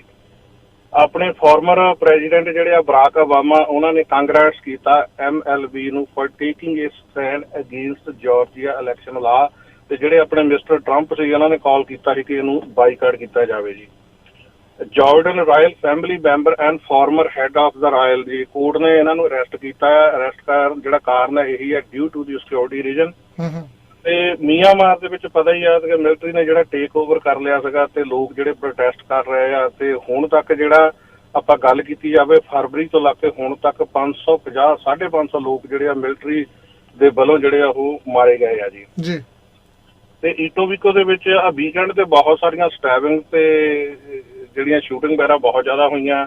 ਇਸੇ ਤਰ੍ਹਾਂ ਇੱਕ ਹੋਰ ਸ਼ੂਟਿੰਗ ਜਿਹੜੀ ਆ ਇੱਥੇ ਈਟੋਬੀਕੋ ਦੇ ਵਿੱਚ ਹੋਈ ਆ। ਇੱਕ 21 ਸਾਲ ਵਿਅਕਤੀ ਦੀ ਮੌਤ ਹੋਈ ਆ ਤੇ ਜਿਹੜਾ ਦੂਸਰਾ ਆ ਬੜਾ ਕ੍ਰਿਟੀਕਲ ਕੰਡੀਸ਼ਨ ਦੇ ਵਿੱਚ ਆ ਤੇ ਹਸਪੀਟਲ ਉਹਨੂੰ ਪਹੁੰਚਾਇਆ ਗਿਆ। ਇਹ ਹੈਪਨ ਜਿਹੜਾ ਟ੍ਰੀ ਹਾਰਨ ਡਰਾਈਵ ਜਿਹੜਾ ਰਾਇਲ ਯਾਰਕ ਦੇ ਲਾਗੇ ਪੈਂਦਾ ਹੈ। ਤੇ ਪੁਲਿਸ ਤੇ ਇਹਦੀ ਸਸਪੈਕਟ ਦੀ ਗੱਡੀ ਦੇ ਵਿੱਚੋਂ 2 ਫਾਇਰ ਆਰਮ ਜਿਹੜੀਆਂ ਉਹ ਲੱਭੀਆਂ ਆ। ਤੇ ਇਸ ਤੋਂ ਬਾਅਦ ਜਿਹੜਾ ਪੁਲਿਸ ਨੇ ਕੋਈ ਵੀ ਜਿਹੜੀ ਇਹਦੇ ਬਾਰੇ ਕੋਈ ਇਨਫੋਰਮੇਸ਼ਨ ਜਿਹੜੀ ਸਸਪੈਕਟ ਬਾਰੇ ਕੋਈ ਰਿਲੀਜ਼ ਨਹੀਂ ਕੀਤੀ ਤੇ ਸਰਚ ਜਿਹੜੀ ਉਹ ਪੁਲਿਸ ਸਟਿਲ ਅਜੇ ਏਰੀਏ ਨੂੰ ਉਹ ਕਰ ਰਹੀ ਹੈ ਜੀ। ਤੇ ਕੈਨੇਡਾ ਦੀ ਆਪਾਂ ਜੇ ਗੱਲ ਕੀਤੀ ਜਾਵੇ COVID-19 ਦੇ ਕੇਸ ਜਿਹੜੇ ਆ ਸਰਪਾਸ 1 ਮਿਲੀਅਨ ਨੂੰ ਜਿਹੜੇ ਉਹ ਕ੍ਰਾਸ ਕਰ ਗਏ ਆ। ਤੇ ਚੰਗੀ ਖਬਰ ਇਹ ਆ ਕਿ ਹੁਣ ਤੱਕ ਇਹਨਾਂ ਨੇ 6 ਮਿਲੀਅਨ ਜਿਹੜੀਆਂ ਡੋਜ਼ਸ ਜਾਂ ਫਸਟ ਡੋਜ਼ ਜਿਹੜੀ ਆ ਵੈਕਸੀਨ ਦੀ ਇੱਥੇ ਕੈਨੇਡੀਅਨ ਲੋਕਾਂ ਨੂੰ ਲਗਾ ਦਿੱਤੀ ਆ। ਤੇ ਨਿਊਯਾਰਕ ਸਿਟੀ ਦੇ ਵਿੱਚ exchange of gun fire between gunman and officer ਦੇ ਵਿੱਚ ਜਿੱਥੇ ਇੱਕ ਆਦਮੀ ਦੀ ਮੌਤ ਹੋਈ ਆ, 2 ਬਹੁਤ ਬੁਰੀ ਤਰ੍ਹਾਂ ਇੰਜਰਡ ਹੋਏ ਆ। ਟਰਾਂਸਪੋਰਟਡ ਟੂ ਦਾ ਲੋਕਲ ਹਸਪੀਟਲ ਜਿਹੜਾ ਉਹਨਾਂ ਨੂੰ ਉੱਥੇ ਪਹੁੰਚਾਇਆ ਗਿਆ। ਤੁਹਾਨੂੰ ਪਤਾ ਹੋਣਾ ਕਿ ਤਾਇਵਾਨ ਦੇ ਵਿੱਚ ਇੱਕ ਬੜਾ ਡੈਡਲੀ ਟ੍ਰੇਨ ਕ੍ਰੈਸ਼ ਹੋਇਆ ਸੀ ਜਿੱਥੇ 51 ਲੋਕਾਂ ਦੀ ਮੌਤ ਹੋਈ ਸੀ ਤੇ 75 ਤੋਂ ਵੱਧ ਜਿਹੜੇ ਜ਼ਖਮੀ ਹੋਏ ਸੀਗੇ। ਤਾਂ ਉੱਥੋਂ ਦੇ ਜਿਹੜੇ ਟਰਾਂਸਪੋਰਟ ਮਿਨਿਸਟਰ ਆ ਲੀਨਾ ਚੀਆਲਾਂਗ, ਉਹਨਾਂ ਨੇ ਕਿਹਾ ਹੈ ਕਿ ਜੋ ਵੀ ਇਹ ਐਕਸੀਡੈਂਟ ਹੋਇਆ ਮੈਂ ਸਾਰੀ ਜਿਹੜੀ ਰਿਸਪੌਂਸਿਬਿਲਿਟੀ ਮੈਂ ਆਪਣੇ ਸਿਰ ਤੇ ਲੈਣਾ। ਤੇ ਉਹਨਾਂ ਨੇ ਫੋਨ ਕਾਲ ਕਰਕੇ ਕਿਹਾ ਹੈ ਕਿ ਮੈਂ ਆਪਣਾ ਰਿਜ਼ਾਈਨ ਭੇਜਦਾ ਹਾਂ, ਤੇ ਹੁਣ ਉਹ ਦੇਖਦੇ ਆ ਕਿ ਉੱਥੋਂ ਦੀ ਸਰਕਾਰ ਜਿਹੜਾ ਇਹਨਾਂ ਦਾ ਰਿਜ਼ਾਈਨ ਜਿਹੜਾ ਐਕਸੈਪਟ ਕਰਦੇ ਆ ਕਿ ਨਹੀਂ ਕਰਦੇ ਜੀ। ਤੇ ਕੱਲ ਸਵੇਰ ਦੀ ਇੱਕ ਗੱਲ ਹੈ ਜੀ, ਆਪਣੇ ਡੌਨ ਮਿਲ ਤੇ ਤਾਂ ਫਿੰਚ ਤੇ ਸਕਾਈ ਮਾਰਕ ਐਵੀਨਿਊ ਹੈਗਾ, ਇੱਕ ਸਾਈਡ ਤੇ ਉਹ ਪਲਾਜ਼ਾ ਪੈ ਜਾਂਦਾ, ਦੂਸਰੇ ਸਾਈਡ ਤੇ ਬਿਲਡਿੰਗਾਂ ਹੀ ਆ। ਉੱਥੇ ਜੀ 75 ਸਾਲ ਦੇ ਆਦਮੀ ਨੂੰ ਸਟੈਬਿੰਗ ਕੀਤੀ ਗਈ ਆ, ਤੇ ਜਦੋਂ ਛਾਣਬੀਣ ਹੋਈ ਗਈ ਆ ਤੇ ਪੁਲਿਸ ਨੇ 62 ਸਾਲਾਂ ਦੀ ਜਿਹੜੀ ਆ 62 ਈਅਰ ਓਲਡ ਵੂਮਨ ਉਹਨੂੰ ਕਸਟਡੀ 'ਚ ਲਿਆ ਆ ਤੇ ਚਾਰਜ ਕੀਤਾ ਕਿ 75 ਸਾਲ ਦਾ ਜਿਹੜਾ ਆਦਮੀ ਜਿਹਦੀ ਮੌਤ ਹੋਈ ਆ ਉਹਦੀ ਵਾਈਫ ਹੀ ਸੀਗੀ ਜੀ ਇਹ, ਤੇ ਜਿਹੜਾ ਫਸਟ ਡਿਗਰੀ ਦੇ ਵਿੱਚ ਚਾਰਜ ਕਰ ਲਿਆ ਗਿਆ ਜੀ। ਦੇਖ ਲਓ ਜੀ, ਸਵੇਰ ਨੂੰ 7 ਵਜੇ ਉੱਠ ਕੇ ਤਾਂ ਬੰਦਾ ਬ੍ਰੇਕਫਾਸਟ ਕਰਦਾ ਤੇ ਇਹ ਜੀ ਆਪਣੇ ਨਾਈਫ ਚਲਾਉਣ ਡਿਆ ਜੀ, ਦੇਖੋ ਬੜੀ ਮਾੜੀ ਗੱਲ ਹੈ। ਤੇ ਇਸੇ ਤਰ੍ਹਾਂ ਆਪਣਾ ਡ੍ਰਿਫਟਫੁੱਟ ਤੇ ਫਿੰਚ ਏਰੀਆ ਦੀ ਗੱਲ, ਜੇਨ ਐਂਡ ਫਿੰਚ ਦੀ ਆਪਾਂ ਗੱਲ ਕਰਦੇ ਤਾਂ ਟੀਨੇਜਰ ਜਿਹੜੇ ਆ ਜੀ ਉਹ ਕਾਰਾਂ ਬੜੀਆਂ ਭਜਾਉਂਦੇ, ਇੱਕ ਦੂਜੇ ਨੂੰ ਚੇਜ ਕਰਦੇ ਸੀ। ਚੇਜ ਤੋਂ ਬਾਅਦ ਫਿਰ ਇੱਕ ਨੇ ਇੱਕ ਦੇ ਉੱਤੇ ਗੋਲੀਆਂ ਚਲਾਈਆਂ, ਕਾਰ ਜਿਹੜੀ ਆ ਫੈਂਸ ਦੇ ਵਿੱਚ ਲੱਗੀ ਆ, ਉਸ ਤੋਂ ਬਾਅਦ ਕਾਰ ਫਲਿੱਪ ਓਵਰ ਹੋ ਗਈ ਆ। ਇਹ ਤੜਕੇ ਦੀ ਗੱਲ ਹੈ ਜੀ, ਸਵੇਰ ਦੀ 12:06 ਦੀ। ਫਿਰ 13 ਸਾਲ ਦਾ ਜਿਹੜਾ ਵਿਅਕਤੀ ਆ ਵੈਰੀ ਸੀਰੀਅਸ ਇੰਜਰਡ ਆ, ਉਹਨੂੰ ਟਰਾਮਾ ਸੈਂਟਰ ਟੋਰਾਂਟੋ ਪਹੁੰਚਾਇਆ ਗਿਆ, but police fail to locate the suspect ਦੇ ਬਾਰੇ ਉਹਨਾਂ ਨੂੰ ਕੁਝ ਵੀ ਨਹੀਂ ਪਤਾ ਲੱਗਾ ਜੀ। ਤੇ ਇੱਕ ਸਟੰਟ ਡਰਾਈਵਿੰਗ ਦੀਆਂ ਖਬਰਾਂ ਤੁਸੀਂ ਬਹੁਤ ਦੇਖਦੇ ਹੋਣੇ। ਇਸੇ ਤਰ੍ਹਾਂ ਦੀ ਨਾਰਥ ਯਾਰਕ ਦੇ ਵਿੱਚ ਇਹ ਵੀ ਖਬਰ ਆਈ ਆ ਜੀ, ਗਰੁੱਪ ਆਫ ਪੀਪਲ ਆ, ਤੇ ਇਹ 2:30 ਵਜੇ ਦੀ ਇਹ ਤੜਕੇ ਦੀ ਗੱਲ ਆ ਜੀ, ਮੈਕਨੀਕਲ ਐਵੀਨਿਊ ਤੇ ਪਲੇਸਰ ਕੋਰਟ ਦੇ ਉੱਤੇ ਆ ਜੀ। ਦੇਖ ਲਓ ਇਹਨਾਂ ਦੇ ਜਿਹੜੇ ਯੰਗ ਇਹ ਲੜਕੇ ਲੜਕੀਆਂ, ਇਹਨਾਂ ਦੇ ਦਿਮਾਗ ਕਿਸ ਤਰ੍ਹਾਂ ਦੇ ਕਰਦੇ ਆ। ਚੰਦੀ ਸਾਹਿਬ ਇਹਨਾਂ ਨੇ ਕੀ ਕੀਤਾ, ਉਹਦੇ ਵਿੱਚ ਇਹ ਨਹੀਂ ਦੱਸੇਗਾ ਇਹ ਤੇਲ ਆ ਜਾਂ ਤੇਲ ਵਰਗੀ ਕੋਈ ਹੋਰ ਚੀਜ਼ ਆ, ਉਹਨੂੰ ਸਾਈਡਾਂ ਦੇ ਉੱਤੇ ਪਹਿਲਾਂ ਪਾਇਆ ਗਿਆ, ਉਹਦੇ ਤੇ ਅੱਗ ਲਾਈ, ਜਿਵੇਂ ਫਾਇਰ ਰਿੰਗ ਨਹੀਂ ਹੁੰਦਾ ਜੀ, ਫਾਇਰ ਰਿੰਗ ਬਣਾ ਕੇ ਉਹਦੇ ਉੱਤੇ ਇਹਨਾਂ ਨੇ ਜੀ while doing don't in the intersection, don't driving, ਜਿੱਦਾਂ ਇੱਕ ਸਰਕਲ ਜਿਹਾ ਬਣਾ ਕੇ ਗੱਡੀ ਨੂੰ ਵਿੱਚ ਤੁਸੀਂ ਏਦਾਂ ਘੁਮਾਉਣੇ ਆ ਜੀ, ਉਹ ਇਸ ਤਰ੍ਹਾਂ ਦਾ ਕੀਤਾ। ਕਿੰਨਾ ਖਤਰਨਾਕ ਸੀਨ ਬਣ ਗਿਆ ਜੀ, ਜਿਹੜਾ ਫਿਰ ਪੁਲਿਸ ਨੂੰ ਪਤਾ ਲੱਗਾ। ਤੇ ਇਹ ਸਾਰਾ ਕੁਝ ਕਾਰਾਂ ਕਰਕੇ ਇਹਨਾਂ ਨੇ ਇਹ ਫਿਰ ਆਨਲਾਈਨ ਵੀ ਇਹ ਪਾਉਂਦੇ ਆ ਜੀ ਵੀ ਸਾਨੂੰ ਦੇਖੋ, ਕੋਈ ਲੋਕ ਵਾਂਝੇ ਨਾ ਰਹਿ ਜਾਣ ਕਿ ਜਿਹੜਾ ਅਸੀਂ ਕੰਮ ਕਰ ਰਹੇ ਆ। ਤੇ ਪੁਲਿਸ ਨੇ ਆ ਕੇ ਫਿਰ ਉੱਥੇ ਕਈਆਂ ਨੂੰ ਚਾਰਜ ਵੀ ਕੀਤਾ, ਤੇ ਕਈ ਚੀਜ਼ਾਂ ਜਿਹੜੀਆਂ ਅਜੇ ਉਹਨਾਂ ਨੇ ਪੁਲਿਸ ਨੇ ਨਹੀਂ ਦੱਸੀਆਂ ਜੀ ਉਹ। ਤੇ ਅਗਲੀ ਖਬਰ ਆਪਣੇ ਵੈਨਕੂਵਰ ਦੀ ਹੈ ਜੀ, ਜਿਹੜੇ ਕੈਂਪ ਤੇ ਲੋਕ ਜਾਂਦੇ ਆ, ਕੈਂਪਰ ਵੈਨ ਹੈ ਜੀ ਉਹ, ਜਿਹਦੇ ਵਿੱਚ ਬੈੱਡ ਵਗੈਰਾ ਲੱਗਾ ਹੁੰਦਾ, ਕਿਚਨ ਵਗੈਰਾ ਹੁੰਦੀ ਆ, ਉਸ ਨੂੰ ਅੱਗ ਲੱਗੀ ਹੈ, ਜਿੱਥੇ ਵੈਨਕੂਵਰ ਦੇ ਵਿੱਚ 50 ਸਾਲ ਵਿਅਕਤੀ ਦੀ ਮੌਤ ਹੋਈ ਆ, ਤੇ 29 ਸਾਲਾਂ ਦੀ ਜਿਹੜੀ ਔਰਤ ਆ ਬਹੁਤ ਬੁਰੀ ਤਰ੍ਹਾਂ ਅੱਗ ਦੇ ਨਾਲ ਉਹ ਝੁਲਸ ਗਈ ਆ। ਤੇ ਜਿਹੜਾ ਹਸਪੀਟਲ ਟ੍ਰੀਟ ਉਹਨਾਂ ਨੂੰ 2nd ਡਿਗਰੀ ਬਰਨ ਦੇ ਹਿਸਾਬ ਨਾਲ ਉਹਨੂੰ ਟ੍ਰੀਟਮੈਂਟ ਜਿਹੜਾ ਉਹ ਦੇ ਰਿਹਾ ਜੀ। ਤੇ ਔਰੰਜ ਏਅਰ ਐਂਬੂਲੈਂਸ ਆ, ਉਹਦੇ ਜਿਹੜੇ ਹੈੱਡ ਸੀਗੇ ਜੀ ਆਪਣੇ new chair of ontario vaccine task force, ਉਹ ਬਣਾਏ ਗਏ। ਇਹਨਾਂ ਤੋਂ ਪਹਿਲਾਂ ਤੁਹਾਨੂੰ ਪਤਾ ਹੋਣਾ ਕਿ ਫਾਰਮਰ ਜਿਹੜੇ ਮਿਲਟਰੀ ਦੇ ਹੈੱਡ ਸੀਗੇ ਹਿਲੀਅਰ, ਉਹ ਸਟੈਪ ਡਾਊਨ ਕਰ ਗਏ। ਆਈ ਡੋਨਟ ਨੋ, ਜਾਂ ਤਾਂ ਉਹਨਾਂ ਤੋਂ ਹੁਣ ਸਥਿਤੀ ਜਿਹੜੀ ਹੈ ਸੰਭਾਲੀ ਨਹੀਂ ਜਾਂਦੀ, ਇਸ ਕਰਕੇ ਆਪਣੇ ਆਪ ਸਟੈਪ ਡਾਊਨ ਕਰ ਗਏ, ਜਾਂ ਉਹਨਾਂ ਨੂੰ ਸਟੈਪ ਡਾਊਨ ਕਰਾਇਆ ਗਿਆ ਜੀ। ਇਹ ਤਾਂ ਹੁਣ ਸਰਕਾਰਾਂ ਨੂੰ ਪਤਾ ਹੋਊਗਾ। ਤੇ US economy recovery from the pandemic, ਇਹ ਮਾਰਚ ਦੀ ਗੱਲ ਹੈ। ਇਹਨਾਂ ਦੇ ਦੱਸਣ ਦੇ ਮੁਤਾਬਕ ਮਾਰਚ ਮਹੀਨੇ ਦੇ ਵਿੱਚ ਅਮਰੀਕਾ ਦੇ ਵਿੱਚ 9,16,000 ਜਿਹੜੀਆਂ ਨਵੀਆਂ ਜੌਬਾਂ ਜਿਹੜੀਆਂ ਆਈਆਂ, ਤੇ ਬਿਗੇਸਟ ਗੇਨ ਸਿੰਸ ਅਗਸਤ ਦੇ ਵਿੱਚ ਹੋਇਆ। ਇਹ ਚੰਗੀ ਖਬਰ ਹੈ ਵੀ ਇੱਕ ਜੀ। ਤੇ ਅਗਲੀ ਖਬਰ ਹੈਗੀ ਏਅਰ ਕੈਨੇਡਾ ਤੇ ਏਅਰ ਟ੍ਰਾਂਜ਼ਿਟ, ਜਿਹੜਾ ਕਾਲ ਆਫ 190 ਮਿਲੀਅਨ ਦੀ ਜਿਹੜੀ ਡੀਲ ਸੀਗੀ, ਯੂਰਪੀਅਨ ਨੇ ਜਿਹੜੀ ਅਪਰੂਵਲ ਤੋਂ ਉਹ ਡਿਨਾਈ ਕਰ ਦਿੱਤਾ ਜੀ ਇਹ।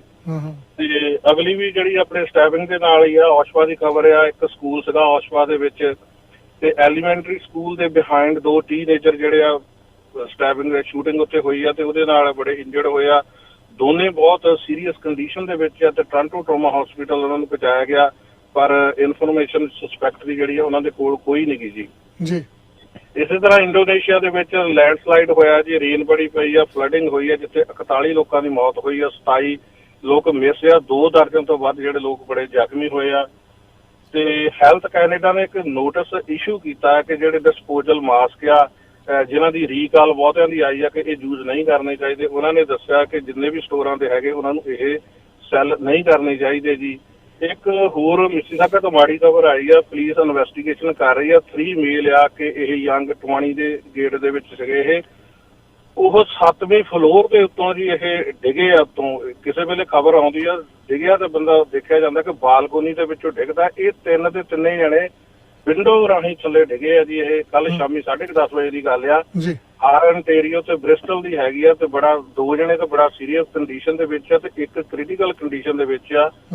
ਤੇ ਪੁਲਿਸ ਭਾਲ ਕਰ ਰਹੀ ਹੈ ਵੀ ਚੱਕਰ ਹੋਇਆ ਕੀ ਆ, ਵੀ ਵਿੰਡੋ ਦੇ ਵਿੱਚੋਂ ਕਿਵੇਂ ਡਿੱਗੇ ਆ। ਪਰ ਜੇ ਇਹਨਾਂ ਤਿੰਨਾਂ ਨੂੰ ਦੇਖਿਆ ਜਾਵੇ ਇਹ ਇੱਕ ਦੂਜੇ ਦੇ ਨਾਲ ਰਿਲੇਟਡ ਨਹੀਂ ਸੀਗੇ। ਪੁਲਿਸ ਨੇ ਸੋ ਫਾਰ ਜਿਹੜੀ ਇਨਵੈਸਟੀਗੇਸ਼ਨ ਕੀਤੀ ਆ ਉੱਥੇ ਪਾਰਟੀ ਵਗੈਰਾ ਵੀ ਕੋਈ ਨਹੀਂ ਸੀ ਚੱਲਦੀ, ਤਾਂ ਅਜੇ ਤੱਕ ਪਤਾ ਨਹੀਂ ਲੱਗਾ। ਜੇ ਆਪਾਂ ਨੂੰ ਆਉਣ ਵਾਲੇ ਸਮੇਂ ਜਾਂ ਕੱਲ ਹੋਇਆ ਤਾਂ ਆਪਾਂ ਜ਼ਰੂਰ ਕਵਾਂਗੇ ਹੈਪਨ ਕੀ ਹੋਇਆ ਜੀ, ਇਹ ਵਿੰਡੋ ਦੇ ਵਿੱਚੋਂ ਕਿਵੇਂ ਬਾਹਰ ਡਿੱਗੇ ਆ। ਤੇ ਯੂਜ਼ਲੀ ਤਾਂ ਜੇ ਇਸ ਤਰ੍ਹਾਂ ਦਾ ਕੋਈ ਸੀਨ ਹੁੰਦਾ ਤਾਂ ਬਾਲਕੋਨੀ ਦੇ ਵਿੱਚ ਕਿਸੇ ਵੇਲੇ ਬੰਦਾ ਖੜ ਕੇ ਡਰਿੰਕ ਵਗੈਰਾ ਕਰ ਲੈਂਦਾ, ਉੱਥੋਂ ਤਾਂ ਚਲੋ ਹੋ ਗਿਆ, ਨਸ਼ੇ 'ਚ ਹੋ ਗਿਆ, ਪਤਾ ਨਹੀਂ ਲੱਗਾ ਜੀ। ਤੇ ਆਉਣ ਵਾਲੇ ਸਮੇਂ 'ਚ ਆਪਾਂ ਜ਼ਰੂਰ ਕਾਰਨ ਦੱਸਾਂਗੇ। ਤੇ Canada to receive 2.2 million doses ਕਹਿੰਦੇ ਇਸ ਵੀਕ ਦੇ ਵਿੱਚ ਕੈਨੇਡਾ ਨੂੰ ਮਿਲ ਜਾਣਗੀਆਂ। ਚਲੋ ਜੀ, ਚੰਗੀ ਖਬਰ ਹੈ ਜੀ।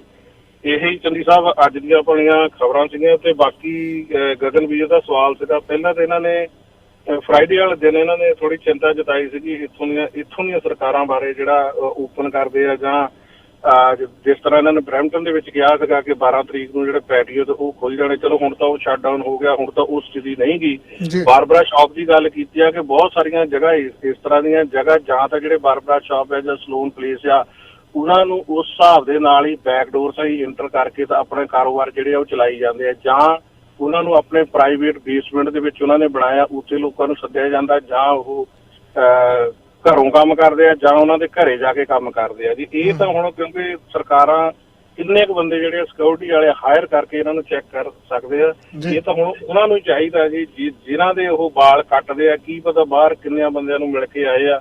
ਇਹ ਤਾਂ ਹੁਣ ਉਹਨਾਂ ਲੋਕਾਂ ਨੂੰ ਚਾਹੀਦਾ, ਪਰ ਸਰਕਾਰਾਂ ਦੀ ਜਿਹੜੀ ਜੌਬ ਆ ਉਹ ਕਿਸੇ ਵੇਲੇ ਉਹ ਵੀ ਥੋੜਾ ਜਿਹਾ ਫੀਲ ਹੁੰਦਾ ਕਿ ਪ੍ਰੋਪਰ ਜੌਬ ਨਹੀਂ ਕਰ ਰਹੇ। ਕਿਉਂਕਿ ਡਾਕ ਫੂਡ ਦਾ ਜਦੋਂ ਪੈਂਡੈਮਿਕ ਸ਼ੁਰੂ ਹੋਇਆ ਸੀ ਬਹੁਤ ਵਧੀਆ ਕੰਮ ਉਸ ਵੇਲੇ ਕਰਦੇ ਰਹੇ ਆ ਉਹ, ਤੇ ਉਹਨਾਂ ਤੇ ਕੋਈ ਨਹੀਂ ਸੀ। ਨਵੰਬਰ ਤੋਂ ਬਾਅਦ ਥੋੜਾ ਜਾ ਕੇ ਲੱਗਿਆ ਕਿ ਇਹ ਵੀ ਜਦੋਂ ਇਲੈਕਸ਼ਨਾਂ ਲਾਗੇ ਆਉਣ ਲੱਗ ਗਈਆਂ ਤੇ ਲੋਕਾਂ ਨੂੰ ਖੁਸ਼ ਕਰਨਾ ਸ਼ੁਰੂ ਕਰਤਾ। ਜਿਸ ਤਰ੍ਹਾਂ ਆਪਾਂ ਅੱਗੇ ਵੀ ਕਵਰ ਕੀਤਾ ਸੀ, ਕ੍ਰਿਸਮਸ ਦੇ ਟਾਈਮ ਜਿਹੜਾ 4 ਦਿਨ ਪਹਿਲਾਂ, ਕ੍ਰਿਸਮਸ ਤੋਂ 3 ਦਿਨ 4 ਦਿਨ ਪਹਿਲਾਂ ਥੋੜਾ ਦਿਨ ਓਪਨ ਕਰਤਾ, ਫਿਰ ਇਹਨਾਂ ਨੇ ਦੁਬਾਰਾ ਲਾਕਡਾਊਨ ਕਰਤਾ, ਕਿਉਂਕਿ ਉਸ ਵੇਲੇ ਬਹੁਤ ਵੱਡੀਆਂ ਪਾਰਟੀਆਂ ਹੁੰਦੀਆਂ। ਇਸ ਤਰ੍ਹਾਂ ਇਹਨਾਂ ਨੇ ਹੁਣ ਜੇ ਆਪਾਂ ਈਸਟਰ ਦੀ ਗੱਲ ਕੀਤੀ ਜਾਵੇ, ਇਹਨਾਂ ਨੇ ਉਹੀ 2 ਦਿਨ ਜਿਹੜੇ ਫਰਾਈਡੇ ਦਾ ਲਗਾ ਕੇ ਸੈਟਰਡੇ ਤੋਂ ਲਾਕਡਾਊਨ ਕਰਤਾ।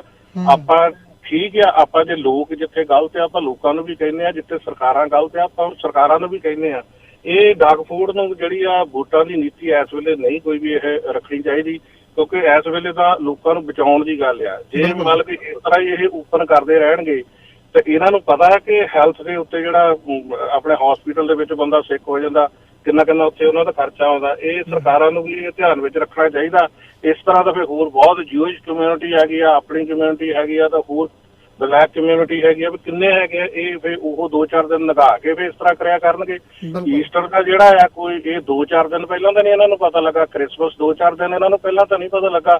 ਇਹ ਤਾਂ ਦਿਨਾਂ ਤੋਂ ਜਿਹੜੇ ਇਹਨਾਂ ਦੇ ਦਿਨ ਬੱਝੇ ਆ ਪੱਕੇ ਆਉਂਦੇ ਆ, ਉਹ ਤਾਂ ਆਉਂਦੇ ਆ। ਇਹਨਾਂ ਨੂੰ ਇੱਥੇ ਥੋੜਾ ਧਿਆਨ ਰੱਖਣਾ ਚਾਹੀਦਾ। ਬਾਕੀ ਆਪਣੇ ਤੇ ਗਗਨ ਵੀਰ ਦਾ ਅੱਜ ਦਾ ਸਵਾਲ ਸੀਗਾ ਕਿ ਅਸੀਂ ਜਿਨ੍ਹਾਂ ਕੰਟਰੀਆਂ ਨੂੰ ਛੱਡ ਕੇ ਆਏ ਆ ਉੱਥੇ ਦੀ ਉਹ ਜ਼ਿਆਦਾ ਚਿੰਤਾ ਕਰਦੇ ਆ, ਆਪਾਂ ਇੱਥੇ ਦੀ ਚਿੰਤਾ ਕਿਉਂ ਨਹੀਂ ਕਰਦੇ? ਕਿਉਂਕਿ ਠੀਕ ਹੈ ਆਪਾਂ ਬੈਕ ਹੋਮ ਤੋਂ ਆਏ ਆ, ਇਹੀ ਰੀਜ਼ਨ ਸੀਗਾ ਕਿ ਉੱਥੇ ਜਿਹੜੇ ਗਲਤ ਮਲਤ ਸਾਰੇ ਕੰਮ ਹੁੰਦੇ ਆ ਉਹਨਾਂ ਨੂੰ ਆਪਾਂ ਛੱਡ ਕੇ ਆ ਰਹੇ ਆ, ਪਰ ਫਿਰ ਵੀ ਆਪਣਾ ਘਰ-ਬਾਰ ਆ, ਆਪਣੀਆਂ ਜ਼ਮੀਨਾਂ, ਫਿਰ ਵੀ ਆਪਾਂ ਚਿੰਤਤ ਜ਼ਰੂਰ ਹੁੰਦੇ ਆ। ਫਿਰ ਗਾਇਬ ਗਾਏ ਜਿਹੜਾ ਹੈਗਾ ਆਪਣੀ ਕੋਈ ਸੁਣਦਾ ਕਿੰਨੀ ਗਿਆ ਤੇ ਉਹਦੇ ਤੇ ਹੈਗਾ, ਤੇ ਆਪਾਂ ਗਾਇਬ ਗਾਏ ਉਹਨਾਂ ਨੂੰ ਜ਼ਰੂਰ ਸਲਾਹਾਂ ਆਪਾਂ ਜ਼ਰੂਰ ਉੱਥੇ ਦਿੰਦੇ ਰਹਿੰਦੇ ਆ। ਪਰ ਜ਼ਿਆਦਾ ਆਪਾਂ ਨੂੰ, ਕਿਉਂਕਿ ਆਪਾਂ ਦੂਸਰੇ ਦੀਆਂ ਗੱਲਾਂ ਜ਼ਰੂਰ ਆਪਾਂ ਕਰਦੇ ਆ, ਆਪਾਂ ਇੱਥੇ ਬੈਠ ਕੇ ਆਪਾਂ ਇੱਥੋਂ ਦੀ ਕਿੰਨੀ ਕੁ ਗੱਲ ਕਰਦੇ ਆ ਆਪਾਂ, ਹਨਾ। ਇੱਥੋਂ ਦਾ ਵੀ ਆਪਾਂ ਨੂੰ ਜਿਹੜਾ ਉਹ ਧਿਆਨ ਰੱਖਣਾ ਚਾਹੀਦਾ ਜੀ ਇਹ।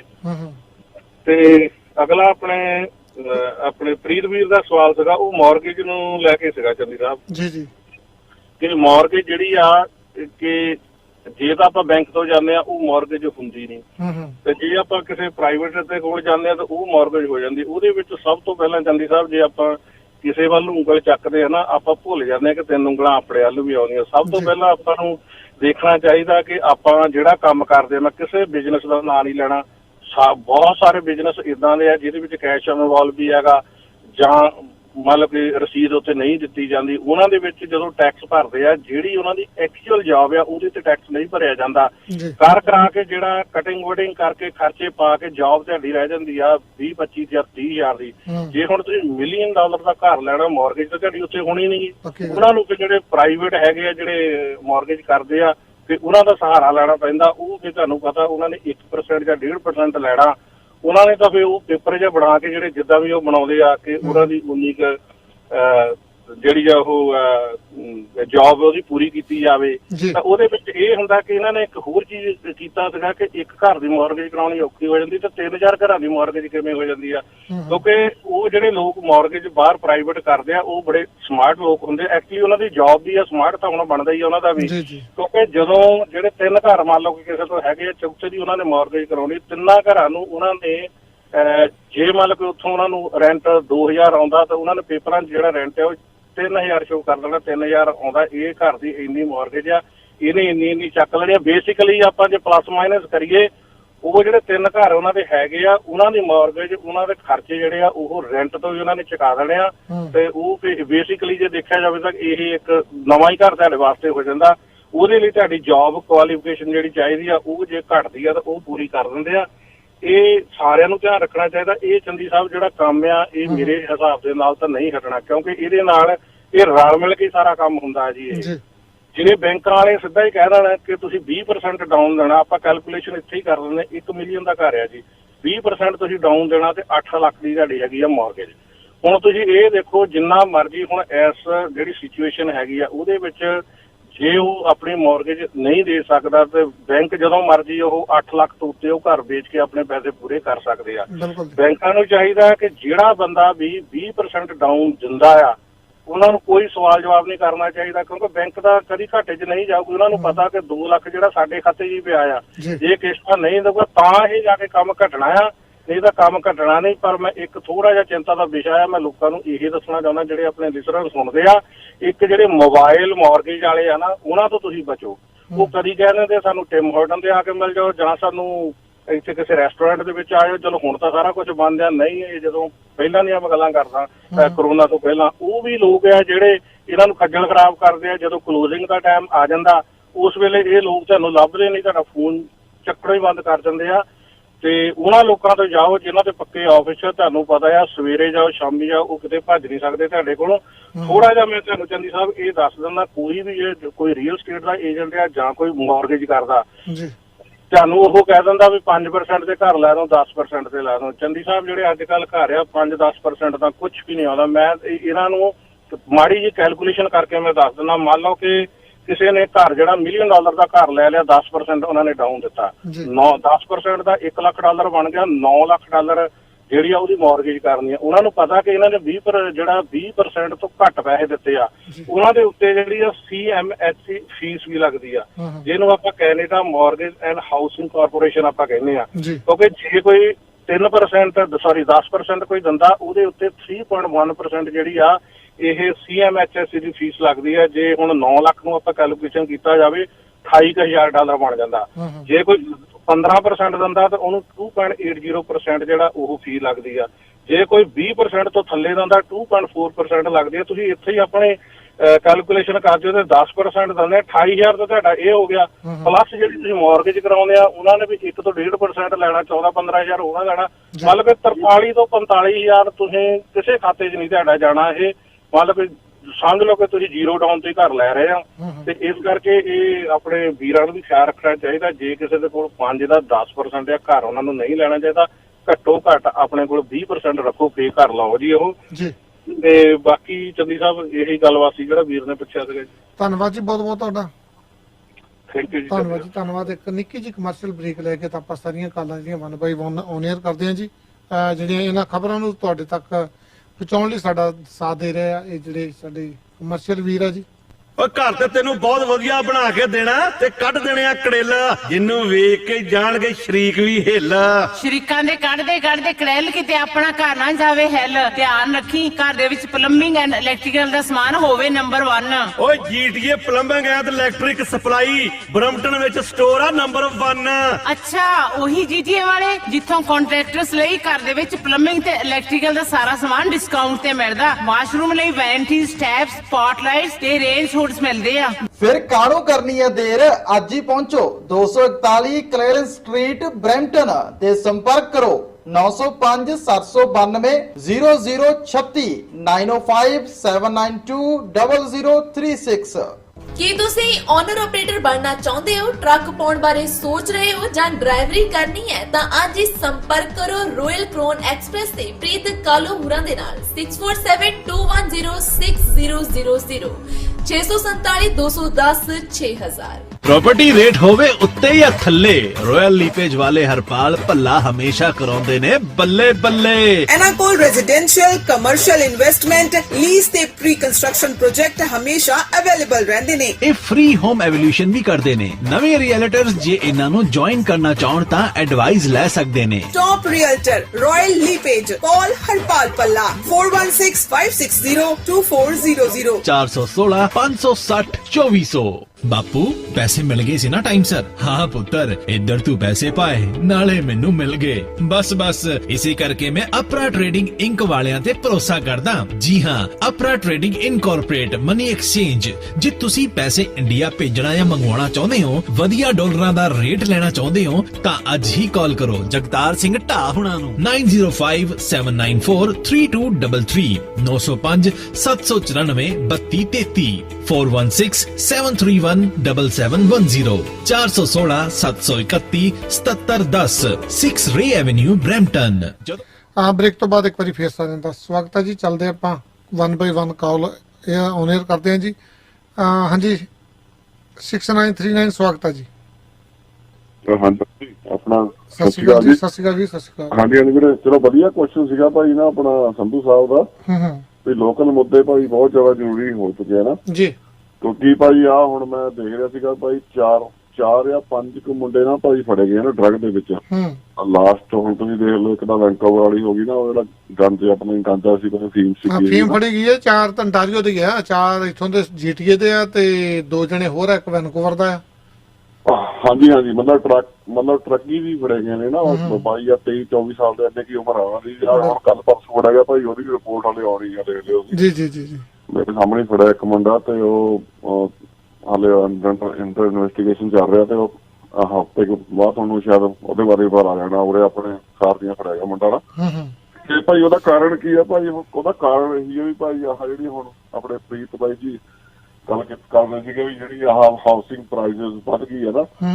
ਇੱਕ ਜਿਹੜੇ ਮੁੰਡੇ ਉੱਥੋਂ ਆਉਂਦੇ ਆ ਪਹਿਲਾਂ ਪੜ੍ਹਾਈਆਂ ਕਰਦੇ ਆ ਵੀ ਬਾਅਦ ਤੋਂ ਫਿਰ LMI ਵਗੈਰਾ ਕੋਈ $40,000 ਦੇ ਰਿਹਾ, ਵਿਚਾਰਾ ਕੋਈ $50,000 ਦੇ ਰਿਹਾ ਜੀ।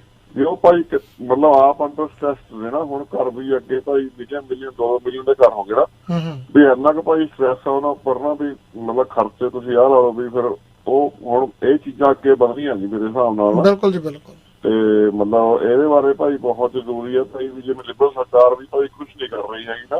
ਵੀ ਅਫੋਰਡੇਬਿਲਟੀ ਆ ਲੋਕਾਂ ਦੀ ਖਤਮ ਹੋਈ ਜਾ ਰਹੀ ਹੈ। ਘਰ ਵੀ ਸਰਕਾਰ ਨੂੰ ਬਣਾ ਕੇ ਵੇਚਣੇ ਚਾਹੀਦੇ ਵੀਰ, ਫਿਰ ਇਹਨੇ ਨਹੀਂ ਵਾਧੇ। ਕੋਈ ਪਰਸੈਂਟੇਜ ਹੋਵੇ ਤੇ ਸਰਕਾਰ ਘਰ ਬਣਾਵੇ ਤਾਂ ਉਹ ਵੇਚਿਓ ਬੈਟਰ ਆ। ਮਤਲਬ ਬਹੁਤ ਜ਼ਿਆਦਾ ਭਾਈ ਰੂਲਸ ਚੇਂਜ ਕਰਨ ਦੀ ਲੋੜ ਆ। ਵੀ ਜਿਵੇਂ ਹੁਣ ਕਈ ਇੱਕ ਬੰਦੇ ਕੋਲ ਭਾਈ ਹੈਗਾ 10 ਘਰ ਨਾ, 5 ਘਰ ਨੇ ਹਨਾ, ਉਹ ਘਰ ਤੋਂ ਘਰ ਅੱਗੇ ਬਣਾਈ ਜਾਂਦਾ। ਇੱਕ ਵਿਚਾਰਾ ਇੱਕ ਵੀ ਨਹੀਂ ਲੈ ਪਾ ਰਿਹਾ ਨਾ। ਤੇ ਉਹ ਵੀ ਜੇ ਲੈ ਵੀ ਲੈਂਦਾ ਤਾਂ ਫਿਰ ਸਾਰੀ ਜ਼ਿੰਦਗੀ ਉਹਦੀ ਭਾਈ ਉਹ ਨਾ ਤਾਂ ਵਿਚਾਰਾ ਬੱਚੇ ਨੂੰ ਟਾਈਮ ਦਿੰਦਾ, 5-6 ਦਿਨ ਬਾਹਰ ਰਹਿਣਾ, ਇੱਕ ਦਿਨ ਘਰੇ ਆਉਣਾ ਨਾ ਜੀ। ਇਹ ਚੀਜ਼ਾਂ ਭਾਈ ਬਹੁਤ ਹਾਰਡ ਹੋ ਰਹੀਆਂ ਨੇ ਲੋਕਾਂ ਵਾਸਤੇ ਨਾ। ਇਹ ਚੀਜ਼ਾਂ ਵਾਸਤੇ ਧਿਆਨ ਦੇਣ ਜ਼ਰੂਰ ਭਾਈ। ਧੰਨਵਾਦ ਜੀ। ਧੰਨਵਾਦ ਜੀ। ਚੱਲਦੇ ਆਪਾਂ ਨੈਕਸਟ ਕਾਲ ਤੇ। ਹਾਂਜੀ 2155 ਸਵਾਗਤ ਹੈ ਜੀ। ਹਾਂਜੀ ਸਤਿ ਸ਼੍ਰੀ ਅਕਾਲ ਜੀ। ਸਤਿ ਸ਼੍ਰੀ ਅਕਾਲ ਜੀ। ਦੇਖੋ ਜੀ, ਬਘੇਲ ਸਾਹਿਬ ਨੇ ਗੱਲ ਕੀਤੀ ਹੈ ਵੀ ਡਰਾਈਵਰਾਂ ਵਾਸਤੇ ਨਾ ਗਵਰਨਮੈਂਟ ਕੁਛ ਨਹੀਂ ਕਰ ਰਹੀ। ਹੁਣ ਇਹਨਾਂ ਨੇ ਕਹਿਤਾ ਜੀ ਇੰਜੈਕਸ਼ਨ ਜਿਹੜੇ ਆ ਡਰਾਈਵਰਾਂ ਨੂੰ ਪਹਿਲੇ ਆਧਾਰ ਤੇ ਲੱਗੂਗੇ। ਜਿਹੜੇ ਸਟੋਰ 'ਚ ਲੋਕ ਕੰਮ ਕਰਦੇ ਆ ਜਾਂ ਸਟੋਰ ਵਾਲੇ ਉਹਨਾਂ ਨੂੰ ਵੀ ਪਹਿਲੇ ਆਧਾਰ ਤੇ ਲੱਗੂਗੇ। ਇਹਦੇ ਨਾਲ ਕਾਫੀ ਹੈਲਪ ਹੋ ਜਾਣੀ ਡਰਾਈਵਰਾਂ ਦੀ ਜੀ, ਕਿ ਉਹ ਕਮ ਸੇ ਕਮ ਇੰਜੈਕਸ਼ਨ ਤਾਂ ਲੱਗ ਜਾਊਗਾ। ਇਹ ਵਿਚਾਰੇ ਆਪਣੀਆਂ ਜਾਨਾਂ ਬਚਾ ਸਕਦੇ ਖਤਰੇ ਤੋਂ। ਤੇ ਇਹ ਤੋਂ ਜ਼ਿਆਦਾ ਇਹਨਾਂ ਨੇ ਕੁਛ ਨਹੀਂ ਕਰਨਾ। ਦੂਸਰਾ ਮੇਰੀ ਗੱਲ ਇਸ ਤਰ੍ਹਾਂ ਜਾਣਕਾਰ ਤੇ ਫਿਰ ਆ ਕੇ ਅੜ ਜਾਂਦੀ ਹੈ ਜੀ। ਦੇਖੋ ਜੀ, ਕਹਿੰਦੇ ਆ ਇਹ ਬਲੱਡ ਕਲੌਟ ਕਰਦਾ। ਹੁਣ ਕਹਿੰਦੇ 50 ਸਾਲ ਤੋਂ ਥੱਲੇ ਵਾਲਿਆਂ ਦੇ ਨਾਲ ਆਓ, ਉਤਲਿਆਂ ਦੇ ਸਾਰਿਆਂ ਦੇ ਲਾਈ ਜਾਓ, ਸੀਨੀਅਰ ਤੇ ਵੀ ਲਾ ਦਿਓ। ਸੀਨੀਅਰ ਤੋਂ ਬਲੱਡ ਕਲੌਟ ਦੀ ਪ੍ਰੋਬਲਮ ਪਹਿਲੇ ਹੁੰਦੀ ਆ। ਜਦੋਂ ਬੰਦਾ 50-55 ਸਾਲ ਤੋਂ ਟੱਪ ਜਾਂਦਾ, ਸਾਰਿਆਂ ਨੂੰ ਕਾਹਦੀ ਇੱਕ ਪ੍ਰੋਬਲਮ 50% ਬੰਦਿਆਂ ਨੂੰ ਹੋ ਜਾਂਦੀ ਆ। ਉਹਨਾਂ ਨੂੰ ਤਾਂ ਜ਼ਿਆਦਾ ਖਤਰਾ ਆ। ਫਿਰ ਸੀਨੀਅਰ ਨੂੰ ਕਿਉਂ ਲਾ ਰਹੇ ਆ? ਜਿਆਦਾ ਬਲੱਡ ਕਲੌਟ ਕਰਦਾ, ਉਹਨਾਂ ਨੂੰ ਤਾਂ ਅੱਗੇ ਹੀ ਇਹ ਪ੍ਰੋਬਲਮ ਹੈਗੀ ਆ ਸੀਨੀਅਰ ਨੂੰ। ਤੇ ਇਹ ਉਲਟੀ ਗੰਗਾ ਪਹੋਏ ਵਾਲੀ ਗੱਲ ਵਾ। ਜੰਗ ਵੀ ਤਾਂ ਜੇ ਇਹਨੂੰ ਸਹਿਣ ਕਰ ਲਊਗਾ, ਸੀਨੀਅਰ ਤਾਂ ਸਹਿਣ ਕਦੇ ਨਹੀਂ ਸਕਦਾ। ਉਹਨੂੰ ਸ਼ੂਗਰ ਵੀ ਆ, ਬਲੱਡ ਕਲੌਟ ਵੀ ਆ, ਉਲਟਾ ਐਸਰਾ ਜੰਗ ਦਾ ਬਲੱਡ ਕਲੌਟ ਕਰਦਾ। ਕੀ ਹੁਣ ਸਾਡੇ ਸਾਰਿਆਂ ਦੇ ਇਹ ਲੱਗੂਗਾ? ਹੁਣ ਅਮਰੀਕਾ ਵਾਲੇ ਵੀ ਧਾਰ ਦੇ ਰਹੇ, ਆਪਣੇ ਕਿਸੇ ਬੰਦੇ ਦੇ ਲਾ ਨਹੀਂ ਰਹੇ, ਨਾ ਨੇ ਅਪਰੂਵ ਹੀ ਕੀਤਾ ਇਸ ਟੀਕੇ ਨੂੰ।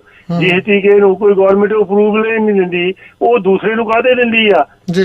ਆਪਣੇ ਲੋਕਾਂ ਦੇ ਕਾਹਦੇ ਨੇ? ਹੁਣ ਦੂਸਰੇ ਜਿਹੜੇ ਫਾਈਜ਼ਰ ਵਗੈਰਾ ਦੇ ਟੀਕੇ ਆਪਣੇ ਲੋਕਾਂ ਦੇ ਲਾਉਂਦੀ ਅਮਰੀਕਾ, ਸਾਨੂੰ ਉਹ ਟੀਕਿਆਂ ਵਿੱਚੋਂ ਤਾਂ ਇੱਕ ਵੀ ਨਹੀਂ ਦਿੱਤਾ ਉਹਨਾਂ ਨੇ। ਜਿਹੜੇ ਆਪਣੇ ਲੋਕਾਂ ਦੇ ਨਹੀਂ ਲਾਉਂਦੇ ਉਹ ਹੀ ਸਾਡੇ ਵੱਲ ਜ਼ਿਆਦਾ ਭੇਜੀ ਜਾਂਦੇ ਆ। ਹੁਣ ਕੋਵਿਡ ਵਾਲੇ ਵੀ ਸਾਨੂੰ ਉਹੀ ਭੇਜਣ ਲੱਗੇ ਆ। ਇਹ ਗੱਲ ਕੀ ਆ? ਇਹ ਗੱਲ ਕੀ ਆ ਵੀ ਅਖੀਰ ਭਾਰੀ ਜਾ ਕੇ ਸੀਨੀਅਰ ਤੇ ਪੈਣੀ, ਉਹ ਤਾਂ ਅੱਗੇ ਬਲੱਡ ਕੰਟਰੋਲ ਦੀ ਪ੍ਰੋਬਲਮ ਆ ਜੀ। ਫਿਰ ਇਹ ਕੰਮ ਠੀਕ ਨਹੀਂ ਲੱਗਦਾ ਜੀ ਮੈਨੂੰ। ਜ਼ਿਆਦਾ ਇਹਨੂੰ ਬੰਦ ਕਰ ਦੇਣ ਜਾਂ ਸਾਰਿਆਂ ਦੇ, ਜਾਂ ਫਿਰ ਮਿਨਿਸਟਰ ਵੀ 50 ਸਾਲ ਤੋਂ ਉੱਤੇ ਬਹੁਤ ਹੈਗੇ ਆ, ਉਹ ਆਪਣੇ ਕਿਉਂ ਨਹੀਂ ਲਵਾਉਂਦੇ? ਕੋਈ ਵੀ ਮਿਨਿਸਟਰ ਮਿਊਨਿਸਪੈਲਿਟੀ ਤੋਂ ਲੈ ਕੇ ਫੈਡਰਲ ਤੱਕ ਉਹ ਟੀਵੀ ਦੇ ਉੱਤੇ ਆ ਕੇ ਟੀਕੇ ਸਾਰੇ ਲਵਾਉਣ, ਫਿਰ ਲੋਕਾਂ ਦੇ ਲਾਣ। ਦੇਖੋ ਅਸੀਂ ਲਵਾ ਲਏ ਆ, ਇਹ ਸੇਫ ਆ। ਆਪ ਤਾਂ ਇਹਨਾਂ ਨੇ ਕਿਸੇ ਨੇ ਲਵਾਇਆ। ਅਮਰੀਕਾ 'ਚ ਦੇਖੋ ਜਿੰਨੇ ਵੀ ਬੜੇ ਬੜੇ ਲੋਕ ਉਹਨਾਂ ਨੇ ਪਹਿਲਾਂ ਆਪਣੇ ਸਾਰੇ ਉਹ ਟੀਵੀ ਦੇ ਆ ਕੇ ਉਹਨਾਂ ਨੇ ਐਡਵਰਟਾਈਜ਼ਮੈਂਟ ਕੀਤੀ, ਦੇਖੋ ਅਸੀਂ ਲਵਾ ਰਹੇ ਆ। ਉੱਥੇ ਦੇ ਡਾਕਟਰਾਂ ਨੇ ਵੀ ਲਵਾਏ ਆ, ਪਰ ਸਾਡੇ ਕੋਈ ਪੋਲੀਟੀਕਲ ਬੰਦਾ ਤਾਂ ਆਪਣੇ ਲਵਾਉਂਦਾ ਦੱਸਦਾ ਹੀ ਸਾਨੂੰ। ਇੱਕ ਕ੍ਰਿਸ਼ਨ ਹੀ ਇੰਜੀਨੀਅਰ ਜਿਹੜੀ ਇਹਨਾਂ ਦੀ ਉਹ ਹੈਲਥ ਵਾਲੀ, ਉਹਨੇ ਇੱਕ ਨੇ ਦਿਖਾਇਆ, ਹੋਰ ਕਿਸੇ ਨੇ ਦਿਖਾਇਆ ਨਹੀਂ। ਇਹਨਾਂ ਸਾਰਿਆਂ ਨੂੰ ਮਿਊਨਿਸਪੈਲਿਟੀ ਲਾ ਕੇ ਫੈਡਰਲ ਤੱਕ ਸਾਰਿਆਂ ਲੀਡਰਾਂ ਨੂੰ ਪਹਿਲਾਂ ਲਵਾਉਣੇ ਚਾਹੀਦੇ ਟੀਕੇ, ਕਿਉਂਕਿ ਇਹ ਸਭ ਤੋਂ ਜ਼ਰੂਰੀ ਆ। ਜੇ ਲੀਡਰ ਰਹੇ ਕੰਟਰੀ ਕਿੱਦਾਂ ਚੱਲੂਗਾ? ਉਹ ਡਰਾਈਵਰਾਂ ਦੇ ਉਹ ਤੋਂ ਬਾਅਦ ਲਾਣ। ਡਰਾਈਵਰਾਂ ਜੇ ਫੇਰ ਵੀ ਲੱਭਣੇ ਆ, ਲੀਡਰ ਨਹੀਂ ਲੱਭਣੇ। ਇੱਕ ਲੀਡਰ ਦੀ ਇਲੈਕਸ਼ਨ ਕਰਨ ਲਈ ਇੱਥੇ 10-15 ਮਿਲੀਅਨ ਡਾਲਰ ਲੱਗ ਜਾਂਦਾ ਟੈਕਸਪੇਅਰਾਂ ਦਾ। ਇਹ ਸਭ ਤੋਂ ਜ਼ਿਆਦਾ ਮਹਿੰਗੇ ਤੇ ਜ਼ਰੂਰੀ ਲੋਕ ਆ। ਪਹਿਲਾਂ ਲੀਡਰ ਜਿਹੜੇ ਮਿਊਨਿਸਪੈਲਿਟੀ ਲੈ ਕੇ ਫੈਡਰਲ ਤੱਕ ਇਹਨਾਂ ਸਾਰਿਆਂ ਦੇ ਇਸ ਤਰ੍ਹਾਂ ਜਾਣਕਾਰ ਲਾਓ, ਉਸ ਤੋਂ ਬਾਅਦ ਡਰਾਈਵਰ ਨਾਲ ਨੂੰ ਤਾਂ ਸੀਨੀਅਰ ਨਾਲ ਨੂੰ ਜਾਓ। ਮੇਰਾ ਤਾਂ ਇਹ ਰਿਕੁਐਸਟ ਆ ਜੀ। ਜੀ ਧੰਨਵਾਦ ਜੀ, ਧੰਨਵਾਦ। ਵਾਕਿਆ ਗੱਲ ਸਹੀ ਹੈ ਜੀ, ਧੰਨਵਾਦ। ਚੱਲਦੇ ਆਪਾਂ WhatsApp ਕਾਲ ਤੇ। ਹਾਂਜੀ 5326 ਸਵਾਗਤ ਹੈ ਜੀ। ਹਾਂਜੀ ਜੱਦੀ ਸਾਹਿਬ ਸਤਿ ਸ਼੍ਰੀ ਅਕਾਲ ਜੀ। ਸਤਿ ਸ਼੍ਰੀ ਅਕਾਲ ਵੀਰ ਜੀ।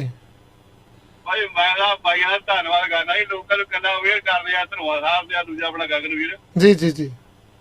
ਯਾਰ ਤੇ ਅੱਜ ਕੱਲ ਦੇ ਮੁੱਦੇ ਦੀ ਗੱਲਾਂ ਕਰਦੇ ਹੋ, ਜ਼ਮੀਨ ਜਗਾਉਣ ਦੀ ਗੱਲ ਕੀਤੀ ਸੀਗੀ ਵੀ ਅੱਜ ਕੱਲ ਜ਼ਰੂਰੀ ਆ ਇਹ ਬਹੁਤ ਜ਼ਿਆਦਾ। ਜੇ ਨਹੀਂ ਕਰੋਗੇ ਰਹਿ ਜਾਓਗੇ। ਅਸੀਂ ਤਾਂ ਵੀਰ ਜਿੰਨੇ ਕੁ ਜੋਗੇ ਹੈਗੇ ਆ ਕੁੰਡਾ ਖੜਕਾਈ ਜਾਂਦੇ ਆ, ਜਾਗਣਾ ਤੇ ਲੋਕਾਂ ਨੇ ਹੈ ਨਾ। ਲੋਕ ਕਹਿੰਦੇ ਰਿਸਕ ਲੈਣ ਤੋਂ ਡਰਦੇ ਨਹੀਂ ਹੈਗੇ। ਜਿਹੜਾ ਬਾਈ ਜੀ ਮੋੜ ਕੇ ਦੱਸ ਕੇ ਗਏ ਆ ਕਹਿੰਦਾ ਵੀ ਬਾਅਦ ਚੌਕੇ ਹੁੰਦੇ ਲੱਤਾਂ ਚੌੜੀਆਂ ਹੋ ਜਾਂਦੀਆਂ, ਘਰੇ ਬਹਿ ਜਾਂਦੇ ਆਰਾਮ ਨਾਲ। ਜੀ ਜੀ ਜੀ ਬਿਲਕੁਲ ਜੀ, ਧੰਨਵਾਦ ਵੀਰ ਜੀ, ਧੰਨਵਾਦ ਜੀ। ਚੱਲਦੇ ਜੀ ਆਪਾਂ ਨੈਕਸਟ ਕਾਲ ਤੇ। ਹਾਂਜੀ 0507 ਸਵਾਗਤ ਹੈ ਜੀ। ਚਲੋ ਹਾਂਜੀ ਸਤਿ ਸ਼੍ਰੀ ਅਕਾਲ ਵੀਰ ਜੀ। ਆਪਣੇ ਜੀ ਆਪਾਂ ਤੁਸੀਂ ਗੱਲ ਰੀਅਲ estate ਵੀ ਇੰਨਾ ਮਹਿੰਗਾ ਹੋ ਗਿਆ, ਜਿਵੇਂ ਆਪਾਂ ਕਰਦੇ ਸੀਗੇ ਜੀ, ਵੀ ਜਿਵੇਂ ਲੋਕਾਂ ਦੇ ਅਫੋਰਡੇਬਿਲਟੀ ਤੋਂ ਉੱਤੇ ਹੁੰਦਾ, ਲੋਕ ਗਲਤ ਕੰਮ ਕਰਦੇ ਆ ਜੀ। ਤੁਹਾਨੂੰ ਲੱਗਦਾ ਨਹੀਂ ਜੀ ਬੈਂਕ ਦੀ ਜਿਹੜਾ ਬੈਂਕ ਤੋਂ ਤਾਂ ਬੰਦੇ ਕੁਆਲੀਫਾਈ ਇਹਨੇ ਕਰ ਨਹੀਂ ਰਹੇ ਜੀ। ਵੀ ਜਿਵੇਂ ਐਵਰੇਜ ਮੌਰਗੇਜ 8 ਲੱਖ ਦੀ ਹੁੰਦੀ ਆ ਜੀ, ਜੇ 300 ਵੀ ਆਪਾਂ ਕਿਸ਼ਤ ਲਾ ਕੇ ਚੱਲੀਏ 2400 ਬਣਦੀ ਆ ਨਾ ਜੀ। ਵੀ ਕਦੇ ਬੈਂਕ ਚਾਹੁੰਦਾ ਹੁੰਦਾ ਵੀ ਮੇਰਾ ਗਵਾਂਢੀ ਬੰਦਾ ਮੇਰੇ ਤੋਂ ਕਾਮਯਾਬ ਹੋ ਜਾਏ, ਕਿਉਂਕਿ ਬੈਂਕ ਤੇ 4-5 ਬੰਦਿਆਂ ਦੀ ਦੁਨੀਆ ਦੇ ਅੰਦਰ ਹੀ ਆਉਂਦੀਆਂ ਜਿੰਨੀਆਂ ਬੈਂਕਾਂ ਆਉਂਦੀਆਂ ਨਹੀਂ। ਜਿਵੇਂ ਪ੍ਰਾਈਵੇਟ ਲੈਂਡਰਾਂ ਦੀ ਮਨੀ ਚੱਲ ਰਹੀ ਹੈ ਜੀ, ਹਨਾ ਜੀ। ਕੱਲ ਨੂੰ ਜੇ ਬੈਂਕ ਚਾਹ ਲਵੇ ਵੀ ਕੋਈ ਨਹੀਂ, ਜਿੰਨੇ ਮੱਕੜੀ ਚ ਫਸ ਜਾਣ ਤੋਂ ਮੈਂ ਇਹਨਾਂ ਨੂੰ ਸਕਰੂ ਅਪ ਕਰੂੰਗਾ, ਫਿਰ ਤੁਸੀਂ ਕੋਈ ਬੰਦਾ ਚਾਹੁੰਦਾ ਨਹੀਂ ਹੁੰਦਾ ਨਹੀਂ ਮੇਰੇ ਨਾਲ ਕੋਈ ਹੋਰ ਪ੍ਰਾਈਵੇਟ ਤੀਜੀ ਪਾਰਟੀ ਉੱਠੀ ਜਾਵੇ ਮੇਰੇ ਬਰਾਬਰ ਜੀ। ਇਹ ਹੁਣ ਪ੍ਰਾਈਵੇਟ ਲੈਂਡਰ ਆ ਜਿਹੜੇ ਕਿਸੇ ਦਾ 4 ਲੱਖ ਹੋਣਾ, ਕਿਸੇ ਦਾ 5 ਲੱਖ ਵਿੱਚ ਇਨਵੈਸਟ ਕੀਤਾ ਹੋਣਾ, ਜੇ ਉਹ ਕੱਲ ਨੂੰ ਕੋਈ ਗੱਲ ਹੋ ਗਈ ਉਨੀ ਇੱਕ ਜੀ ਕਿੰਨੇ ਘਰ ਹੋਲਡ ਕਰ ਲੂਗਾ ਪ੍ਰਾਈਵੇਟ ਲੈਂਡਰ ਵੀ ਜੀ, ਹਨਾ। ਇਹ ਪੰਗਾ ਪੈ ਸਕਦਾ ਜੀ ਆਉਂਦੇ ਟਾਈਮ 'ਚ। ਬਿਲਕੁਲ ਜੀ, ਵਾਕਿਆ ਸੋਚਣ ਵਾਲੀਆਂ ਗੱਲਾਂ ਵੀਰ। ਤੁਹਾਡਾ ਖਦਸ਼ਾ ਜਿਹੜਾ ਬਿਲਕੁਲ ਜਾਇਜ਼ ਆ। ਧੰਨਵਾਦ ਵੀਰ ਜੀ। ਇੰਨੀ ਅਵੇਅਰਨੈਸ ਦੇ ਨਾਲ ਹੀ ਹੌਲੀ ਹੌਲੀ ਕੰਮ ਅੱਗੇ ਵਧਦਾ। ਚੱਲਦੇ ਆਪਾਂ ਨੈਕਸਟ ਕਾਲ ਤੇ। ਹਾਂਜੀ 5155 ਸਵਾਗਤ ਹੈ ਜੀ। ਵੀਰ ਜੀ ਕੀ ਹਾਲ ਚਾਲ ਹੈ? ਵਧੀਆ ਜੀ ਵਧੀਆ, ਤੁਸੀਂ ਸੁਣਾਓ? ਲੋਕੀ ਚੰਗੀ ਇਨਫੋਰਮੇਸ਼ਨ ਦੇ ਰਹੇ ਹੈ ਜੀ, ਲੇਕਿਨ ਦੇਖੋ ਇਹ ਜੋ ਮਕਾਨ ਸਾਡੇ ਬੰਦੇ ਜੋ 10, 15, 20% ਦੇ ਕੇ ਵੀ ਕਰ ਰਹੇ ਨਾ, ਦੇਖੋ ਇਹ ਬਹੁਤ ਵੱਡੀ ਕਨਸਪੀਰੇਸੀ ਹੈ ਇਮੀਗ੍ਰੈਂਟਸ ਦੇ ਖਿਲਾਫ ਜੀ, ਕਿ ਜੋ ਤੁਸੀਂ ਮਰਜ਼ੀ ਕਰ ਲਓ, ਆਖਰ ਦੇ ਵਿੱਚ ਅਸੀਂ we will end up in big zero. ਕਿਉਂਕਿ ਇਹਨਾਂ ਨੇ ਕੀ ਕੀਤਾ ਹੋਇਆ ਕਿ ਇਹ ਸਾਰਾ ਮਲੇਸ਼ੀਆ ਹੈ, ਇਹਨਾਂ ਨੇ ਹਰ ਸਿਟੀ ਦੇ 100 ਮੀਲ ਚਾਰੋਂ ਪਾਸੇ ਇਹਨਾਂ ਨੇ ਮਨੀ ਲੈਂਡਰਸ ਨੇ ਜ਼ਮੀਨਾਂ ਖਰੀਦੀਆਂ ਹੋਈਆਂ ਜੀ। ਤੁਸੀਂ ਉੱਥੇ ਨਵੀਂ ਕੰਸਟਰਕਸ਼ਨ 100 ਸਾਲ ਵੀ ਨਹੀਂ ਕਰ ਸਕਦੇ। ਬਿਲਕੁਲ ਇੱਥੇ ਹੀ ਇਹਨਾਂ ਨੇ ਕੀ ਕਰਨਾ, ਇੱਥੇ ਹੀ ਇਹਨਾਂ ਦੇ ਬੇਸਮੈਂਟਾਂ ਬਣਾਈ ਜਾਂਦੇ ਆ, ਫਲਾਣਾ ਕਰੀ ਜਾਂਦੇ ਆ। ਔਰ ਇਹਨਾਂ ਨੇ ਜੋ 3-3 ਲੱਖ ਦਾ ਸੀਗਾ ਮਿਲੀਅਨ ਦਾ ਮਕਾਨ ਕਰਦਾ ਤਾਂ ਇਹ ਕੋਈ ਬਿਜ਼ਨਸ ਸੈਂਸ ਹੈ ਨਹੀਂ ਹੈ ਜੀ ਜੀ। ਲੋਕਾਂ ਨੂੰ ਸਮੈਲ ਕਰਨੀ ਚਾਹੀਦੀ ਹੈ ਕਿ ਚੀਜ਼ ਆ ਕੀ ਰਹੀ ਹੈ। ਔਰ ਮਕਾਨ ਜੇ ਤੁਹਾਡੇ ਕੋਲ ਨਾ ਹੋਏ, ਰੈਂਟ ਦਿਓ, ਤੁਹਾਡੇ ਬੈਂਕ 'ਚ ਪੈਸੇ ਪਏ ਰਹਿਣ, ਜਿੱਥੋਂ ਮਰਜ਼ੀ ਮੂਵ ਕਰ ਜਾਓ, ਜਿੱਥੋਂ ਮਰਜ਼ੀ ਚਲੇ ਜਾਓ, ਕੋਈ ਮਕਾਨ ਤੇ ਕੋਈ ਪ੍ਰੋਬਲਮ ਹੁੰਦੀ ਨਹੀਂ ਹੈ। ਪੈਸੇ ਹੋਣੇ ਤੁਹਾਡੇ ਜੇਬ ਦੇ ਵਿੱਚ ਜ਼ਰੂਰ ਹੈ, ਜ਼ਰੂਰੀ ਹੈ। ਜਦੋਂ ਤੁਸੀਂ ਉਸ ਨੂੰ ਭਾਵੇਂ ਬੈਂਕ ਨੂੰ ਦੇ ਦਿਓ, ਭਾਵੇਂ ਉਸ ਨੂੰ ਮਕਾਨ ਵਾਲੇ ਨੂੰ ਦੇ ਦਿਓ, ਭਾਵੇਂ ਰੀਅਲ ਸਟੇਟ ਵਾਲੇ ਨੂੰ ਦੇ ਦਿਓ, ਉਹ ਤੁਹਾਡੇ ਪੈਸੇ ਨਹੀਂ ਜਦੋਂ ਤੁਸੀਂ ਕਿਤੇ ਵੀ ਲਾਤੇ। ਜੀ ਜੇ ਮਾਰਕੀਟ ਗਿਰੇਗੀ ਤਾਂ ਸੌਦਾ ਸਾਰਾ ਖਰਾਬ ਹੋ ਜਾਏਗਾ, ਤੁਹਾਡੇ ਪੈਸੇ ਹੈ ਨਹੀਂ ਉਹ। ਤੇ ਇਸ ਕਰਕੇ ਸਾਡੇ ਬੰਦਿਆਂ ਨੂੰ ਇਹੀ ਐਡਵਾਈਸ ਹੈ ਕਿ ਜਿਨ੍ਹਾਂ ਕੋਲ ਪੈਸੇ ਖੁੱਲੇ ਨਾ ਹੋਣ ਪੈਸੇ ਇਨਵੈਸਟ ਕਰਨ ਨੂੰ, 30 ਲੱਖ ਕੋਈ 20% ਦੀ ਮੌਰਟਗੇਜ ਲੈ ਲਓ, ਠੀਕ ਹੈ, ਲੇਕਿਨ ਇਸ ਤੋਂ ਜ਼ਿਆਦਾ ਮੌਰਟਗੇਜ ਦੀ ਡਾਊਨ ਪੇਮੈਂਟ ਤਾਂ ਛੱਡੋ, ਤੁਸੀਂ 50, 60, 70% ਜੋ ਮਰਜ਼ੀ ਹੋਏ, ਜਦੋਂ ਤੱਕ ਤੁਹਾਡੇ ਕੋਲ 20% ਤੋਂ ਜ਼ਿਆਦਾ ਮੌਰਟਗੇਜ ਨਾ ਲੈਣੀ ਪਵੇ ਤੇ ਉਸ ਤੋਂ ਜ਼ਿਆਦਾ ਤੁਹਾਨੂੰ ਬਿਲਕੁਲ ਨਹੀਂ ਲਓ। ਸੁਸਾਈਡ ਹੈ, ਬੱਚਿਆਂ ਦਾ ਨੁਕਸਾਨ ਕਰ ਰਹੇ ਹੋ, ਨੁਕਸਾਨ ਬੱਚਿਆਂ ਨੂੰ ਪੜਾਓ, ਬੱਚਿਆਂ ਤੇ ਇਨਵੈਸਟ ਕਰੋ, ਉਹਨਾਂ ਨੂੰ ਯੂਨੀਵਰਸਿਟੀਜ਼ ਭੇਜੋ, ਉਹਨਾਂ ਨੂੰ ਜਿੱਦਾਂ ਵੀ ਹੈ ਉਹਨਾਂ ਨੂੰ ਅੱਧਾ ਕਰਕੇ ਕਿ ਨਾਮ ਉਹਨਾਂ ਨੂੰ ਐਜੂਕੇਟ ਕਰੋ, ਉਸ ਦੇ ਉੱਤੇ ਪੈਸੇ ਲਾਓ, ਮਕਾਨਾਂ ਤੇ ਨਾ ਲਾਓ, ਬੈਂਕਾਂ ਦੀ ਕਿਸ਼ਤਾਂ ਨਾ ਭਰੋ, ਮੌਰਗੇਜ ਬਿਲਕੁਲ ਨਾ ਭਰੋ, ਕਿਉਂਕਿ ਇਹ ਮੌਰਗੇਜ ਵਾਲੇ ਜਿਹੜੇ ਬੈਂਕ ਨੇ ਤਾਂ ਸਾਰੀ ਦੁਨੀਆ ਨੂੰ ਅੜਾਇਆ ਹੋਇਆ ਜੀ। ਤੇ ਇਸ ਕਰਕੇ ਮੇਰੀ ਤਾਂ ਐਡਵਾਈਸ ਇਹੀ ਹੈ ਇਹਨਾਂ ਨੂੰ, ਜੋ ਕਹਿੰਦੇ ਆ 10, 15, 20 ਨਹੀਂ, ਕਿਉਂਕਿ ਇਹ ਇਕੁਏਸ਼ਨ ਮੈਥਮੈਟਿਕਸ ਐਡ ਅਪ ਹੁੰਦਾ ਹੀ ਨਹੀਂ ਹੈ। ਦੂਜੀ ਗੱਲ ਇਹ ਹੈ ਕਿ ਜਿਹੜਾ ਮੈਨੂੰ ਇਹ ਕਿਆ ਨਾਮ ਇੰਜੈਕਸ਼ਨ ਦੇ ਫੋਨ ਆ ਰਹੇ ਆ ਹਸਪੀਟਲ ਤੋਂ ਔਰ ਡਾਕਟਰ ਤੋਂ ਵੀ ਲੈ ਲੈ, ਤੇ ਲੈਣਾ ਚਾਹੀਦਾ ਹੈ ਕਿ ਨਹੀਂ ਲੈਣਾ ਚਾਹੀਦਾ? ਲੈਣਾ ਚਾਹੀਦਾ ਜੀ, ਕਿਉਂਕਿ ਜਿਹੜੀ ਹੈਲਥ ਮਿਨਿਸਟਰ ਆ ਉਹਨੇ ਵੀ ਲਵਾ ਲਿਆ ਜੀ, ਉਹਨੇ ਸਾਹਮਣੇ ਲਵਾਇਆ ਕੈਮਰੇ ਦੇ ਵੀ, ਬਿਲਕੁਲ ਸੇਫ ਹੈ, ਇਦਾਂ ਦੀ ਕੋਈ ਗੱਲ ਨਹੀਂ ਜੀ। ਜਿਹੜੇ ਘੱਟ ਉਮਰ ਦੇ ਆ, ਜੇ ਤੁਹਾਡੀ ਉਮਰ ਜਿਹੜੀ 50-55 ਸਾਲ ਤੋਂ ਘੱਟ ਹੈ, ਫਿਰ ਜਿਹੜੀ ਐਸਟਰਾਜੈਨੇਕਾ ਨਹੀਂ ਲਵਾਉਣੀ ਚਾਹੀਦੀ, ਬਾਕੀ ਜਿਹੜੀ ਵੈਕਸੀਨ ਲਵਾ ਲਓ, ਫਾਈਜ਼ਰ ਵਗੈਰਾ ਲਾ ਲਓ। ਤੇ ਇਹ YouTube ਦੇ ਉੱਤੇ ਇਹਨਾਂ ਨੇ ਫੋਟੋਆਂ ਦਿਖਾਈਆਂ, YouTube ਨੇ ਉਹਨਾਂ ਨੇ ਪਾਈਆਂ ਹੋਈਆਂ, ਬੰਦੇ ਕਿੱਦਾਂ ਦੇ ਹੋ ਜਾਣਗੇ। ਉਹ ਕਹਿੰਦੇ ਇਹ ਹੋ ਸਕਦਾ ਡੀਪੋਪੂਲੇਸ਼ਨ ਕੋਈ ਏਦਾਂ ਦਾ ਪ੍ਰੋਬਲਮ ਹੋਏ, ਬੰਦੇ ਹੀ ਉਡਾ ਦਿਓ ਇਹਨਾਂ ਨੂੰ, ਸੀਨੀਅਰ ਆ ਨਹੀਂ ਜੀ, ਏਦਾਂ ਨਹੀਂ। ਇਹ ਜਿਹੜਾ ਤੁਹਾਡਾ ਇਮਿਊਨ ਸਿਸਟਮ ਆ ਉਹਨੂੰ ਸਟਰੋਂਗ ਕਰਦੀ ਹੈ, ਉਹਦੇ ਚ ਕੋਈ ਏਡੀ ਖਾਸ ਗੱਲ ਨਹੀਂ ਗੀ। ਤੁਹਾਡਾ ਇਮਿਊਨ ਸਿਸਟਮ ਨੂੰ ਸਟਰੋਂਗ ਕਰਦੀ ਵੀ ਤੁਸੀਂ ਉਹਦੇ ਨਾਲ ਲੜ ਸਕਦੇ ਹੋ ਜਿਹੜੇ ਕੋਰੋਨਾ ਦੇ ਨਾਲ। ਚਲੋ, ਤੇ ਦੂਸਰੀ ਗੱਲ ਇਹ ਹੈ ਕਿ ਦੇਖੋ ਆਪਾਂ ਬਹੁਤ ਖੁਸ਼ਕਿਸਮਤ ਹੈ, ਆਪਾਂ 2 ਕੰਟਰੀ ਚ ਪੈਰ ਰੱਖਿਆ, ਇੰਡੀਆ ਚ ਵੀ ਔਰ ਕੈਨੇਡਾ ਚ ਵੀ। ਕੈਨੇਡਾ ਵੀ ਹਾਲੇ ਤੱਕ ਸੇਫ ਹੈ ਔਰ ਇੰਡੀਆ ਬਹੁਤ ਸੇਫ ਹੈ ਜੀ। ਦੇਖੋ ਹੁਣ ਤੁਸੀਂ ਕੱਲ ਉਹਨਾਂ ਨੇ ਜੱਜ ਔਰ ਜੱਜ ਦੇ ਸਾਰੀ ਫੈਮਿਲੀ ਮਾਰ ਦਿੱਤੀ ਪਖਤੂਨਖਵਾ ਚ, ਇਸਲਾਮਾਬਾਦ ਚ, ਫਲਾਣਾ ਤੇ, ਕੋਈ ਕਾਨੂੰਨ ਹੀ ਨਹੀਂ ਹੈ। ਤੇ ਉਹਨਾਂ ਨੂੰ ਤੁਸੀਂ ਜੰਗਲਾਂ ਨੂੰ ਸ਼ਿਟਹੋਲ, ਜੇ ਤੁਸੀਂ ਇਸਲਾਮਿਕ ਸ਼ਿਟਹੋਲ ਪਾਕਿਸਤਾਨ ਦੀ ਗੱਲ ਕਰੋ ਤੇ ਉੱਥੇ ਤਾਂ ਲਾਅ ਐਂਡ ਆਰਡਰ ਹੈ ਹੀ ਨਹੀਂ ਹੈ। ਉਹ ਤਾਂ ਕਿਤੇ ਵੀ ਹੈ ਨਹੀਂ ਵੀਰ ਜੀ, ਇੰਡੀਆ 'ਚ ਵੀ ਕਿੱਥੇ ਹੈਗਾ? ਤੁਸੀਂ ਇੰਡੀਆ ਦੇ ਹਾਲਾਤ ਦੇਖੇ ਆ ਜੀ। ਹਾਂ, ਚੱਲਦੇ ਜੀ ਆਪਾਂ ਨੈਕਸਟ ਕਾਲ ਤੇ। ਹਾਂਜੀ 2929 ਸਵਾਗਤ ਹੈ ਵੀਰ ਜੀ। ਸਤਿੰਦਰ ਸਿੰਘ ਜੀ, ਵਾਹਿਗੁਰੂ ਜੀ ਕਾ ਖਾਲਸਾ, ਵਾਹਿਗੁਰੂ ਜੀ ਕੀ ਫਤਿਹ। ਵਾਹਿਗੁਰੂ ਜੀ ਕਾ ਖਾਲਸਾ, ਵਾਹਿਗੁਰੂ ਜੀ ਕੀ ਫਤਿਹ। ਪਹਿਲਾਂ ਤਾਂ ਮਾਫੀ ਚਾਹੁੰਦੇ ਆ ਜੀ, ਤੁਹਾਡੀ ਕਾਲ ਆ ਗਈ ਉਦੋਂ ਧਨਵਾ ਸਾਹਿਬ ਖਬਰਾਂ ਲੈ ਕੇ ਆ ਗਏ, ਉਹ ਵੀ ਬਹੁਤ ਬਿਜ਼ੀ ਸ਼ਡਿਊਲ 'ਚ ਸੀ। ਬਹੁਤ ਜ਼ਰੂਰੀ ਸੀ ਸਭ ਤੋਂ ਪਹਿਲਾਂ ਜੀ ਖਬਰਾਂ ਕਰਾਂਗੇ।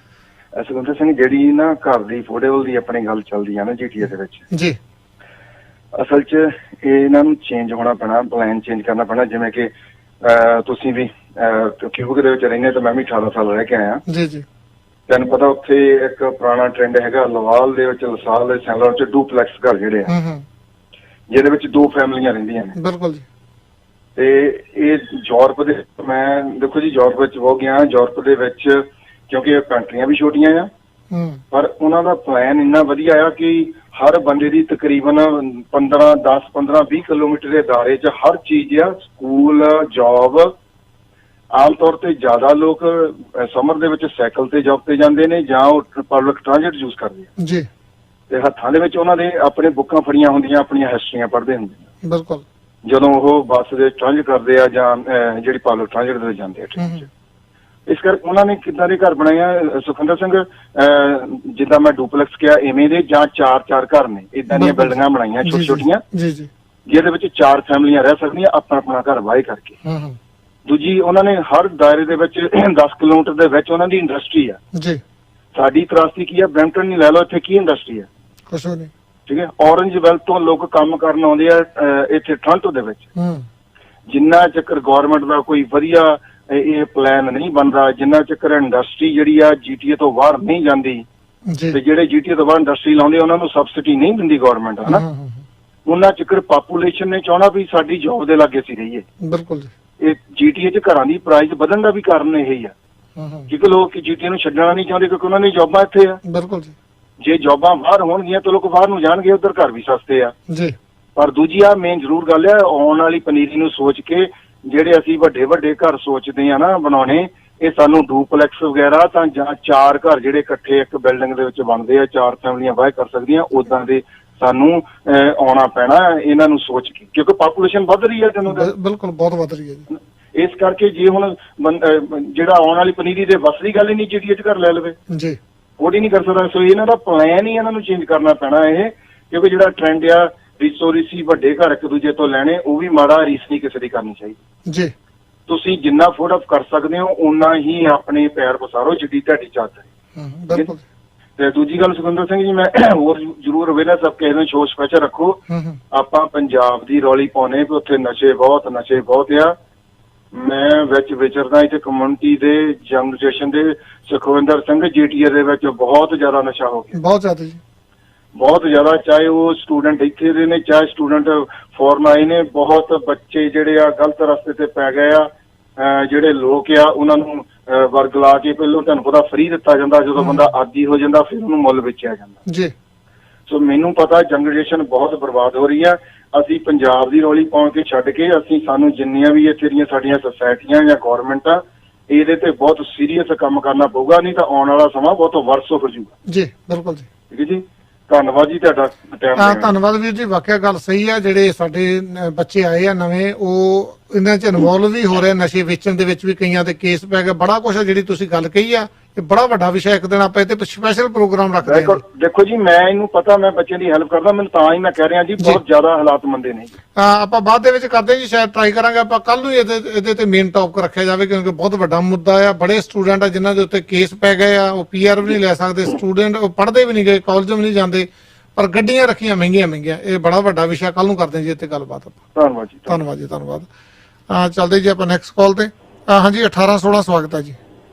ਨਹੀਂ ਚੰਡੀਗੜ੍ਹ ਛੱਡੋ, ਪਰ ਆਪਾਂ ਨੂੰ ਨਹੀਂ ਲੋੜ ਇੱਥੋਂ ਦੀ ਕੋਈ ਗੱਲ ਕਰਦੀ ਆ। ਭਾਜੀ ਹੁਣੀ ਵੀ ਐਵੇਂ ਗਲਤ ਗੱਲ ਕਰ ਗਏ, ਉਹ ਵਧੀਆ ਆ ਪੰਜਾਬ ਵਾਲਾ, ਕਿਉਂਕਿ ਉਹ ਸਿਸਟਮ ਬੜਾ ਸੂਤ ਆਇਆ ਜੀ। ਇਹਨੂੰ ਨਹੀਂ ਵੀ ਕੋਈ ਸੁਣਦਾ, ਉਹ ਵੀ ਸੁਣਦਾ ਆ, ਬਹੁਤ ਸੋਹਣੀ ਗੱਲ ਹੈ। ਕੀ ਲੋੜ ਹੈ ਆਪਾਂ ਇੱਥੋਂ ਦੀ ਗੱਲ ਕਰਾਂਗੇ, ਨਾ ਤੁਹਾਨੂੰ ਕਿਸੇ ਪਸੰਦ ਕਰਨਾ ਆ, ਕਿਉਂਕਿ ਕਿਸੇ ਨੂੰ ਲੋੜ ਹੀ ਨਹੀਂ ਆ। ਆਪਾਂ ਸਵੇਰੇ ਉੱਠਦੇ ਆ, ਆਪਾਂ ਉਹ ਵੇਖਣਾ ਹੁੰਦਾ ਵੀ ਉੱਥੇ ਪਤਾ ਨਹੀਂ ਗਾਂ ਮੋਦੀ ਨੇ ਕੋਈ ਗੱਲ ਸਾਡੀ ਸੁਣ ਲਈ ਹੈ ਕਿ ਨਹੀਂ ਸੁਣ ਲਈ ਹੈ। ਦੇਖੋ ਨਿਜਮ ਸਾਹਿਬ ਬੜੇ ਰਿਸਪੈਕਟਡ ਨੇ, ਬੜੀ ਸੋਹਣੀ ਗੱਲ ਕਰਕੇ ਗਏ ਆ। ਆਪਾਂ ਕਦੋਂ ਦੀਆਂ ਇਹੋ ਗੱਲਾਂ ਕਰਦੇ ਆ, ਜਦੋਂ ਇੱਕ ਬਿਲਡਰ ਘਰ ਬਣਾਉਂਦਾ ਆ, ਲੈਟਸ ਸੇ ਸਪੋਜ਼ ਕਰੋ 7 ਲੱਖ ਦਾ ਘਰ ਬਣਦਾ ਆ ਜੀ, ਉਹ ਜਦੋਂ ਤੱਕ ਇੱਕ ਮੇਰੇ ਤੁਹਾਡੇ ਵਰਗੇ ਨੇ ਆਮ ਬੰਦੇ ਨੇ ਖਰੀਦਣਾ ਨਾ, ਜਦੋਂ ਉਹਨੂੰ ਮੌਰਗੇਜ ਕਰਾਉਣ ਦਾ ਸਮਾਂ ਆਉਣਾ 9.5 ਦਾ 9 ਦਾ, ਤੇ ਉਹਨੂੰ ਉਦੋਂ ਹੀ ਹੋ ਜਾਂਦਾ ਆ। ਬਿਲਕੁਲ ਜੀ। ਫਿਰ ਵੇਖੋ, ਇਹ ਕਮਰਸ਼ੀਅਲ ਚੀਜ਼ ਨਹੀਂ ਹੈ ਯਾਰ, ਤੁਸੀਂ ਇਹਦੇ ਵਿੱਚ ਕਿਉਂ ਇਨਵੈਸਟਮੈਂਟ ਗਵਰਨਮੈਂਟ ਨੂੰ ਇੰਨਾ ਕਿਤੇ ਸੋਚਣਾ ਚਾਹੀਦਾ ਵੀ ਘਰਾਂ ਦੇ ਵਿੱਚ ਇਨਵੈਸਟਮੈਂਟ ਕਰਾ ਕੇ ਇੱਕ ਆਮ ਬੰਦੇ, ਇਹ ਕਾਹਦਾ ਬਿਜ਼ਨਸ ਹੋਇਆ ਯਾਰ ਵੀ ਜਿਹੜਾ ਇੱਕ ਆਮ ਬੰਦੇ ਦਾ ਆਪਾਂ ਖੂਨ ਚੂਸਦੇ ਆ ਨਾ। ਇੱਥੇ ਇੱਕ ਬੰਦੇ ਨੂੰ ਨਹੀਂ ਆਪਾਂ ਟਾਰਗੇਟ ਕਰ ਸਕਦੇ, ਕਿਉਂਕਿ ਆਲ ਓਵਰ ਕੰਮ ਹੀ ਇਹੋ ਚੱਲ ਰਿਹਾ ਆ। ਉਹ ਤੁਹਾਡੇ ਮੇਰੇ ਵਰਗੇ ਨੇ ਵੀ ਕਿਤੇ ਨਾ ਕਿਤੇ 10-10, 20-20 50,000 ਪਤਾਇਆ ਆ, ਕਿਉਂਕਿ ਆਪਸ਼ਨ ਹੈ ਨਹੀਂ, ਕੋਈ ਆਪਸ਼ਨ ਕ੍ਰੀਏਟ ਨਹੀਂ ਕੀਤੀ ਜਾਂਦੀ। ਅਮਰੀਕਾ ਦੇ ਵਿੱਚ ਚੰਡੀਗੜ੍ਹ ਜਦੋਂ ਆਪਾਂ ਕਿਤੇ ਲੋਡ ਲਾਉਣ ਜਾਂਦੇ ਆ ਨਾ, ਮੰਨ ਲਓ 20,000 ਦੀ ਜਾਂ 10,000 ਦੀ ਪਾਪੂਲੇਸ਼ਨ ਦਾ ਟਾਊਨ ਹੈ ਨਾ, ਉਹਦੇ ਲਾਗੇ 4 ਬਿਲਡਿੰਗਾਂ ਵੀ ਹੈਗੀਆਂ ਨੇ। ਇੱਥੇ ਤੁਸੀਂ ਦੱਸ ਦੋ, ਜਿੱਧਰ ਮਰਜ਼ੀ ਚੱਲ ਜਾਓ, ਤੁਹਾਨੂੰ ਕਿੱਥੇ ਕੋਈ ਮਤਲਬ ਮਾਸਕ ਤੱਕ ਤੇ ਬਣਾਈ ਨਹੀਂ ਗਏ ਸਾਡੇ ਕੋਲ। ਮੈਂ ਇਹ ਨਹੀਂ ਕਹਿੰਦਾ ਮੈਂ ਨਿੰਦ ਰਿਹਾ ਆ, ਮੈਂ ਇਹ ਕਹਿੰਦਾ ਜਦੋਂ ਮੰਨ ਲਓ ਮੈਨੂੰ ਕੋਈ ਬੰਦਾ ਕਹਿੰਦਾ ਨਾ ਵੀ ਯਾਰ ਤੂੰ ਘਰ ਹੀ ਨਹੀਂ ਲੈ ਸਕਦਾ ਜਾਂ ਤੂੰ ਆਹ ਨਹੀਂ ਕਰ ਸਕਦਾ, ਉਹ ਮੈਨੂੰ ਮਾੜਾ ਨਹੀਂ ਲੱਗਦਾ, ਉਹ ਮੈਨੂੰ ਵਧੀਆ ਲੱਗਦਾ। ਕਿਉਂਕਿ ਮੇਰੇ ਪੱਲੇ ਕੀ ਆ, ਮੈਨੂੰ ਉਹ ਵੇਖਣ ਦਾ ਪਤਾ ਲੱਗ ਜਾਂਦਾ ਮੈਂ ਕਿੰਨੀ ਕੁ ਮਿਹਨਤ ਕਰ ਸਕਦਾ ਮੈਂ ਆਪਣੇ ਲਈ। ਕੀ ਉਹ ਕਰਨਾ ਤਾਂ ਤੁਸੀਂ ਆਪਣੇ ਲਈ ਹੋਈ ਹੈ ਨਾ।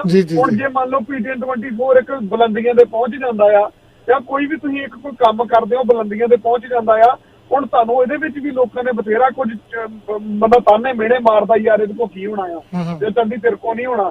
ਸੋ ਆਪਾਂ ਉਹ ਕਰਨ ਦਾ ਜਜ਼ਬਾ ਰੱਖਦੇ ਆ, ਆਪਾਂ ਤਾਂ ਕਰ ਸਕਦੇ ਆ। ਲੋਕ ਕਹਿੰਦੇ ਆ, ਹੁਣ ਮੈਂ ਵੀ ਆ ਕੇ ਇੱਥੇ ਬੋਲਦਾ ਆ, ਲੋਕੀ ਕਹਿੰਦੇ ਸਾਡੇ ਕੋਲ ਨਹੀਂ, ਤੂੰ ਕਿੱਦਾਂ ਬੋਲਦਾ ਜਾ ਕੇ ਉੱਥੇ ਏਦਾਂ ਹੁੰਦਾ। ਇਹ ਬੋਲਣ ਦਾ ਜਜ਼ਬਾ ਕਿਉਂਕਿ ਕਿੱਥੋਂ ਸਿੱਖਿਆ ਆ, ਜਦੋਂ ਤੁਹਾਡੇ ਅੱਗੇ ਕੁਝ ਮਾੜਾ ਹੋਣ ਲੱਗਦਾ ਹੈ ਨਾ, ਤੁਸੀਂ ਉਹਨੂੰ ਆਪਣੇ ਆਪ ਦੇ ਵਿੱਚ ਧਾਰ ਕੇ ਫਿਰ ਤੁਸੀਂ ਬੋਲਦੇ ਆ ਕੇ, ਤੇ ਤੁਸੀਂ ਨੈਚੁਰਲੀ ਹੈ ਨਾ ਆਪਣੇ ਆਪ ਦੀ ਜਿਹੜੀ ਇਹਨੂੰ ਪੜਾਸ ਕਹਿ ਲਓ ਜਾਂ ਕੁਝ ਵੀ ਕਹਿ ਲਓ, ਪਰ ਇਹਦੇ ਚੋਂ ਕੁਛ ਨਾ ਕੁਛ ਤੇ ਨਿਕਲਦਾ ਨਹੀਂ।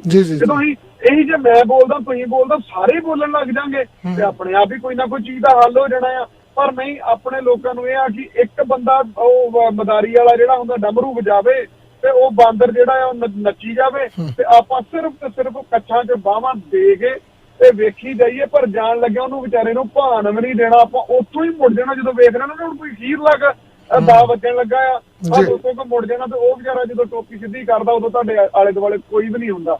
ਇਸ ਕਰਕੇ ਆਪਾਂ ਨੂੰ ਥੋੜਾ ਜਿਹਾ ਆਪ ਜਾਗਰੂਕ ਹੋਣਾ ਪੈਣਾ ਹੈ। ਟਰੱਕਿੰਗ ਦੀ ਗੱਲ ਕਰ ਲਓ ਜਾਂ ਜਿਹੜੀ ਵੀ ਗੱਲ ਕਰ ਲਓ, ਇੰਨੇ ਕੁ ਮਾੜੇ ਹਾਲਾਤ ਬਣ ਜਾਣੇ ਆ ਵੀਰ ਜੀ, ਬਹੁਤ ਜ਼ਿਆਦਾ ਮਾੜੇ ਹਾਲਾਤ ਬਣ ਜਾਣੇ ਆ। ਆਪਾਂ ਅੱਜ ਵੀ ਨਾ ਬੋਲੇ ਨਾ, ਅੱਜ ਵੀ ਨਾ ਉੱਠੇ, ਘਰਾਂ ਦੀ ਗੱਲ ਕਰ ਲਓ, ਟਰੱਕਿੰਗ ਦੀ ਗੱਲ ਕਰ ਲਓ, ਕਿਸੇ ਰੈਸਟੋਰੈਂਟ ਦੀ ਗੱਲ ਕਰ ਲਓ, ਕਿੰਨੇ ਤਾਲੇ ਵੱਜ ਗਏ, ਕਿੰਨੇ ਰੈਸਟੋਰੈਂਟਾਂ ਨੂੰ ਤਾਲੇ ਵੱਜ ਗਏ, ਕਿਹਨੇ ਸੁਣੀ ਬਾਤ। ਇਸ ਕਰਕੇ ਤੁਹਾਨੂੰ ਜੇ ਰੈਸਟੋਰੈਂਟ ਵਾਲੇ ਆ ਉਹਨਾਂ ਨੂੰ ਵੀ ਆਪ ਇਕੱਠੇ ਹੋਣਾ ਪੈਣਾ, ਪਰ ਨਹੀਂ ਉਹਨਾਂ ਇਕੱਠੇ ਨਹੀਂ ਹੋਣਾ। ਉਹ ਕਹਿੰਦੇ ਉਹਦਾ ਕਿੱਦਾਂ ਚੱਲ ਜੇ, ਉਹਦਾ ਕਿੱਦਾਂ ਚੱਲ ਜੇ। ਆਪਣੀ ਕਮਿਊਨਿਟੀ ਦੀ ਸਿਰਫ ਬੜੀ ਵੱਡੀ ਇੱਕ ਖਾਸੀਅਤ ਆ ਕਿ ਆਪਾਂ ਇੱਕ ਦੂਜੇ ਦੇ ਜਿਹੜੇ ਆ ਨਾ ਉਹਦੀਆਂ ਲੱਤਾਂ ਖਿੱਚਣੀਆਂ ਆ। ਦੂਜੇ ਨੂੰ ਅਸੀਂ ਕਦੀ ਤਰੱਕੀ ਨਹੀਂ ਕਰਨ ਦੇਣੀ, ਨਾ ਰੇਡੀਓ ਵਾਲੇ ਨੇ ਇੱਕ ਦੂਜੇ ਨੂੰ ਕਰਨ ਦੇਣੀ ਆ, ਨਾ ਟਰੱਕ ਵਾਲੇ ਨੇ ਵੀ ਹਾਂ ਭਾਈ ਇਹ ਦੂਜਾ ਟਰੱਕ ਪਾ ਕਿੱਦਾਂ ਗਿਆ ਬੰਦਾ, ਇਹਦੇ ਤੇ ਮਤਲਬ ਆਪਾਂ ਖੰਡ ਪਾ ਦੇਣੀ ਵਿੱਚ, ਇਹਦੇ ਲੂਣ ਪਾ ਦੇਣਾ ਵਿੱਚ।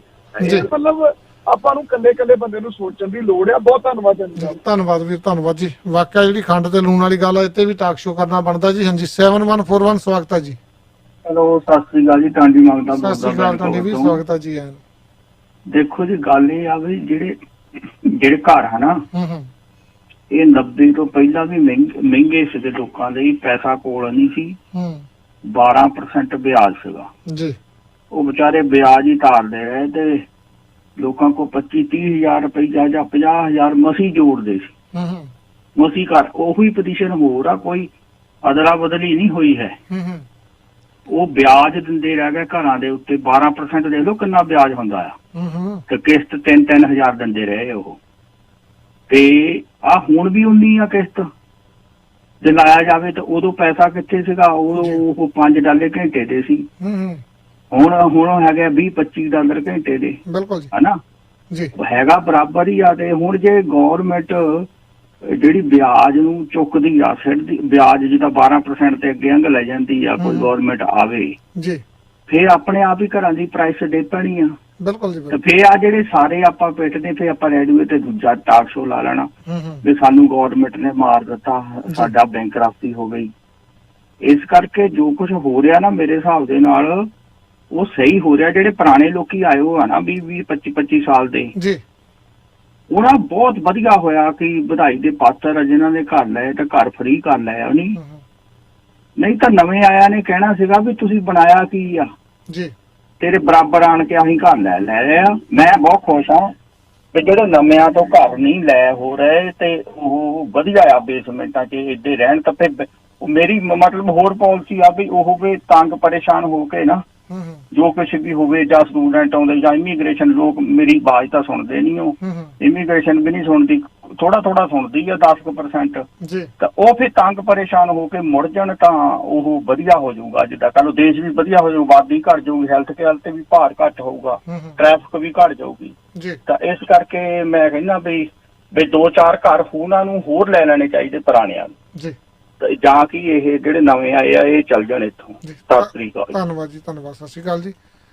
ਬਿਲਕੁਲ ਜੀ, ਤੁਹਾਡੇ ਵਿਚਾਰ ਆ, ਪਰ ਹਰ ਬੰਦਾ ਜਿਹੜਾ ਕੈਨੇਡਾ ਦੇ ਵਿੱਚ ਆ ਗਿਆ ਉਹਨੂੰ ਘਰ ਜ਼ਰੂਰ ਲੈਣਾ ਚਾਹੀਦਾ ਜੀ। ਆਪਾਂ ਇੱਕ ਨਿੱਕੀ ਜਿਹੀ ਕਮਰਸ਼ੀਅਲ ਬ੍ਰੇਕ ਲੈ ਕੇ ਤੇ ਫਿਰ ਤੁਹਾਡੇ ਨਾਲ ਜੁੜਦੇ ਹਾਂ ਜੀ।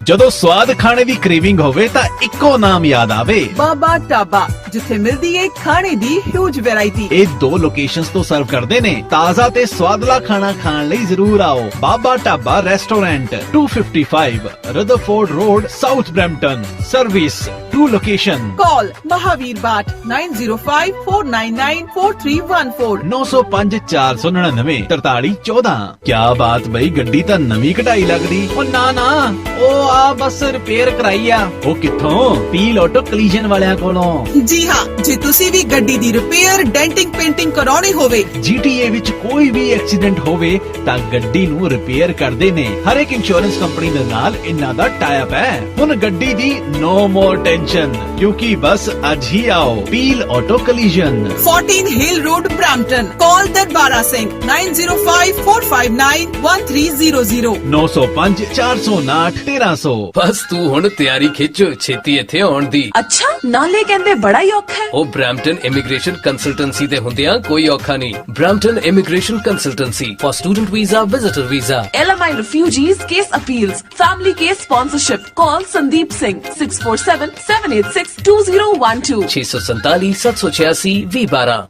ਜੇਕਰ ਤੁਸੀਂ ਟਰੱਕ ਦਾ ਲਾਇਸੈਂਸ ਲੈਣ ਬਾਰੇ ਸੋਚ ਰਹੇ ਹੋ ਤਾਂ ਦੇਰ ਨਾ ਕਰੋ, ਅੱਜ ਹੀ ਪਹੁੰਚੋ ਫਸਟ ਕੈਨੇਡੀਅਨ ਡਰਾਈਵਿੰਗ ਸਕੂਲ 7050 ਚੈਲਫੋਰਡ ਵੇ ਯੂਨਿਟ 11 ਮਿਸੀਸਾਗਾ। ਚੰਗੇ ਡਰਾਈਵਰ ਬਣਨ ਲਈ ਯਾਦ ਵਾਹ ਜੀ, ਤੁਹਾਡਾ ਘਰ ਤਾਂ ਬਹੁਤ ਸੋਹਣਾ ਹੈ। ਸੋਹਣਾ ਕਿਉਂ ਨਾ ਹੋਵੇ, ਇੰਨੀ ਮਿਹਨਤ ਕੀਤੀ ਹੈ ਲੱਭਣ ਚ, ਇੰਨੀਆਂ ਟੱਕਰਾਂ ਮਾਰੀਆਂ ਨੇ। ਹੁਣ ਟੱਕਰਾਂ ਮਾਰਨ ਦੀ ਕੋਈ ਲੋੜ ਨਹੀਂ, ਕਿਉਂਕਿ ਤੁਹਾਡੇ ਲਈ ਮਿਹਨਤ ਕਰਦੇ ਨੇ ਰੀਮੈਕਸ ਰਿਐਲਿਟੀ ਦੇ ਪੰਕਜ ਸਪਰਾ ਜੀ। ਇਹ ਤੁਹਾਡੇ ਸੁਪਨਿਆਂ ਦਾ ਘਰ ਲੱਭਣ ਚ ਤੁਹਾਡੀ ਮਦਦ ਕਰਨਗੇ, ਉਹ ਵੀ ਅਫੋਰਡੇਬਲ ਪ੍ਰਾਈਸਸ ਦੇ ਵਿੱਚ। ਘਰ ਵੇਚਣਾ ਜਾਂ ਖਰੀਦਣਾ ਚਾਹੁੰਦੇ ਹੋ ਤੇ ਅੱਜ ਹੀ ਮਿਲੋ ਰੀਮੈਕਸ ਰਿਐਲਿਟੀ ਸਰਵਿਸ ਇਨਕੋਰਪੋਰੇਸ਼ਨ ਦੇ ਪੰਕਜ ਸਪਰਾ ਨੂੰ। ਕਾਲ 4167222385 416 722 85। Key to happiness is finding the right home। ਗੱਲ ਸੁਣੋ, ਇੰਜ ਵੇਲੇ ਬਹਿ ਕੇ ਕਿਵੇਂ ਗੁਜ਼ਾਰਾ ਚੱਲੇਗਾ? ਮੈਨੂੰ ਆਪ ਨਹੀਂ ਸਮਝ ਆ ਰਹੀ ਕਿੱਥੇ ਪਤਾ ਕਰਾਂ ਕੰਮ ਦਾ। ਕੱਲ ਭਾਈ ਸਾਹਿਬ ਦੱਸਦਾ ਰਹੇ ਸੀ ਵੀ jobsinGTA.com ਵਾਲੇ ਫੁੱਲ ਟਾਈਮ ਜੌਬ ਦਵਾ ਦਿੰਦੇ ਨੇ। ਲੈ ਮੈਂ ਫਿਰ ਅੱਜ ਹੀ ਜਾਣਾ। ਜੀ ਹਾਂ, ਜੇ ਤੁਸੀਂ ਟੋਰਾਂਟੋ, ਮਿਸੀਸਾਗਾ, ਬ੍ਰੈਂਪਟਨ, ਵੁੱਡਬ੍ਰਿਜ ਜਾਂ ਕੈਂਬਰਿਜ ਦੇ ਏਰੀਆ 'ਚ ਜੌਬ ਕਰਨ ਦੇ ਚਾਹਵਾਨ ਹੋ ਤਾਂ ਅੱਜ ਹੀ ਰਜਿਸਟ੍ਰੇਸ਼ਨ ਕਰਵਾਓ www.jobsingta.com ਤੇ। ਇੱਥੇ ਨੇ ਹਜ਼ਾਰਾਂ ਦੇ ਹਿਸਾਬ ਨਾਲ ਜੌਬਸ। ਤੁਸੀਂ ਨਵੇਂ ਹੋ ਜਾਂ ਕੋਈ ਵੀ ਕੈਟੇਗਰੀ ਹੋਵੇ, ਜ਼ਿਆਦਾ ਜਾਣਕਾਰੀ ਲਈ ਅੱਜ ਹੀ ਕਾਲ ਕਰੋ 4162130092 416-213-0092 और 9056140300 905-614-0300। ਮੋਰਗੇਜ ਮਿਲੇ ਛੇਤੀ ਤੇ ਟੈਨਸ਼ਨ ਹੋਵੇ ਘੱਟ, ਇਸ ਲਈ ਯਾਦ ਰੱਖੋ ਇੱਕੋ ਨਾ ਪਰਮਿੰਦਰ ਮੰਗਟ। 16 ਸਾਲਾਂ ਤੋਂ ਵੱਧ ਐਕਸਪੀਰੀਅੰਸ ਤੇ ਆਰਬੀਸੀ ਨਾਲ ਟੌਪ ਪ੍ਰੋਡਿਊਸਰ ਰਹਿ ਚੁੱਕੇ ਪਰਮਿੰਦਰ ਮੰਗਟ ਹੁਣ ਆਪਣੀ ਮੋਰਗੇਜ ਅਲਾਈਅੰਸ ਟੀਮ ਰਾਹੀਂ ਤੁਹਾਨੂੰ ਬਹੁਤ ਸਾਰੇ ਬੈਂਕਸ ਤੋਂ ਬੈਸਟ ਡੀਲਸ ਲੈ ਕੇ ਦੇ ਸਕਦੇ ਨੇ। ਸੈਲਫ ਇੰਪਲੋਇਡ ਵਾਸਤੇ ਖਾਸ programme, no last minute surprises, first mortgage, second mortgage, private funds, truck loans, business loans, ਸਾਰੇ ਹੀ ਕੰਮਾਂ ਲਈ ਇੱਕੋ ਨਾ, ਜਿੱਥੇ ਕੰਮ ਹੋਵੇ ਛੇਤੀ ਤੇ ਟੈਨਸ਼ਨ ਹੋਵੇ ਘੱਟ। ਪਰਮਿੰਦਰ ਮੰਗਟ 647-285-9119 ਜਾਨੀ 647-285-9119। Parminder Mangat with Mortgage Alliance। Broker license number 10530। ਆ ਬ੍ਰੇਕ ਤੋਂ ਬਾਅਦ ਇੱਕ ਵਾਰੀ ਫਿਰ ਸਾਰਿਆਂ ਦਾ ਸਵਾਗਤ ਹੈ। ਚੱਲਦੇ ਜੀ ਆਪਾਂ ਨੈਕਸਟ ਕਾਲ ਤੇ। ਹਾਂਜੀ 2156 ਸਵਾਗਤ ਹੈ ਜੀ। ਹਾਂਜੀ ਸਤਿ ਸ਼੍ਰੀ ਅਕਾਲ ਵੀਰ ਜੀ। ਸਤਿ ਸ਼੍ਰੀ ਅਕਾਲ ਜੀ। ਤੁਹਾਡਾ ਪ੍ਰੋਗਰਾਮ ਬਹੁਤ ਵਧੀਆ। ਥੈਂਕ ਯੂ ਜੀ। ਹਾਂਜੀ ਬਸ ਘਰਾਂ ਬਾਰੇ ਗੱਲ ਕਰਨੀ ਸੀਗੀ, ਜਿਹੜੇ ਪੁਰਾਣੇ ਸਮੇਂ ਚ ਆਏ ਸੀ ਨਾ ਲੋਕ, ਉਹ ਘਰ-ਬਾਰ ਬਣਾ ਗਏ ਜੀ। ਤੇ ਜਿਹੜੀ ਨਵੀਂ ਜਨਰੇਸ਼ਨ ਆ ਇਹ ਸੋਚ ਨਹੀਂ ਰਹੀ ਘਰ ਲੈਣ ਬਾਰੇ, ਕਿਉਂਕਿ ਆਪਣੇ ਲੋਕ ਸੀਗੇ ਇੰਡੀਆ ਤੋਂ ਕੱਪੜੇ ਆ ਜਾਂਦੇ ਸੀ ਜਾਂ ਬਹੁਤ ਘੱਟ ਬਾਏ ਕਰਦੇ ਸੀ, ਮਤਲਬ ਘਰ-ਬਾਰ ਬਣਾ ਗਏ ਜੀ। ਹੁਣ ਨਵੀਂ ਜਨਰੇਸ਼ਨ ਦਾ ਇਹ ਵੀ ਖਰਚਾ ਬਹੁਤ ਆ, ਐਮਾਜ਼ੋਨ ਦੇ ਡੱਬੇ ਘਰ ਮੂਹਰੇ ਆ ਹੀ ਰਹਿੰਦੇ ਨੇ ਤੇ ਬੂਟ ਵੀ ਇਹਨਾਂ ਨੇ $400 ਦੇ ਪਾਉਣੇ ਆ। ਵਾਕਿਆ ਗੱਲ ਸਹੀ ਹੈ ਭੈਣ ਜੀ, ਸੋਚਣ ਵਾਲੀ ਗੱਲ ਹਾਂਜੀ, ਹੈ। ਤੇ ਸੇਵਿੰਗ ਕਰਨੀ ਚਾਹੀਦੀ ਹੈ। ਇੱਕ ਦਿਨ ਸਾਡੇ ਬੱਚੇ ਪੁੱਛਣ ਲੱਗੇ, ਕਹਿੰਦੇ ਮੰਮੀ ਘਰ ਦਾ ਖਰਚਾ ਕਿੰਨਾ ਕਾ? ਮੈਂ ਕਿਹਾ ਆਪਣਾ ਘਰ ਦਾ ਖਰਚਾ ਹੈਗਾ $6000 ਮਹੀਨੇ ਦਾ ਜੀ, ਕਿਉਂਕਿ ਪ੍ਰੋਪਰਟੀ ਟੈਕਸ ਵੀ ਹੋ ਜਾਂਦਾ, ਬਿਲਸ ਵਗੈਰਾ ਤੇ ਮੌਰਗੇਜ ਵਗੈਰਾ ਤੇ ਬਾਕੀ ਹੋਰ ਘਰ ਦੀ ਗਰੋਸਰੀ ਦਾ ਲਾ ਲਓ ਜੀ। ਕਹਿੰਦੇ ਅਸੀਂ ਤਾਂ ਕਿਰਾਏ ਤੇ ਰਵਾਂਗੇ, ਅਸੀਂ ਨਹੀਂ ਘਰ ਘੁਰ ਬਾਏ ਕਰਨਾ। ਇਹ ਨਵੀਂ ਜਨਰੇਸ਼ਨ ਦੀ ਸੋਚਣੀ ਦੀ ਗੱਲ ਆ, ਦੇਖ ਲਓ। ਬਿਲਕੁਲ ਜੀ, ਬਿਲਕੁਲ ਵਾਕਿਆ ਗੱਲ ਸਹੀ ਹੈ। ਹਾਂਜੀ ਨਵੀਂ ਜਨਰੇਸ਼ਨ ਤਾਂ ਹੀ ਆ, ਇਹਨਾਂ ਤੇ ਵੀ ਥੋੜਾ ਜਿਹਾ ਵਜ਼ਨ ਪਾਓ ਤਾਂ ਕਿ ਇਹਨਾਂ ਨੂੰ ਪਤਾ ਲੱਗੇ ਵੀ ਘਰ-ਬਾਰ ਕਿਵੇਂ ਬਣਾਈਦਾ। ਇਹਨਾਂ ਕੋਲ ਸੇਵਿੰਗ ਕਰੋ ਆਪਦੀ ਜੀ। ਇਹਨਾਂ ਨੇ ਤਾਂ ਬਹੁਤ ਕੁਝ ਇਹਨਾਂ ਲਈ ਕਰਤਾ, ਪਰ ਇਹਨਾਂ ਨੂੰ ਵੀ ਚਾਹੀਦਾ ਕੁਛ ਨਾ ਕੁਛ ਮਤਲਬ ਸੇਵ ਕਰਕੇ ਕੁਛ ਨਾ ਕੁਛ ਬਣਾਉਣ। ਬਾਹਲੀ ਚਿੰਤਾ ਕਰਨ ਦੀ ਲੋੜ ਨਹੀਂ। ਹਾਂ ਬਿਲਕੁਲ ਭੈਣ ਜੀ, ਤੁਹਾਡੀ ਗੱਲ ਦੇ ਵਿੱਚ ਵਜਨ ਹੈ ਤੇ ਪਲੀਜ਼ ਕਾਲ ਕਰਿਆ ਕਰੋ, ਥੋੜਾ ਪਹਿਲਾਂ ਕਰ ਦਿਆ ਕਰੋ। ਆਪਾਂ ਇਸ ਵਿਸ਼ੇ ਤੇ ਕਾਲ ਕਰਿਆ ਕਰਾਂਗੇ ਜਿੱਦਾਂ ਇਦਾਂ ਦੇ ਮੁੱਦਾ ਲੈ ਕੇ ਆਏ। ਹਾਂਜੀ ਪ੍ਰੋਗਰਾਮ ਦਾ ਸਮਾਂ ਵੀ ਥੋੜਾ ਜਿਹਾ। ਧੰਨਵਾਦ ਭੈਣ ਜੀ ਤੁਸੀਂ ਜੀ। ਠੀਕ ਹੈ, ਕਿਉਂਕਿ ਪੇਰੈਂਟ ਨੂੰ ਵੀ ਆਪਦੇ ਲਈ ਕੁਛ ਨਾ ਕੁਛ ਜ਼ਰੂਰ ਸੇਵ ਕਰਨਾ ਚਾਹੀਦਾ। ਇਹ ਨਹੀਂ ਬੱਚਿਆਂ ਦੇ ਹੱਥ 'ਚ ਹੀ ਫੜਾ ਦਿਓ। ਬਿਲਕੁਲ ਭੈਣ ਜੀ। ਹਾਂਜੀ ਬੇਨਤੀ ਕਰਦੇ ਭੈਣ ਜੀ ਅੱਗੇ ਤੋਂ ਨੈਕਸਟ ਟਾਈਮ ਨਾ ਥੋੜੀ ਕਾਲ ਪਹਿਲਾਂ ਕਰ ਲਿਆ ਕਰੋ। ਧੰਨਵਾਦ ਜੀ, ਧੰਨਵਾਦ। ਹਾਂ ਚੱਲਦੇ ਜੀ ਆਪਾਂ WhatsApp ਕਾਲ ਤੇ। ਵੀਰ ਜੀ ਆਪਣੇ ਕੋਲ ਸਿਰਫ 2 ਹੀ ਮਿੰਟ ਰਹਿ ਗਏ। ਹਾਂਜੀ ਕੀ ਕਹਿਣਾ ਚਾਹੋਗੇ? 0072। ਹਾਂਜੀ ਸਤਿ ਸ਼੍ਰੀ ਅਕਾਲ ਚੰਦੀ ਸਤਿ ਸ਼੍ਰੀ ਅਕਾਲ ਜੀ। ਸਾਹਿਬ। ਮੈਂ ਇੱਕ ਵੀ ਗੱਲ ਕਹਿਣਾ ਚਾਹਣਾ ਵੀ ਇੱਕ ਤਾਂ ਜਿਹੜੇ ਭੈਣ ਜੀ ਨੇ ਕਿਹਾ ਨਾ ਵੀ ਘਰ ਨਹੀਂ ਲੈ ਸਕਦੇ, ਘਰ ਲੈਣ ਜੋਗੇ ਨਹੀਂ ਛੱਡਿਆ ਜੀ। ਘਰ ਨੂੰ ਕਮਾਈ ਦਾ ਸਾਧਨ ਬਣਾ ਲਿਆ ਲੋਕਾਂ ਨੇ, ਜਿਹਦੇ ਕੋਲੇ 4 ਪੈਸੇ ਬਣੇ ਆ ਨਾ, ਮਤਲਬ 2 ਨੰਬਰ ਦਾ 1 ਨੰਬਰ ਦਾ ਜਿਹੜਾ ਮਰਜ਼ੀ ਅਗਲਾ ਕਹਿੰਦਾ ਲੱਖ ਵਾਲਾ 1.5 ਚ ਖਰੀਦ ਲਓ, ਤੇ ਮਾਤੜ ਬੰਦੇ ਦੀ ਤਾਂ ਮੌਰਗੇਜ ਨਹੀਂ ਪੂਰੀ ਆਉਂਦੀ। ਬਿਲਕੁਲ ਜੀ ਬਿਲਕੁਲ। ਹਨਾ ਵੀ ਇਹ ਜ਼ਰੂਰੀ ਇਹਨੂੰ ਬਿਜ਼ਨਸ ਨਹੀਂ ਬਣਾਉਣਾ ਚਾਹੀਦਾ, ਇਹਨੂੰ ਗਵਰਨਮੈਂਟ ਨੂੰ ਤਰੀਕੇ ਨਾਲ ਚੱਲਣਾ ਚਾਹੀਦਾ ਹਨਾ ਜੀ ਜੀ। ਤੇ ਇਹ ਇੱਕ ਤਾਂ ਇਹ ਗੱਲ ਹੈ ਜੀ, ਇੱਕ ਬਾਈ ਨੇ ਮਤਲਬ ਅੱਗੇ ਆਪਣਾ ਬਾਈ ਗੱਲਾਂ ਬਹੁਤ ਵਧੀਆ ਕਰਦਾ ਹੁੰਦਾ, ਪਰ ਮੈਂ ਅੱਜ ਉਹਦੇ ਨਾਲ ਸਹਿਮਤ ਨਹੀਂ, ਕਿਉਂਕਿ ਸਾਨੂੰ ਸੁਪਨਾ ਸੱਚੀ ਪੰਜਾਬ ਦਾ ਹੀ ਆਉਂਦਾ ਸਵੇਰੇ, ਮਤਲਬ ਮੋਦੀ ਦਾ ਕੀ ਬਣਿਆ ਤੇ ਦਿੱਲੀ 'ਚ ਕੀ ਬਣਿਆ, ਇਹ ਆਪਾਂ ਨਹੀਂ ਭੁੱਲ ਸਕਦੇ। ਤੇ ਅਸੀਂ ਵੀ ਤੁਹਾਡੇ ਨਾਲ ਤਾਂ ਹੀ ਜੁੜੇ ਆ। ਮੈਂ ਹੁਣ ਇੰਗਲੈਂਡ ਤੋਂ ਕਾਲ ਕਰਦਾ, ਵੀ ਮੈਂ ਕੈਨੇਡਾ ਦੀਆਂ ਖਬਰਾਂ 'ਚ ਜ਼ਿਆਦਾ ਰੁਚੀ ਨਹੀਂ ਕਿ ਪੰਜਾਬ ਦੀਆਂ 'ਚ ਜ਼ਿਆਦਾ ਹਨਾ, ਤੇ ਮਤਲਬ ਚਾਹੀਦਾ, ਪਰ ਕੁਝ ਟਾਈਮ ਪੰਜਾਬ ਲਈ ਤੇ ਕੁਝ ਟਾਈਮ ਤੁਸੀਂ ਮਤਲਬ ਲੋਕਲ ਕੱਢ ਸਕਦੇ ਆ। ਧੰਨਵਾਦ ਵੀਰ, ਆਪਣਾ ਸਮਾਂ ਖਤਮ ਪ੍ਰੋਗਰਾਮ ਦਾ। ਥੈਂਕ ਯੂ ਜੀ, ਧੰਨਵਾਦ ਜੀ।